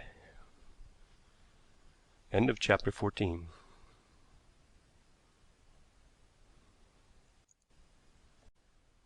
Chapter 15. The Strange Affair of the Florentine Chest. Only the other day, in a turning off Finsbury pavement, there was demolished one of those anachronisms which used to be met with more frequently in London. An old house sandwiched in between immense blocks of buildings, a relic of the past holding its own against the commercial necessities and rush of modern civilization. It was connected with a very strange case Quarles and I had to deal with not long after the Seligmann affair. The house looked absurdly small in the midst of its surroundings, but had once been a desirable residence, probably standing in its own gardens. Now it was almost flush with the street, dingy to look at, yet substantial. The door, set back in a porch, had two windows on either side of it, and there were four windows in the story above it. A brass plate on the door had engraved upon it "Mr. Portman," and it would appear that the bare fact of such a gentleman's existence was considered sufficient information to give to the world, since there was nothing to show what was his calling in life, nor what hours he was prepared to transact business. As a matter of fact, he not only did his business in the old house, but lived there. The room on the right side of the hall was the living room. On the left was a small apartment, with windows of frosted glass, which was occupied during certain hours of the day by his only clerk, a cadaverous and unintellectual-looking youth, whose chief work in life seemed to be the cutting of his initials into various parts of the cheap furniture which the room contained. Behind this office, but not connected with it, was Mr. Portman's business room, to which no one penetrated unless conducted thither by the cadaverous youth. Behind the living room, down a passage, was the kitchen, where Mrs. Eccles, the housekeeper, passed her days. A girl occasionally came in to help her, otherwise she was solely responsible for her master's comfort. One November afternoon Mr. Portman returned to his house shortly after 4 o'clock. He stood in the doorway of the small room for a few moments, giving instructions to his clerk, and then went to his own room, closing the door after him. A little later Mrs. Eccles took him some tea on a tray, which she did every afternoon when he was at home. He talked to her for some minutes about a friend who was coming to dinner with him on the following evening, giving her such particular orders that he evidently wished to entertain this friend particularly well. Soon after 5 Mrs. Eccles returned to fetch the tray. The door was locked then, and Mr. Portman called out to her that he was busy, but was going out shortly, when she could have the tray. It was nearly 6 when she went to the room again. Mr. Portman had gone out, but evidently did not expect to be long, as he had left the gas burning, only turning it low. She had not heard him go, but the clerk said Mr. Portman had come out of his room at 5:45, had paused in the passage outside to say, "I shall not be long, but you needn't wait. Good night," and had then gone out, closing the front door quietly behind him. He did not return that night. For 5 days Mrs. Eccles waited, and then, growing alarmed, gave information to the police.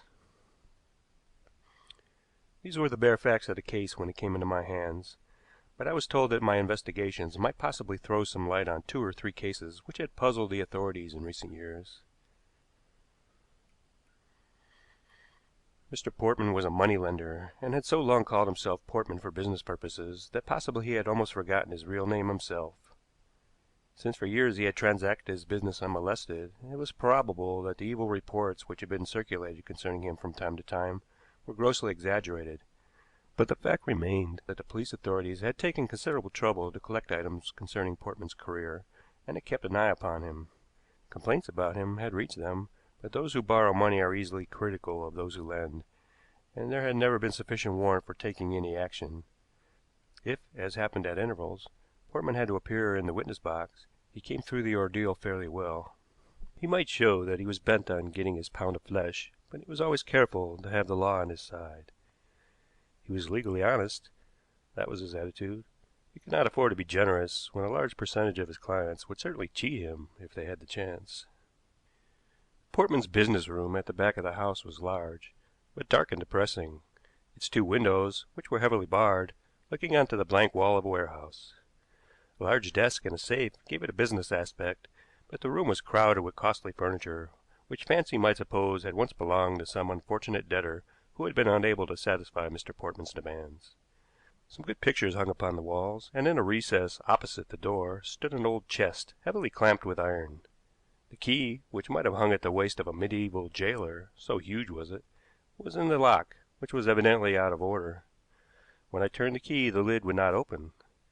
Looking through the drawers in the desk, I found several letters which showed that Mr. Portman's business was often with well-known people, men one would not expect to find associated with him in any way, and the sums involved were often so large that only a rich man could deal with them. Mrs. Eccles answered my questions without any hesitation. Whatever the world might think of Mr. Portman, she appeared to have had a genuine affection for him. She had noticed no change in him recently.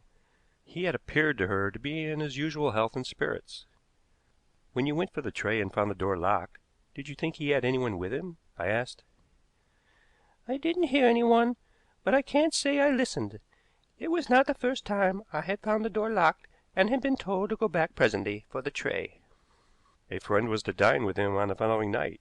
Did the friend come? "No." What was his name? "Mr. Portman did not mention it." Did you prepare the dinner? "No." Why not?" I asked. "You did not communicate with the police until 5 days later, so you must have been expecting your master to return." "It's difficult to say exactly what I expected," Mrs. Eccles answered. "but I never thought about preparing the dinner. When he didn't return, I began to think something was wrong, because I've never known him to be away, even for a night, without letting me know." "Why didn't you give the information sooner?" "Sooner? Why, I keep on asking myself whether I've done right in giving it at all. The master might walk in at any moment, and I don't know what he'd say if he did." The clerk seemed to think that Mr. Portman had been worried recently.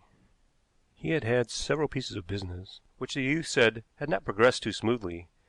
He knew practically nothing about these various items of business, but he gave me the names of half a dozen people who had called upon Mr. Portman during the past week or 2. "He was close, you know," The youth went on. "Didn't give much away about his doings." "Then why do you think he has been worried recently?" I asked. "He's been snappy with me," Was the answer. "but by the way he spoke the other night when he went out, I thought everything must have come right." A further investigation of Mr. Portman's room resulted in a curious find. Under a bookcase, which was raised a few inches from the floor, I discovered a key, the key of the safe. How it had come there, whether it was a duplicate or the one Mr. Portman carried, it was impossible to decide. Apparently the safe had not been opened, for a drawer therein contained a large sum in gold and notes, and there was not the slightest indication that any of the papers had been touched. It was quite evident, however, that a number of people would profit by Portman's death, especially if he should die suddenly and leave no one to carry on his business, and this was precisely what had happened. Not a relative or friend had come forward to lay claim to anything, and many of his debtors were likely to go free.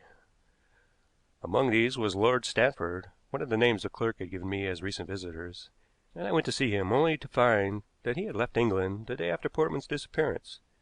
He had gone to Africa, and that was all I could discover. Another man who had called upon Portman recently, and whom I went to see, was a Mr. Isaacson. From him I obtained an interesting piece of information. He had seen Portman in Finsbury Pavement on the evening of his disappearance. He must have met him some 10 minutes after he had left his house.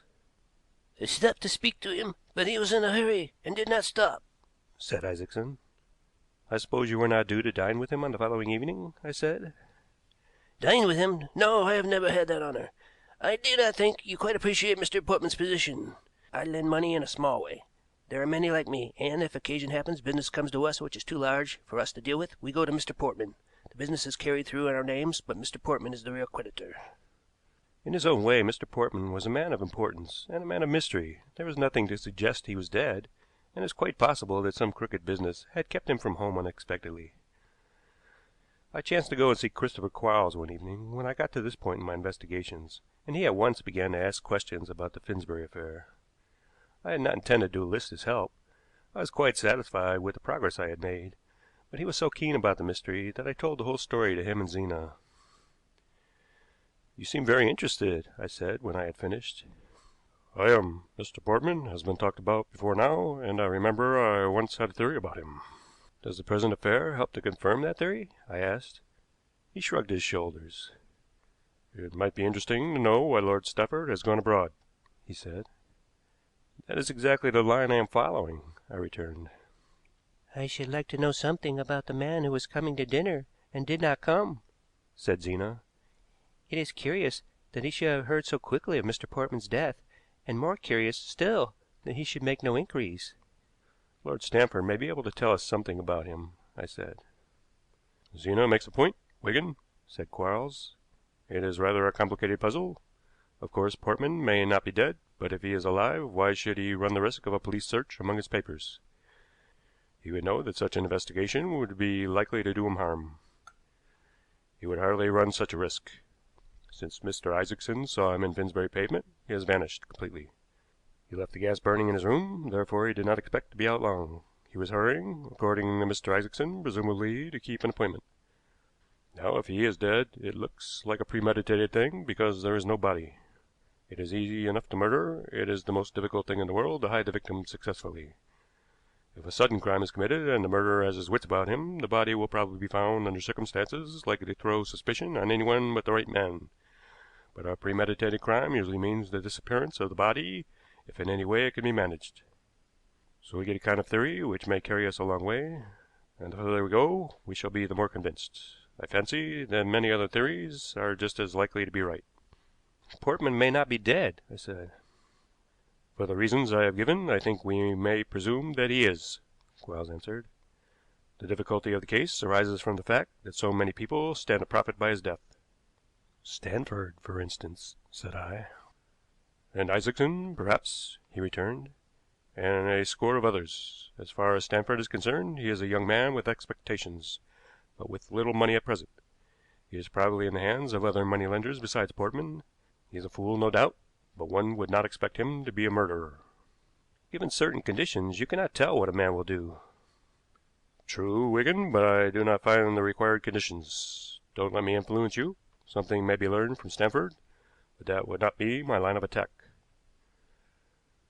"What would yours be?" "I should like to talk to Mrs. Eccles and the clerk." When Quarles solved the case, his explanation was usually so clear that one could only marvel that the salient points had not been apparent to everybody from the first. When he was considering the difficulties, it seemed impossible that the mystery could ever be solved. As I listened to him, I felt that his help was necessary in this affair. "Why not come with me to Finsbury?" I said. "I will tomorrow," he answered. "By the way, Wigan, wasn't it foggy on the night of Portman's disappearance?" "It was, dear," said Zena. "Don't you remember? I went to see some people at Highgate that day and was late for dinner." Quarles nodded and changed the conversation. he had done with the affair until tomorrow. When I met him next morning, wrapped in a heavy cloak, for it was cold, I cannot help thinking that he looked the very last man in the world to solve an intricate mystery. He was the kind of old gentleman who would annoy everybody by asking foolish questions and telling stories which had grown hoary with age. "I'm a simple old fool, Wigan, that's my character," he said, guessing my thoughts. "And if you can look annoyed with me and show irritability, so much the better. Where does Isaacson live? I should like to see him first." I found it quite easy to be irritable. When we called on Isaacson, Quarles asked him the most ridiculous questions, which certainly had nothing whatever to do with Portman, but in a vague way concerned the theory and honesty of money lending. "Was Mr. Portman a Jew?" he asked suddenly. Yes. "I seem to remember seeing him without glasses," said Quarles. "I thought Jews always wore glasses." We are usually short-sighted, said Isaacson, touching his spectacles. I am myself. Mr. Portman worked in glasses always, but if you met him on the street you would probably see him without them. "Ah, you are remembering that he did not wear them the night you met him in Finsbury Pavement," said Quarles.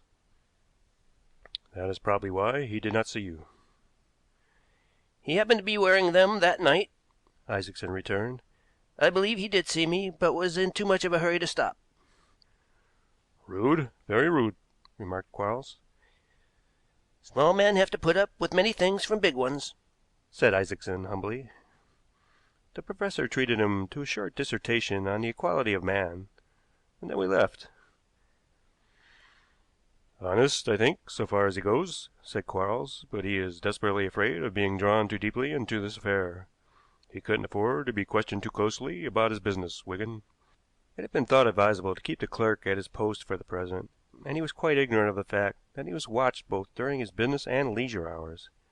His own importance rather impressed him at this time, and Quarles soon succeeded in making him talkative, but as far as I could see, very little of what he said was worth particular note.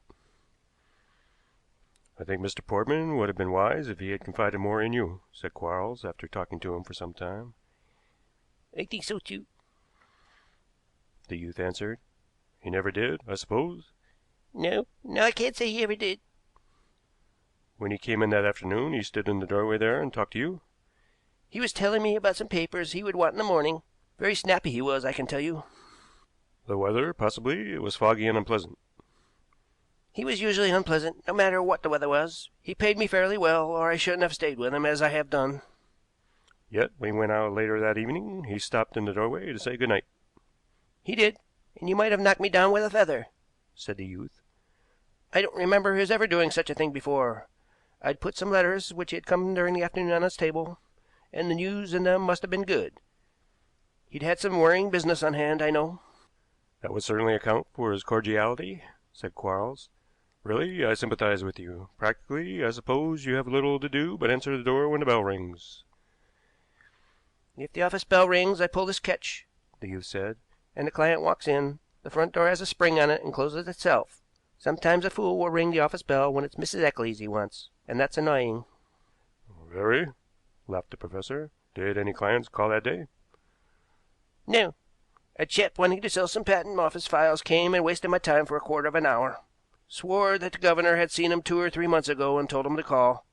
A rotten patent it was, too." "He showed them to you?"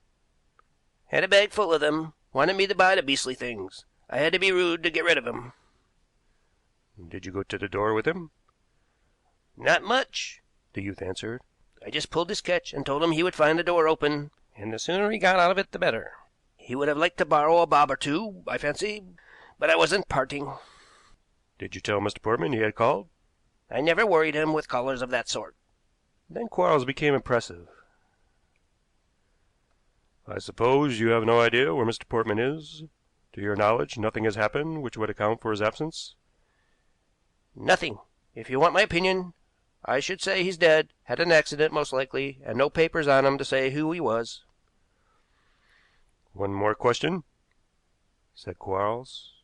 "In strict confidence, mind. Is Mrs. Eccles honest?" "As daylight," was the prompt reply. "Would she have put the police on this business if she hadn't been?"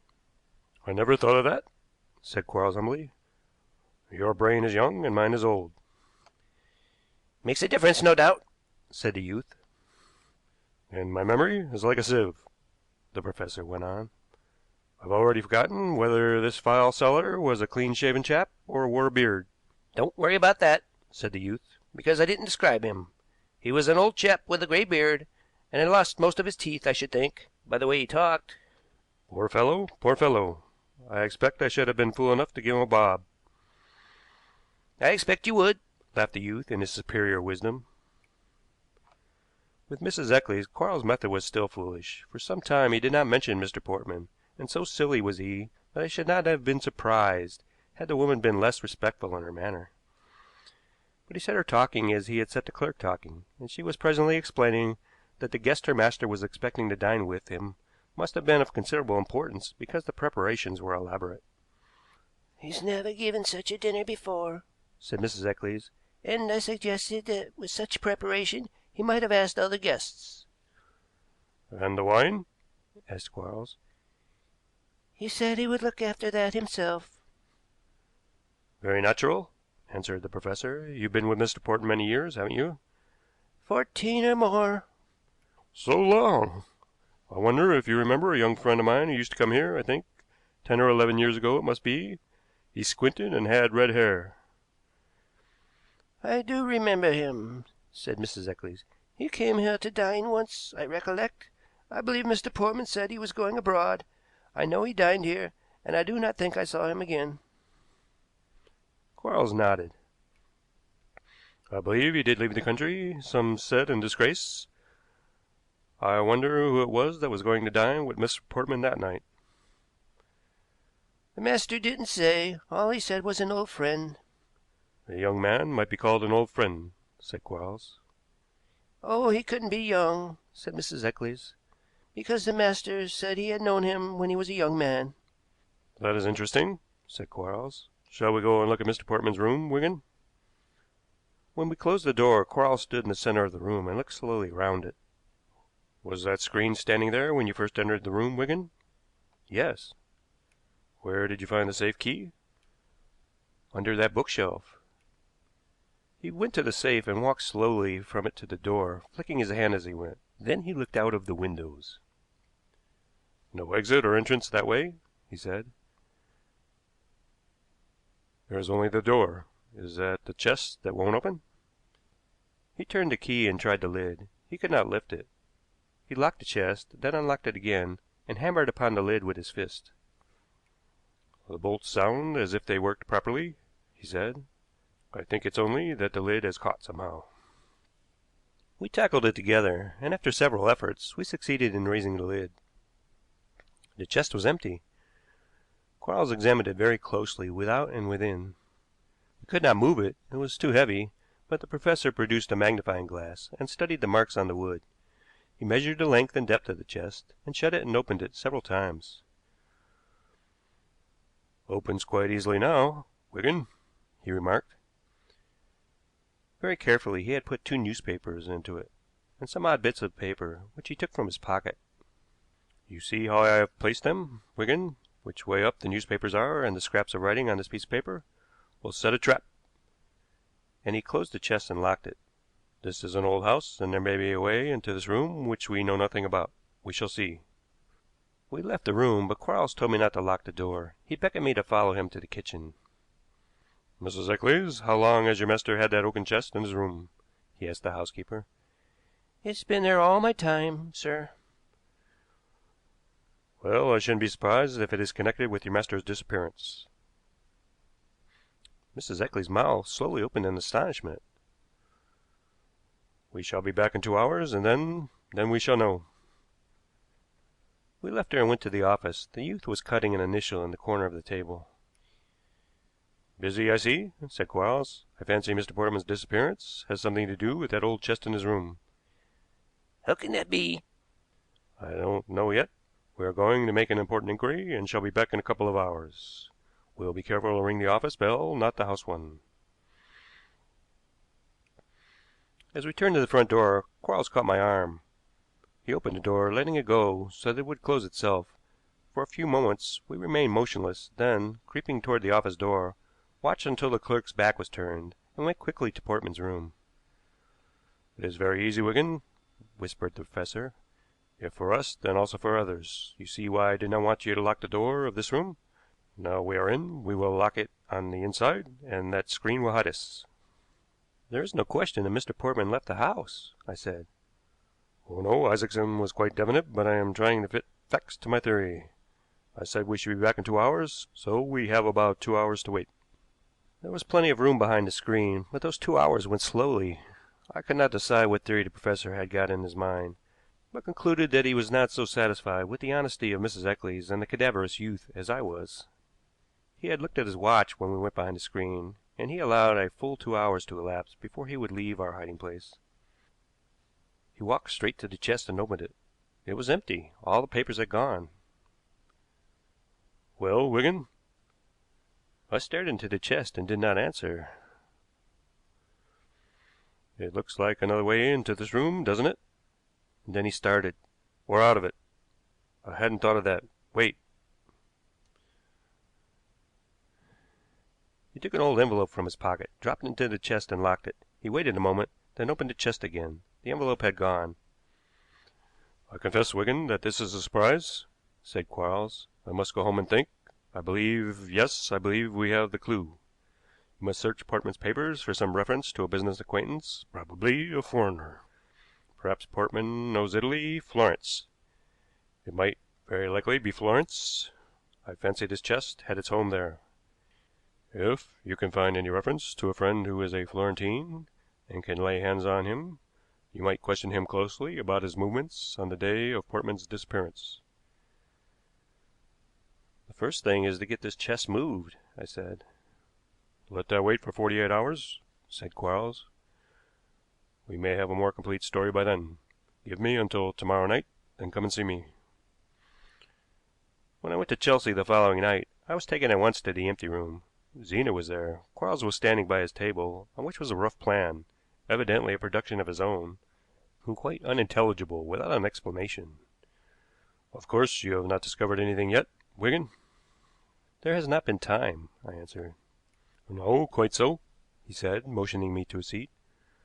"But we have a fairly clear story, I think. Zena said, you remember, that she would like to know something about the man who was coming to dine with Portman that night. It was an important point, particularly so since the guest did not put in an appearance. You saw the importance of it, Wigan, because you asked Isaacson whether he was the expected guest. Now, Isaacson had seen Portman after he left his house that night, but had not spoken to him. This fact suggested a question in my mind. Was Isaacson telling the truth? There were two possibilities. Isaacson might have seen him, gone with him, and be responsible for his disappearance, or he might have been mistaken. The man he saw might not have been Portman. The second possibility was the one which appealed to me. The fact remained, however, that Isaacson knew him well, therefore the man he took to be Portman must have wished to be taken for Portman, I argued. This would account for his hurrying on without speaking, since a closer investigation might have betrayed him. I looked for some fact to support this theory. I found it in Isaacson's statement that Portman wore glasses in the street on this occasion, which was unusual, so unusual, mark you, that Isaacson noticed it. Now, if my theory were right, it seemed possible that after Mr. Portman entered his room that afternoon he never left it. That he was there when Mrs. Eccles took in the tea tray there could be no doubt, but that it was Mr. Portman who answered through the locked door was another matter. Such a fantastic theory required strong support, the professor went on. The clerk helped me. When he came into the house that afternoon and gave his clerk instructions about certain papers, Mr. Portman was snappy, his usual self, in fact, and incidentally he proved that he had no intention of being away from the office on the following day. When he left the house he was quite different, genially wishing the clerk good night. Wigan, a man slightly overplaying his part, would be likely to do that, especially as he wanted the clerk to be in a position to say that his master had gone out at a certain hour. He was bound to draw the clerk's attention to himself, so he did it with a cordial good night. Knowing that Mr. Portman wore glasses, he would also wear them, even in the street. But the clerk would have seen it was not Mr. Portman, I objected. That was a difficulty, said Quarles. It was a foggy afternoon, we know, and would be dark in the passage, but hardly dark enough to deceive the clerk. Another difficulty was how a stranger could get into the house without being seen. Both difficulties vanished when the clerk told us of the man who called selling patent files. He had a bag, Wigan, containing more than samples of files, I warrant. Means of disguise as well. We know how easy it is to let the front door slam and remain in the house. I think the file seller practiced the same trick we did, even going to Portman's room and hiding behind the screen. You see, the office windows are frosted, so the clerk cannot see whether anyone leaving the office passes into the street or not. If there is something fantastic in this theory, let me pursue it to the end. If I am right, one thing is certain. This file seller knew Portman well. He must have come prepared to make himself up like him. He was able to answer Mrs. Eccles when she knocked at the door and deceive her. Granted that he knew Mr. Portman well, we may assume that he was in some way associated with him in business.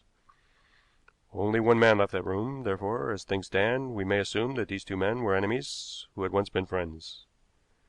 Here, let me be imaginative for a moment. Mr. Portman was expecting a friend to dine with him on the following night, an important person, since the feast to be prepared was, according to Mrs. Eccles, somewhat elaborate. The sumptuousness of a feast may mean great friendship, but it may be used to hide intense enmity. You read such things in the history of the Medici of Florence, I believe, Wigan, that the feast was prepared for the same file seller, that the wine which Mr. Portman was looking after himself, remember, would have proved unwholesome for the guest, who, distrusting Portman, came a day earlier and removed his enemy. A little imaginative, I said.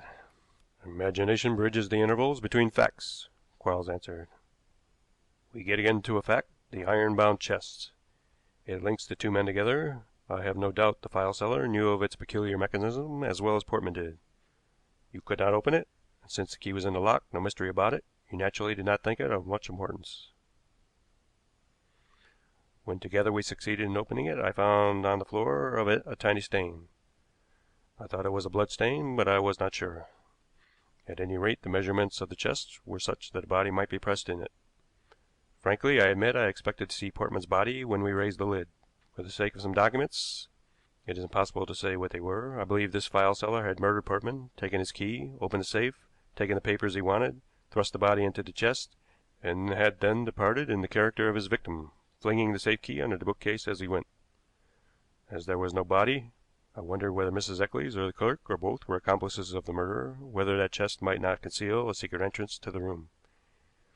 The idea did not fit my theory very well, but I laid a trap, and you know the result, Wigan. The action of shutting that chest opens the bottom of it, so that whatever is placed in it falls out as soon as the lid is closed and locked.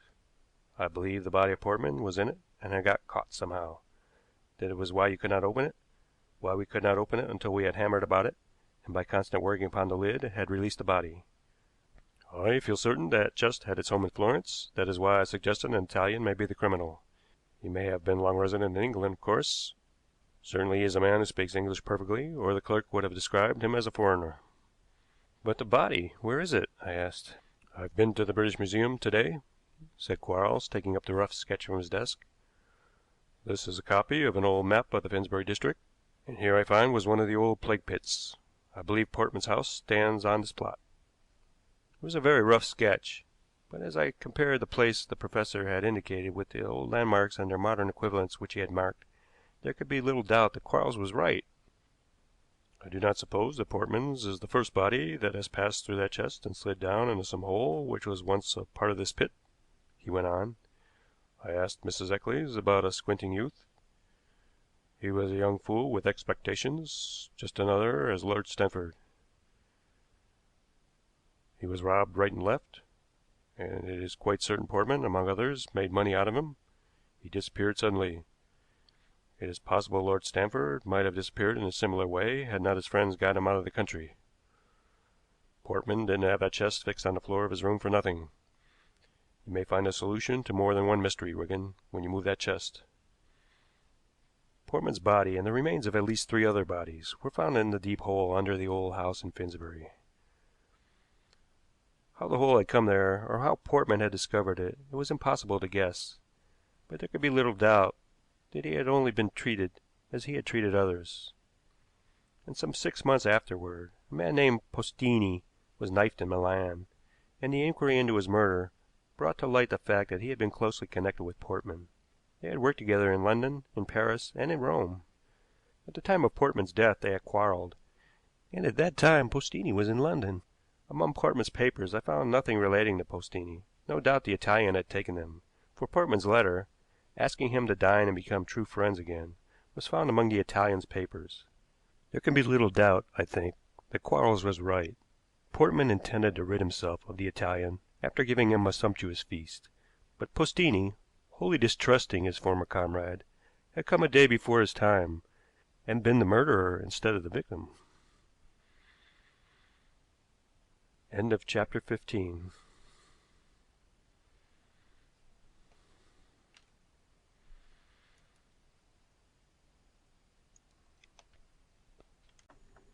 Chapter 16. The search for the missing fortune.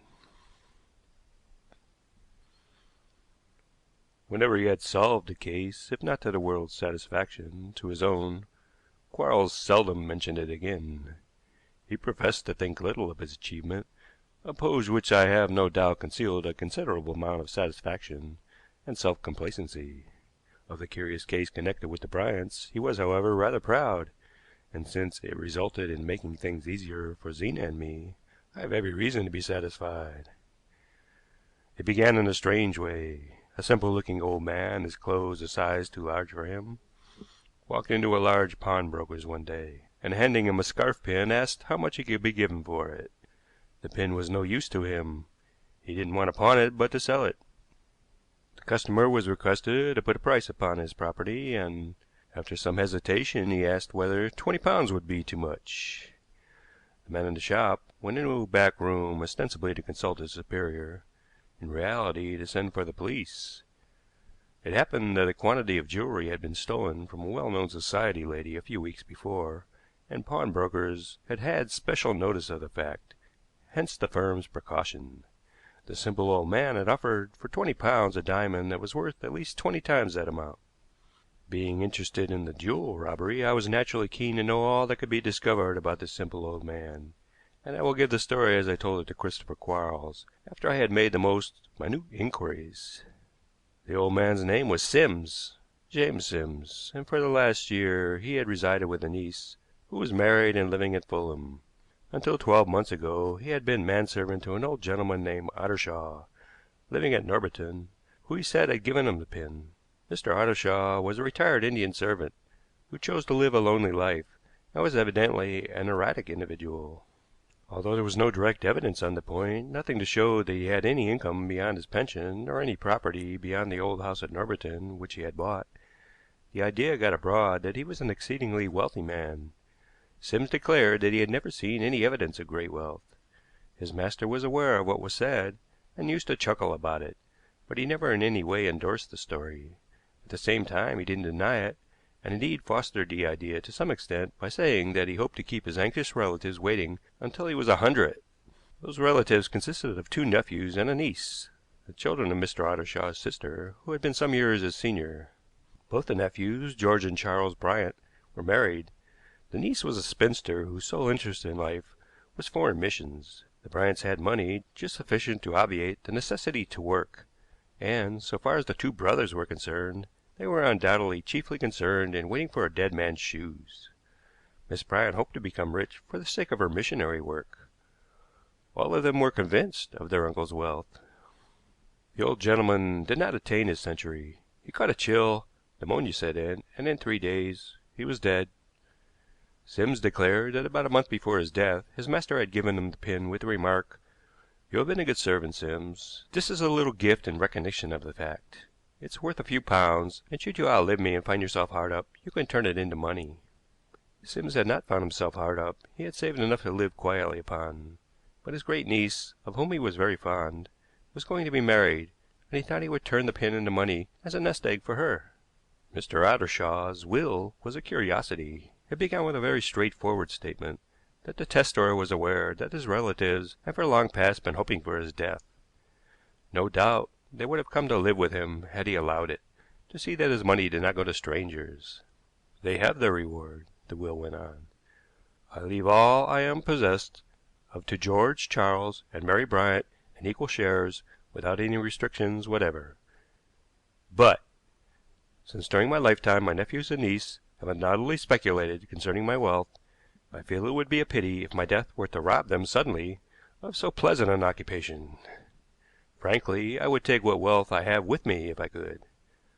This being impossible, I suppose I have placed it in a safe place, so that in order to find it, my relatives will still be able to speculate and exercise their ingenuity. For their guidance, I may say that I deposited it in a place while alone in one of the rooms of my house at Norbiton, that I did not send it out of the house, yet if the house is burnt down or pulled down brick by brick, it will not be found. The will then went on to provide that the house should not be sold for 5 years, nor anything taken out of it. During this period, his nephews and niece were to have free access to it whenever they wished, or any person they might appoint could visit it. If they chose, they could let it furnished for 5 years. They could burn it or pull it down if they liked, but if it were intact at the end of 5 years, it was to be sold and the proceeds equally divided. These are the only conditions, the will concluded. But as I am doing so much for my relatives, I may just mention 2 things which I should like done, but they are in no way commands. On the finding of my wealth, if it is found, I should like 10% of it given to a society or societies for the feeble-minded, and, as I have explained to my relatives more than once, I should like to be cremated. But I leave the decision to them. If cremation is considered too expensive, I must be buried in the usual way. Although the house in Norbiton was still intact, I was told by George Bryant that during the last 12 months every nook and cranny had been searched without avail. He still believed that the wealth was hidden somewhere, but he had begun to doubt whether it would ever be found. Naturally, when he heard of Sim's attempt to sell a diamond pin, his hopes revived. His brother Charles had always thought that Sims knew something, but he himself had not thought so. Now the affair was on an entirely different footing. When I had told my story in the empty room at Chelsea, I think we were all 3 convinced that this was the toughest problem we had ever tackled. Did the relatives respect the old man's wish and have the body cremated? Zena asked. No, he was buried in the cemetery at Kingston. Then they don't deserve to find the money, and I hope they won't. I do not like the relatives, I returned, but in this matter there is something to be said for them. They have always been opposed to cremation, a fact which Mr. Ottershaw knew quite well, and recognizing the contemptuous tone of the will, not unreasonably, I think they decided that the wish was expressed only to annoy them, and that their uncle had no real desire to be cremated. One of your absurd questions, said Quarles. It seems to me I have never asked a more natural or more sensible one, said Zena.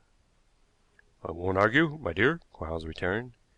I presume that paper you have there, Wigan, is a copy of the wording of the will? Yes, and I handed it to him. Of course, you do not think Sims has any connection with this jewel robbery you have been engaged upon? No, he would not be selling so valuable a stone for £20. And you have come to the conclusion that his story is a plain statement of facts? I think so. You are not sure? Well, one cannot close one's eyes to the possibility that he may dislike the Bryants as much as his master did, and may be keeping his master's secret, I answered. Or he may have learned his secret by chance, said Zena. He may, said the professor. You questioned him upon that point, Wigan? He says he knows nothing. What has become of the pin? It is in the hands of the police at present, but will be handed back to him. There is no evidence whatever that he is not the rightful owner. The Bryants wanted to have him arrested. Quarles spread out the paper and began reading parts of the will in a slow, thoughtful manner. Frankly, I would take what wealth I have with me if I could. And Quarles repeated the sentence twice. That might imply there was no wealth to speak of, and following this idea for a moment, the permission to burn down the house or pull it down might suggest a hope in the old man's mind that the frantic search for what did not exist would result in the destruction of even that which did, the house and furniture. The fact that he desires 10% of the wealth, if it is found, to go to imbeciles rather favors this notion, and his wish to be cremated may be an attempt to make his relatives spend money upon him from whom they were destined to receive nothing. It would be a grim joke, I said. A madman's humor, perhaps, said Zena. He goes on, this being impossible, I suppose, and then says he has hidden his wealth. He did not seem quite certain that he could not take it with him, did he? You think? No, said Quarles. I haven't got as far as thinking anything definite yet. The will then explains in a riddle where the treasure is hidden. He was alone in a room. He didn't send the treasure out of the house. The statements are so deliberate that I'm inclined to believe in a treasure of some sort. So am I answered, because of the valuable pin he gave to his man. When was this will made? Asked Quarles. 9 years ago. Living as he did, he would hardly spend his pension," the professor went on. "Money would accumulate in 9 years, and since there is no evidence he did anything else with it, we may assume that the hoard was periodically added to, and therefore he must have placed it where he could get at it without much difficulty." For a moment Quarles studied the paper. "I think we may take his statements literally," he went on. "So unless the treasure was very small, small enough to be concealed inside a brick, it seems obvious that it was not hidden in the walls of the house, or it would have been found in the process of pulling down. If we are to be quite literal, we must remember that he says brick by brick," I pointed out. "It might therefore be hidden in the brick." "I have thought of that," Quarles returned. "But in pulling down, bricks would get broken, especially a hollow brick, as this would be. I think we may take the words to mean only total demolition, and that there is no special significance in the expression brick by brick. Burning does away with the idea that the treasure may be hidden in woodwork." If you put it under a ground floor room or under a cellar, neither pulling down nor a fire would disclose it," said Zena. "Every flag in the cellars has been taken up," I answered, "and all the ground underneath the house has been dug up." "Is there a well?" she asked. "No, that was the first thing I looked for when I came there." "He says in a room," Quarles went on. "I don't think that means a cellar." "Do you think the treasure was small in bulk and placed in his coffin?" said Zena eagerly, leaning forward in her chair as she asked the question. "Certainly, in that case, he would be perfectly justified in saying that he didn't send it out of the house," said Quarles. "It is most improbable," I said. "To begin with, Mr. Ottershaw wished to be cremated, so would hardly leave any such instructions. And further, Sims saw him placed in his coffin, and says nothing was buried with the body." "It is an interesting problem," said the professor, "but one does not feel very much inclined to help the Bryants." "Then you have a theory?" I asked. "I haven't got so far as a theory. I am only rather keen to try my wits. There is a shadowy idea at the back of my brain which may be gone by morning. If it hasn't, we'll go and see Sims." Next morning, when I went to Chelsea, as I had arranged to do, I found Quarles waiting for me, and we went to Fulham together. Sims had 2 rooms in his niece's house, but took his meals with the family.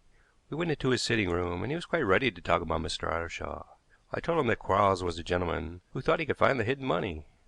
"I shall be very glad if he does," said Sims. "The Bryants will know then that I had nothing to do with it. Mr. Charles has been the worst, but since I tried to sell that pin, Mr. George has been as bad." "I take it you don't like the Bryants?" said Quarles. "I don't dislike them, only when they bother me." "Your master didn't like them?" "Didn't he? I never heard him say. He wasn't in the habit of saying much to anybody, not even to me." "You were fond of him?" "Loved him. He wasn't what you'll call a lovable character, but I loved him, and he liked me. You see, him and me were born in the same neighborhood, 5 miles out of Worcester, and when he came back from India, he came down there to see an old friend, since dead, and I happened to be there at the time out of a job. That's how we came together 15 years ago." "You didn't go at once to Norbiton?" "Not until 3 years afterward." "Where were you during those 3 years?" "In several places, part of the time in Switzerland and in Germany." "Now about this treasure, Mr. Sims?" "Bless you, sir, I don't believe in it." "The will very distinctly mentions it." "I know. I've heard such a lot about that will from the Bryants that I know it almost by heart. It was a joke, that's what I think. Why, Mr. Charles has asked me more than once whether I didn't slip it into his coffin." "Mr. Ottershaw gave you no such instructions, I suppose?" said Quarles. "The only instructions he gave me were that I was to lay him out and to see him put into his coffin if he was buried, and whatever happened, to see him decently carried out of the house. There was some talk of his being cremated, and I suppose the master didn't know how they would take him away then. No doubt he thought the Bryants would have a woman to lay him out, so he left a letter for me to show them. The master always did hate women." "And you did this for him?" "Gladly, and I helped the undertaker lift him into the coffin. I was there when he was screwed down, so were Mr. George and Mr. Charles. There was nothing but the body buried. Nothing." "The Bryants wouldn't have him cremated, I understand," said Quarles. "And quite right, too," said Sims. "It's a heathenish custom, that's what I think." "And you don't believe there was any large sum of money?" "No, I don't. I should have seen some sign of it." "Your master gave you a very valuable pin," said Quarles. "I don't suppose you had seen that before?" "It's true, I hadn't." "There may have been other valuables where that came from." "I don't think it," said Sims. "I don't believe the master himself knew it was so valuable." As we walked up the Fulham Road, I asked the professor what he thought of Sims. "Simple and honest, I fancy." You're not quite sure? Not quite, but then I am not sure of anything in this affair yet. I suggest we go and see Mr. George Bryant. I want his permission to go over the house at Norbiton. George Bryant lived in Wimbledon, and we found him at home. Much of our conversation went over old ground, and need not be repeated here. But the professor was evidently not very favorably impressed with Bryant, nor did Bryant appear to think much of Quarles. He smiled contemptuously at some of his questions, and when asked for permission to visit the house at Norbiton, he said he must consult his brother and sister. "Except that I am keenly interested in the affair as a puzzle, I don't care one way or the other," said Quarles. "Whether you handle the money or not is immaterial to me, but I have a strong impression that I can find it." "In that case, of course." "There are conditions," said Quarles, "and one or two more questions." "I am willing to answer any questions." "Did you often visit your uncle?" "Only twice in 10 years, and on each occasion he was not very well. A touch of gout, which was what made him so ill-tempered, I imagine. My brother Charles was with me on one occasion. My sister, I believe, never went there." "Yet you all expected to profit by his death." "His letter certainly gave us to understand that we should, and so far the will was no surprise to us." "Has the clause in the will which forbids the removal of anything from the house been observed?" Quarles asked. "Most certainly." "I mean with regard to trifling things." "Nothing has been taken. Of course the will has been complied with." "It wasn't with regard to Mr. Ottershaw's cremation?" "We do what we consider to be right, and I refuse to discuss that question. For my own part, I believe if James Sims could be forced to speak, the mystery would be at an end. I cannot help feeling that the police have failed in their duty by not having him arrested." "I dare say that is a question my friend Detective Wigan will refuse to discuss," said the professor. "Do you care to hear my conditions? You can talk them over with your brother and sister when you consider whether I shall be allowed to go over the house or not." "I shall be glad to know your fee," said Bryant. For a moment I thought Quarles was going to lose his temper. "I charge no fee," he said quietly after a momentary pause. "But if the money is found through me, you must give 10% for the benefit of imbeciles according to the wish of the deceased, and you must pay me 10%.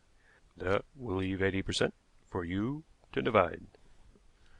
"Preposterous!" Bryant exclaimed. "As you like. Those are my conditions, and I must receive, with the permission to visit the house, a properly witnessed document showing that the three of you agree to my terms." "I'm afraid you will wait in vain." "It is your affair," said Quarles, with a shrug of his shoulders. "Remember, I can find the money, and I believe I am the only man who can." On our way back to town I asked Quarles whether he expected to get the permission. "Certainly I do. George Bryant is too greedy for money to miss such a chance." "And do you really mean that you can find the money?" "At any rate, I mean the Bryants to pay heavily for it if I do." Quarles was right. 3 days later the permit and required document arrived, and we went to Norbiton. As I had visited the house already, I was prepared to act as a guide to the professor, but he showed only a feeble interest in the house itself. The only room he examined with any minuteness was the bedroom Mr. Ottershaw had used, and he seemed mainly to be proving to his own satisfaction that certain possibilities which had occurred to him were not probabilities. "There's a 10% reward hanging to this, Wigan," he chuckled. "We're out to make money on this occasion. Bryant seems to have spoken the truth. The place appears to be much as Mr. Ottershaw left it." He had opened a cupboard in the bedroom and took up 2 or 3 pairs of boots to look at. Large feet, hadn't he? Went in for comfort rather than elegance. I never saw uglier boots, but they are well made, nothing cheap about them. "You don't expect to find the money in his boots, do you?" "Never heard of hollow heels, Wigan?" he asked. "You couldn't hide much money if every boot in the house had a hollow heel." "No, true, I wasn't thinking hollow heels particularly." Then he took up a stout walking stick which was standing in the corner of the cupboard, felt its weight, and walked across the room with it to try it. "Nothing hollow about this, at any rate," he said, after examining the ferrule closely. When we returned to the hall he was interested in the sticks in the stand. "He was fond of stout ones, Wigan," laughed Quarles. "Well, I don't think there is much to interest us here." Our inspection of the house had been of the most casual kind. We hadn't even looked into some of the rooms, and the odd corners and fireplaces, to which I had given considerable attention on my former visit, hardly received a passing glance from Quarles. "Have you looked at everything you want to see?" I asked in astonishment. "I think so. You said the cellars had been dug up, so they are of no interest. and I warrant the Bryants have already searched in every likely and unlikely place. What is the use of going over the same ground, or in examining cabinets and drawers for false backs and false bottoms, when others have done it for us? What is your next move, then? I think we may as well go back to Chelsea and talk about it." I must admit that, in spite of my knowledge of Quarles, I thought he was beaten this time, and that he was using bluff to hide his disappointment. I thought he had gone to Norbiton with a fixed idea in his mind, only to discover that he had made a mistake. He would not discuss the affair on our way back to Chelsea, but when we reached the house he called for Zena, and the three of us retired to the empty room. "Well, dear, is the 10% reward to make us rich beyond the dreams of avarice?" asked Zena. "It is impossible to say." "Then you haven't found the money?" "We haven't counted it yet," was the answer. "Let us consider the points. The first is this. 9 years before his death, Mr. Ottershaw made his will, frankly expressing a wish that he could take his money with him. Therefore, I think we may assume that he was not in love with his relatives, and was not delighted that his death should profit them. The next sentence in the will seems to express a doubt as to whether the treasure could be taken or not, and it suggests that something occurred about the time to make it appear feasible. So we get a riddle, and if it is to be read literally, as I believe it is meant to be, there can apparently be only one possible hiding place, somewhere in the ground underneath the house. This is so obvious that one would hardly expect it to be the solution, and so there is particular significance in his statement that he didn't send it out of the house. He hid it, he says, when he was alone in one of the rooms. Let us suppose it was his bedroom. From there he certainly could not bury his treasure in the ground. We have decided that the hiding place could not be in any part of the brickwork or in the woodwork. Therefore, we are driven to the conclusion that it was placed in some piece of furniture or some receptacle made for the purpose. Since I believe he thought it possible to take his wealth with him, the latter supposition seems to me the more probable. "In banknotes a large sum would only occupy a small space," I said. "I don't think the treasure was in money," said Quarles. "The fact that a diamond was given to Sims and not money suggests that the treasure was in precious stones. If he spent everything he could in this way, giving hard cash for a gem, and thus doing away with the necessity for inquiry and references, the lack of evidence regarding his wealth is partly explained. Great wealth can be sunk in a very small parcel of the gems, and if he hoped to take his wealth with him, it must be small in bulk." "So that it could be placed in his coffin, you mean?"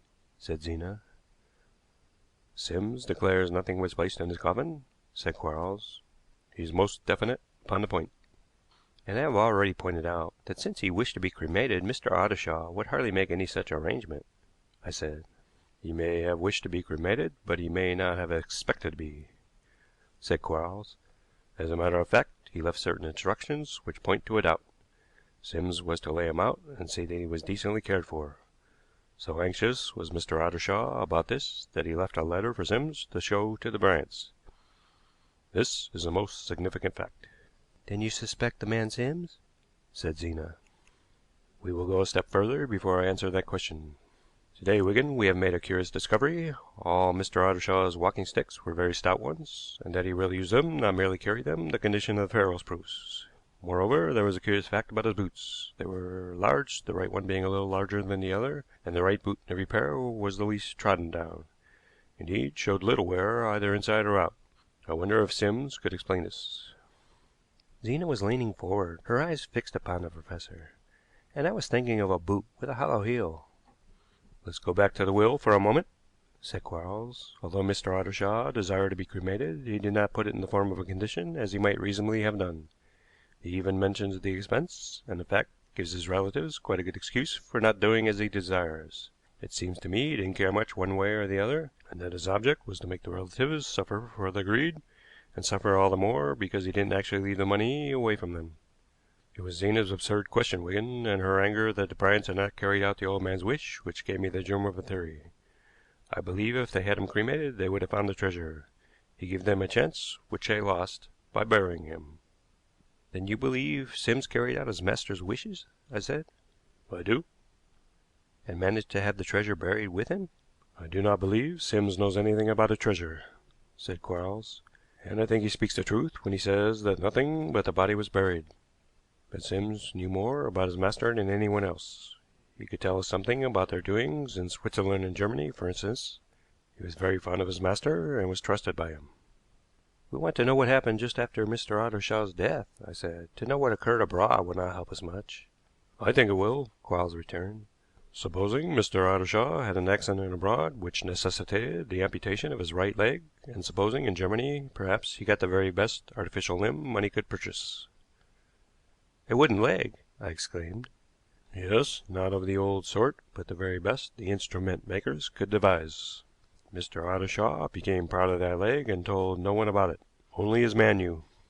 His right boot showed less sign of wear because he helped that leg with a stout stick. The wooden foot would not stain the inside of a boot with moisture as a real foot does. When the Bryants went to see him, he complained of gout, an excuse for not walking, and so giving them a chance of discovering the leg. Then came the idea of secreting the treasure, and I suggest that it consists of gems concealed in that wooden leg. He didn't want the leg removed after his death, so Sims laid him out. Probably the leg is fitted with a steel, fire-resistant receptacle which would have been found among the debris had the body been cremated. Then the treasure is buried with him, said Zena. Will they open the grave? I'm not sure whether the old man succeeded in carrying his wealth with him after all, said Quarles. Sims was fond of and sentimental about his master, and as we talked to him, Wigan, it seemed to me that there was something he had no intention of telling us. He was particularly insistent that nothing but the body had been buried, and appeared almost morbidly anxious to tell nothing but the exact truth. Tomorrow we will go to Fulham and ask him whether he removed the wooden leg before the coffin was screwed down. Quarles's conjecture proved to be right. Sims had been sentimental about the leg because his master was so proud of it, and the night before the coffin was fastened down had crept silently into the room and taken it off, placing a thick shawl rolled up under the shroud, so that the corpse would appear as it was before. It had not occurred to him at the time that his master was so anxious that the leg should be buried with him, but since that night he had wondered whether he had done wrong. The wooden leg was hidden in his bedroom. When he was told that it probably contained a treasure, his fear and amazement were almost painful to witness. He was evidently quite innocent of any idea of robbery. Ingeniously concealed in the top part of the leg we found a steel cylinder full of gems. Mr. Ottershaw must have made a lot of money while he was in India, for Quarles's 10% of the value obtained for the jewels came to over £12,000. Half of it goes to Zena as a wedding present, he said on the day he banked the money. I shouldn't wait long if I were you, Wigan. But, grandfather, My dear, I am not always thinking of myself. You have your life before you, and I want you to be happy. My only condition is that there shall always be a place at your fireside for me. The tears were in Zena's eyes as she kissed him, but she looked at me, and I knew my waiting time was nearly over. Now I shall rest on my laurels, Wigan, and trouble no more about mysteries, said Quarles. He meant it, but I very much doubt whether a ruling passion is so easily controlled. We shall see. End of chapter 16. Recording by Tony Posante, Phoenix, Arizona. End of Christopher Quarles, college professor and master detective, by Percy James Brebner.